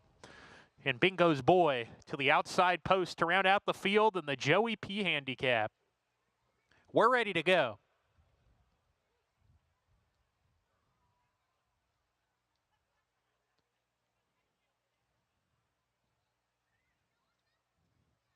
And they're off. In the Joey P handicap, Spinach Spice broke sharply with Golden Trust, who's up on the pace today. Like What I See is moving up. These 3 across the track, not far off early. Speaking is in that group as well. And on the outside, Bingo's Boy sorting themselves out. Spinach Spice with a head lead. Like What I See to the inside. A length to Speaking third now with Bingo's Boy, who's 4 deep on the course. Like What I See gets shuffled back into the turn as they round that turn. There are no words. Attempting to get closer. He's about 7 lengths off the runaway leader, Smiddick Spice, who's opened up the lead to 3, coming to the top of the lane. Like What I See is back in the second position, but has some work to do. They all do if they want to catch Smiddick Spice. Smiddick Spice down the lane has a 4-length lead and a furlong to go. Like What I See second. Grouch is rolling up the inside for a minor piece, but it's all Smiddick Spice. Smiddick Spice for Jorge Gonzalez romps in the Joey P handicap, won by 4.5.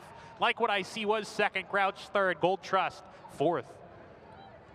Talk about a monster drop in class. He faced Big Invasion in the Harvey Pack last start at Saratoga. Big Invasion, one of the top turf sprinters in the country. It's shocking he wasn't the favorite. He went up at 8-5.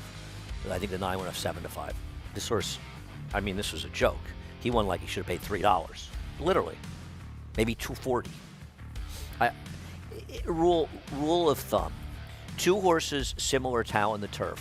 One confirmed to do it at turf sprints. The other one confirmed to do it going long. The turf sprinter will win 98% of the time. And does here. Maybe this horse more. had, we were just talking about it. I thought he had a major chance in that Harvey Pack Didn't run last that time badly. out. Turned out not to be. Yeah, he ran okay at 28-1. That was a monster field. The pace collapsed in that race, too. And he was chasing it. He couldn't lose this race if he showed up. 13th career win for this 8-year-old. 9th on the grass. Very good turf sprinter, and he was just way too good for this field. Are you getting emotional about the last race at the Monmouth Meet coming up? You do have some of those Meadowlands nights. I would drive out there with you one night if you wanted to go. I have not been to the new Meadowlands. I'm going to take you up on that. I'm in. I have not been to the new Meadowlands. Yeah, we'll get to the finale of Monmouth of the meet in just a little bit. Right now, it's the finale on the Sunday card for Belmont at the Big A, and a good one to close out. You and I both talked about it at the top of the show. We thought this was, potentially our favorite race on the entire card today. Oh, this maiden is special weight, mile and an eighth on the grass. Terrific race. It's a race that's basically a bring back from Saratoga, a race that was rained off where a lot of these were entered. I'm very interested in the one weighted average. Weighted average, I understand this horse looks woefully slow, and you're saying, oh, it's just Andy like another Chad Brown horse. No, not at all. This horse's first race at Ellis Park, I have noticed over time the 2-year-old Ellis Park turf routes get low figures, and they often are just too low for the horses in it. So I started looking up the horses he ran against.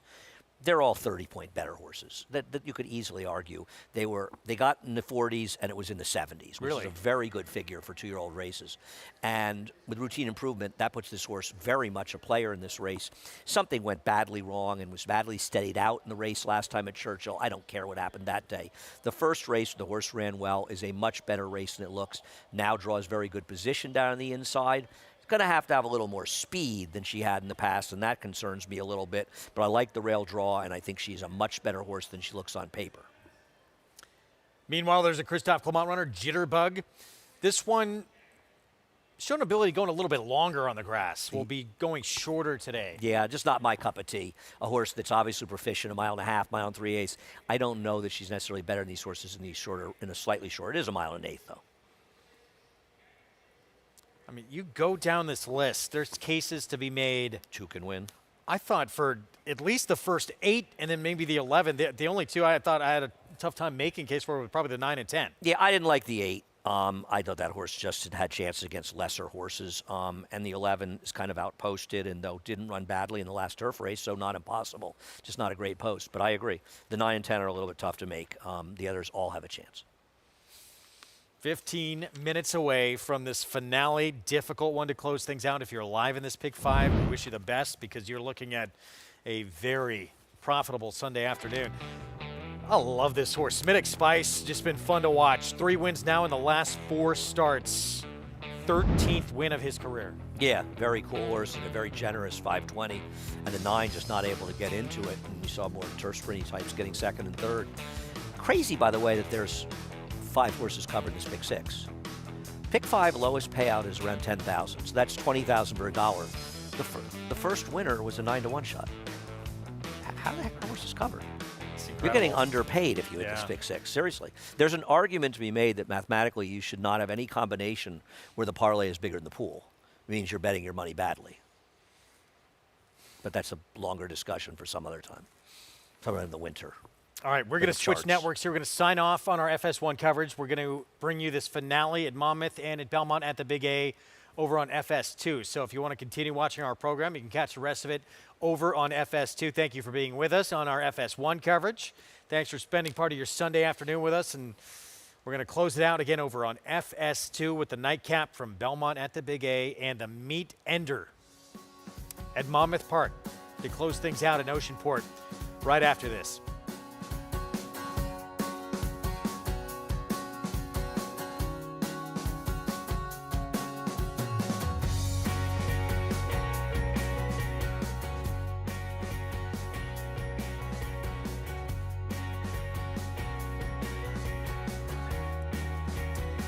Good to have you with us on Fox Sports 2. Hopefully some of you switched over from FS1 where we just left.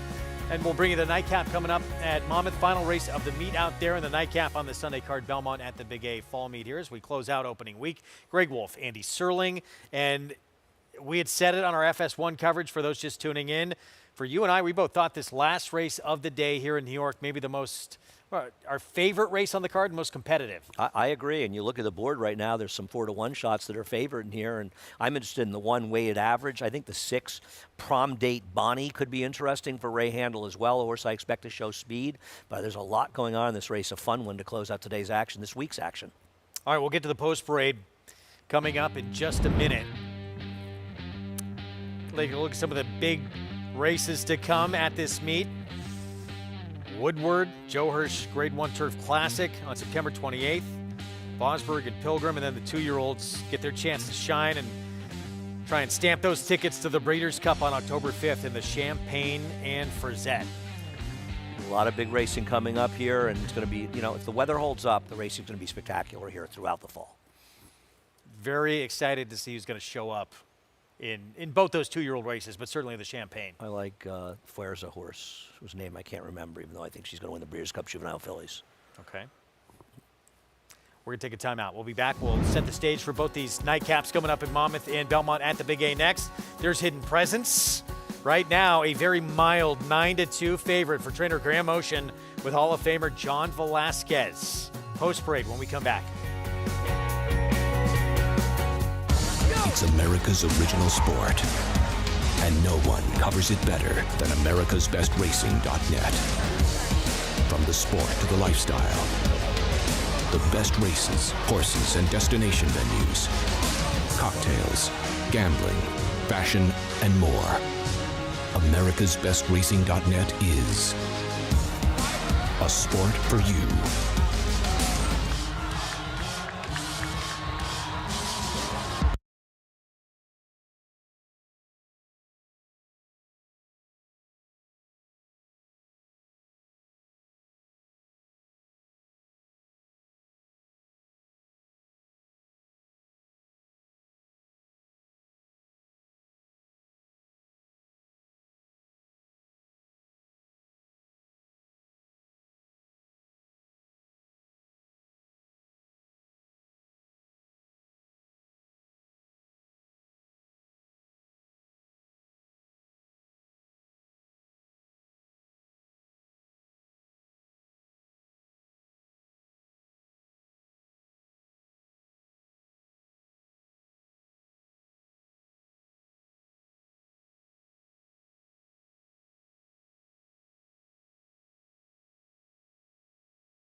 Good to have you with us as we bring you our finales here on our Sunday coverage from both Belmont at the Big A and Monmouth Park. This 9th here to close out the action in New York, mile and an 1/8 on the turf as these fillies and mares try and get that first win on the resume in this maiden special weight. Let's head downstairs to Acacia Clement.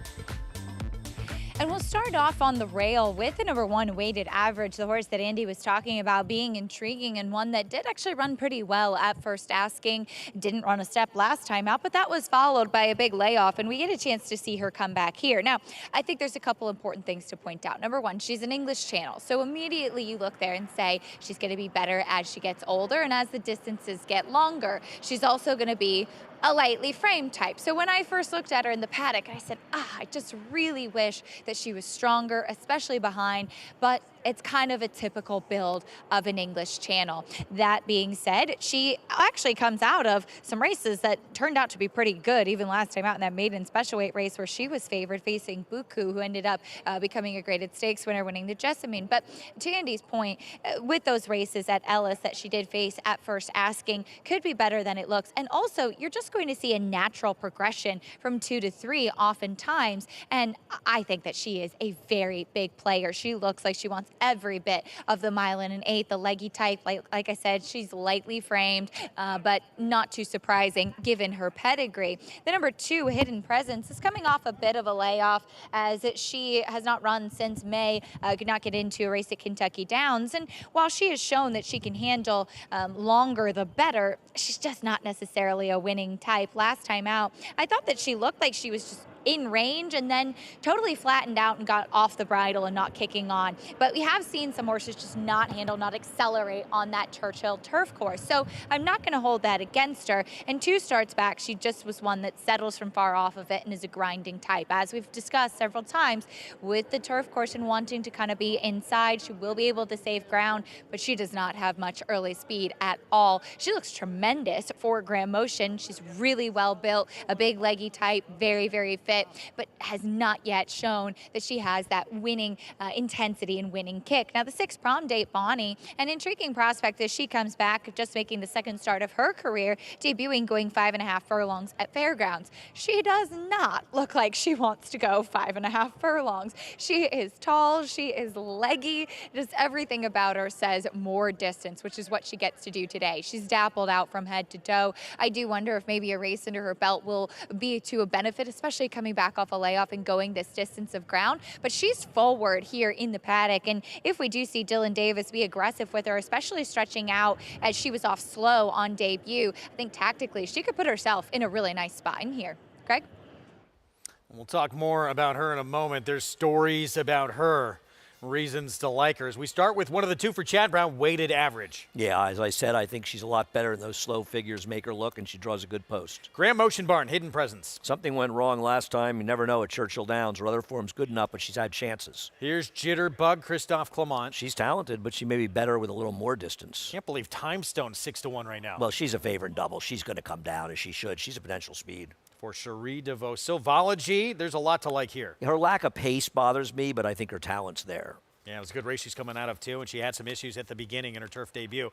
So here's this intriguing 2nd-time starter. Yeah, I imagine if she's live, she's going to be forward here, so I won't be surprised if she tries to wire the field.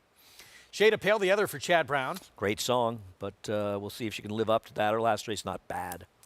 Here's the 9, Autumn's Turn, 0 for 9. This would be shocking that somebody has 5 if this horse wins.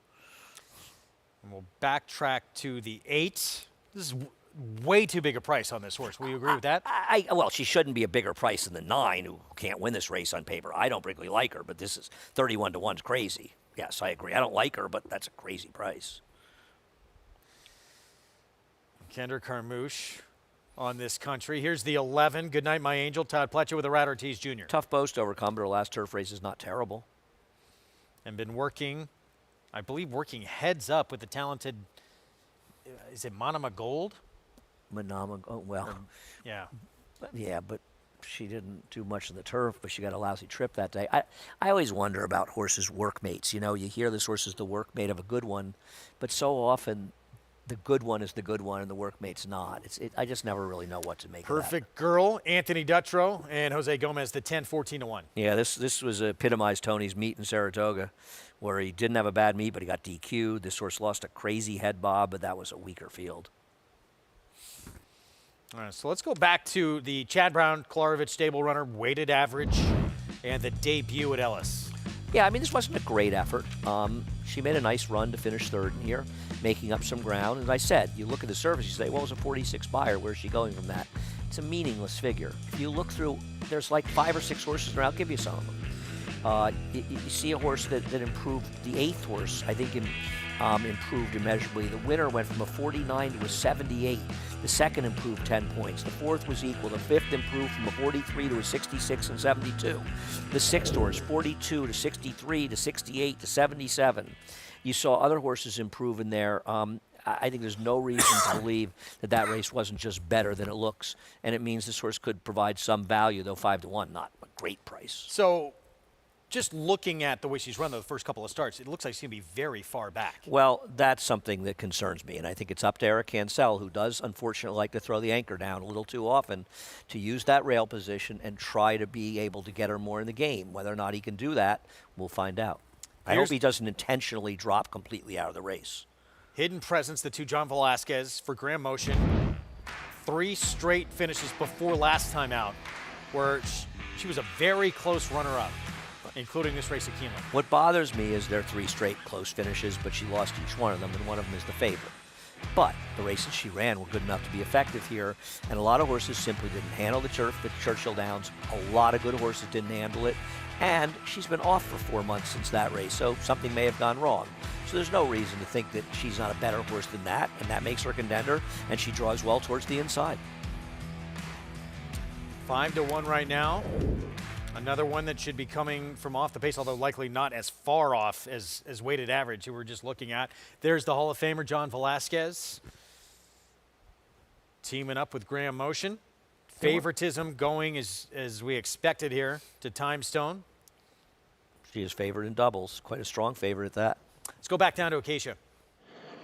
And picking up there, as Time Stone has kicked forward, she does have that tactical running style that I think should serve her well. She was chasing last time out, but being able to be forwardly placed and got a big warm-up out there today as well and was forward back in the paddock. I think just given the way that she projects to be running in here should bode well for her, and she looked tremendous. That was not in the paddock for her last race, but she definitely looks strong and powerful, which you like to see. Now the number 3, Jitterbug, she was a horse that was really tricky up in Saratoga, very much over the top, doing a lot, especially for going so far, and especially that race 2 starts back, which she was going 1.5 miles and still had enough and was kind of swapping leads, trying to kick on when altering course, but one who had expended a lot of energy before the race even started. Now, as we even talked about yesterday with Beautiful Love, you're going to see horses that are just overall will be much more settled here at Aqueduct. It's much quieter. You don't have all the people. You don't have the very crowded paddocks that you'll have like over at Saratoga. So Jitterbug came in with a training saddle on, but just overall so much more relaxed. Yes, maybe she does prefer a bit more distance, but I am pleased to see what she's shown in her demeanor. I wanted to mention quickly the 5 Silvology because I thought she was a bit intriguing. Hopefully she's not as far back as she was last time, but she broke awkwardly. She's one that has a big turf pedigree, being full to graded stakes winner Onus, who was a turf horse starting out on the dirt, where she ran okay first time out, but she's a turf horse, and I think it's better with a little bit more ground, and one that I find very intriguing and a really intriguing race, Greg. Silvology, second try on the turf. Hit the gate last time out in that turf debut, and assuming that does not happen today, should be at least a little bit closer. It was a funny race because the second and third horses were 1-2 around there, 2-1 around the track. The third horse came from way, way back, and that was a well-bet and touted European for Jack Sisterson that came from well back in there, and I thought Silvology ran fine. Who I believe was group placed, right?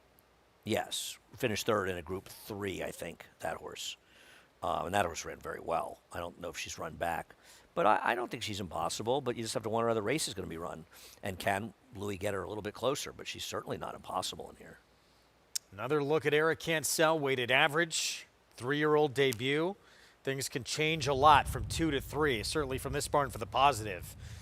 And we'll see if that's the case with this 5-1 shot. The other Chad Brown runner, the 7, Shade of Pale, will be start number 2 of this 3-year-old campaign. Manny Franco getting the first try on that filly, who's at 7-1. A difficult race to close things out. Time Stone 7-2. Is your favorite Cherie DeVoe, Jose Lezcano?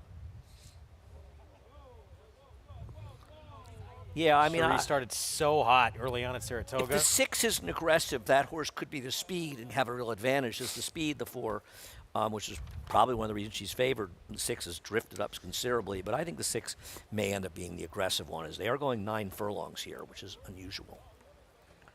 So, what, just working? That's the story, just working super strong in the morning? Yeah, I've heard that Ray likes this horse. I didn't ask him, but I've heard he likes this horse. Not taking much money, but is a little bit of an interesting horse, even looking at paper, but I'm guessing is working well. That's all. I just had a bit of a story. And you might see the 8 a little bit closer than usual. Not that far off the pace, going a little bit shorter than this. A couple of prior turf efforts, but a huge price. Set for this competitive finale to close out the Sunday action here, Belmont at the Big A. Let's go upstairs. Chris Griffin, the call. My Angel, last to load. 1 out.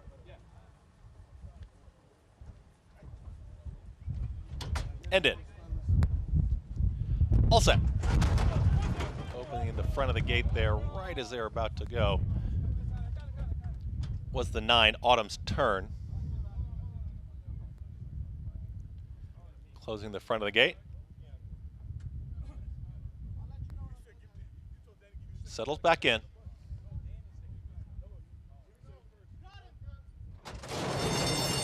And they're off. Good speed from the far outside. Good night, my angel. Flashes that early speed from the far outside draw, and here comes Time Stone in between horses. Time Stone is the leader. Joined alongside is Good Night, my angel. That's the leading duo. Just off of them comes This Country, and This Country is now taken third, as to the outside of Shade of Pale, who's stalking from fourth. Ground-saving journey there as they start to move forward in that second grouping. Here comes the run from Prom Date Bonnie, is now a challenging fifth. Far outside is going to be Perfect Girl, is there in sixth. In behind them in the 7th spot is Hidden Presence, as work towards the outside is in the 3 path progressing. Sovology's in that mix, also right there, Jitterbug. The 2 at the back, Weighted Average, and the trailer, Autumn's Turn. They reach the backstretch now, and Time Stone still has the lead. It's Time Stone up by a neck. Good Night, My Angel is right there stalking this pace setter, and they are 3 lengths clear from This Country, who's in the 3rd spot toward the inside from Prom Date Bonnie. Following them, Shade of Pale. Here comes Hidden Presence. More settled now for John Velasquez, is tracking in that 6th spot. Out wider still is Perfect Girl. In behind them, Jitterbug is in the purple silks, yellow sleeves. Sovology towards the outside of that rival. Weighted Average is in traffic, and a tip towards the outside with Autumn's Turn as they turn up the pressure up front. 1 minute 12 and 3 for 3/4 of a mile. Time Stone is the leader. Good Night, My Angel has been there the entire journey so far, and here comes the move from Good Night, My Angel. Time Stone still with a head in front. Time Stone and Good Night, My Angel now brush, and they are shoulder to shoulder. Here comes Shade of Pale, though, and Manny Franco is in full gear, and Shade of Pale is going to pass them all. Here comes Shade of Pale now running and sprinting by and opening up here by 3. It is Shade of Pale who's just striding away inside the final 16th. Jitterbug does have some late momentum, but it's all Shade of Pale to win the finale. Shade of Pale wins it over a photo between Jitterbug and an oncoming Weighted Average down towards the inside. Then came This Country in 1 minute 48 and 3. Shade of Pale, Chad Brown, Peter Brand Silks, Manny Franco, 7-1 to close out this Sunday card. Well, Manny got a great job of getting this horse to the rail, going into the first turn, and getting in position and being close enough to get it done. And he deserves a lot of credit here. I'm not exactly happy with the nose defeat for second with the 1, but I'll get over it. Start number 3, Shade of Pale, the other Chad Brown runner at a slightly better price with the victory to close out this Sunday card here at Belmont at the Big A. We'll have these prices for you when we return. Manny Franco for the Chad Brown Barn in the finale. War Dancer, New York's leading turf sire, is on fire at the Big A with Dancing Buck wire to wire in the elusive quality. Dancing Buck is almost there. Dancing Buck. Power Attack with back-to-back wire to wire wins. It's going to be Power Attack. As well as 26 Black. Here's 26 Black surging by them all to win it by a neck. And Roos. Torrigo trying to catch them both. Roos to the inside of the red blinkers. Roos gets the victory. Breed to a winner. War Dancer, proud to stand in New York. There's a passion in this game that grabs you. It'll make you get up at 3 o'clock in the morning, 7 days a week, and you will not be able to let go. I'm so blessed to do what I do. I don't lose sight of that for a half a second ever. I get to train horses for a living. If you've never experienced a race, you need to experience it, and then tell me that it doesn't get your heart pounding. It needs to be in a bucket list for everybody to come to the races and get as close as you can to the rail. Just hear those horses going by. It's like a thunderstorm coming. I mean, it's like electric, and it just shoof, it whisks past you. Those that are in it and have experienced it, that pulls at you to where you can't let it go. And there's heaven for horses. This is heaven. I've lived it and seen it. It's really special here. Racetrack Television Network brings you every race, from every track, on every screen, every day. With monthly packages starting as low as $5, RTN gives you great value and access to more live HD streaming and race replays than anyone. Visit RTN.tv today to sign up and watch on almost any device, including Roku and Amazon Fire. RTN has packages that start at $5 per month.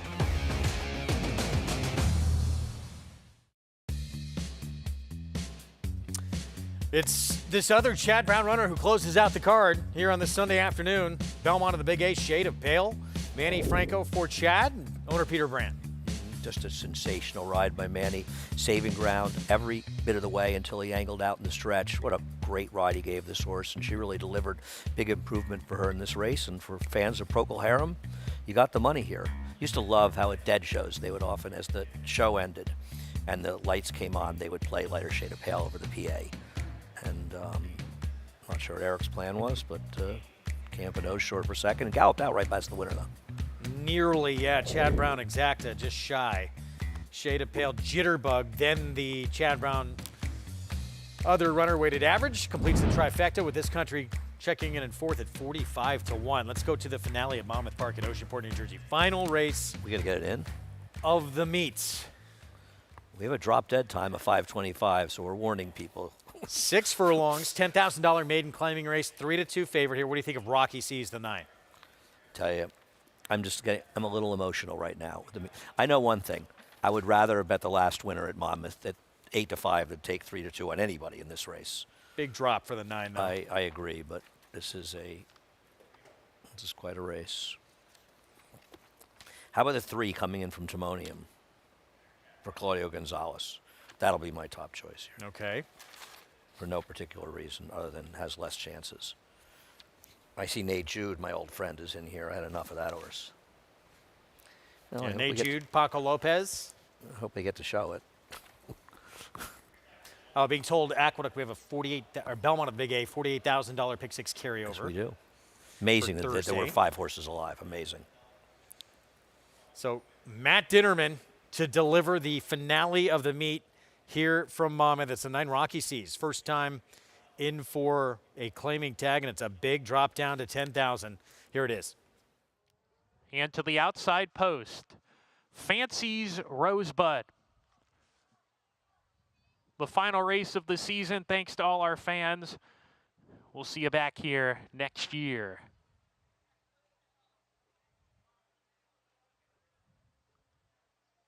We're ready to go.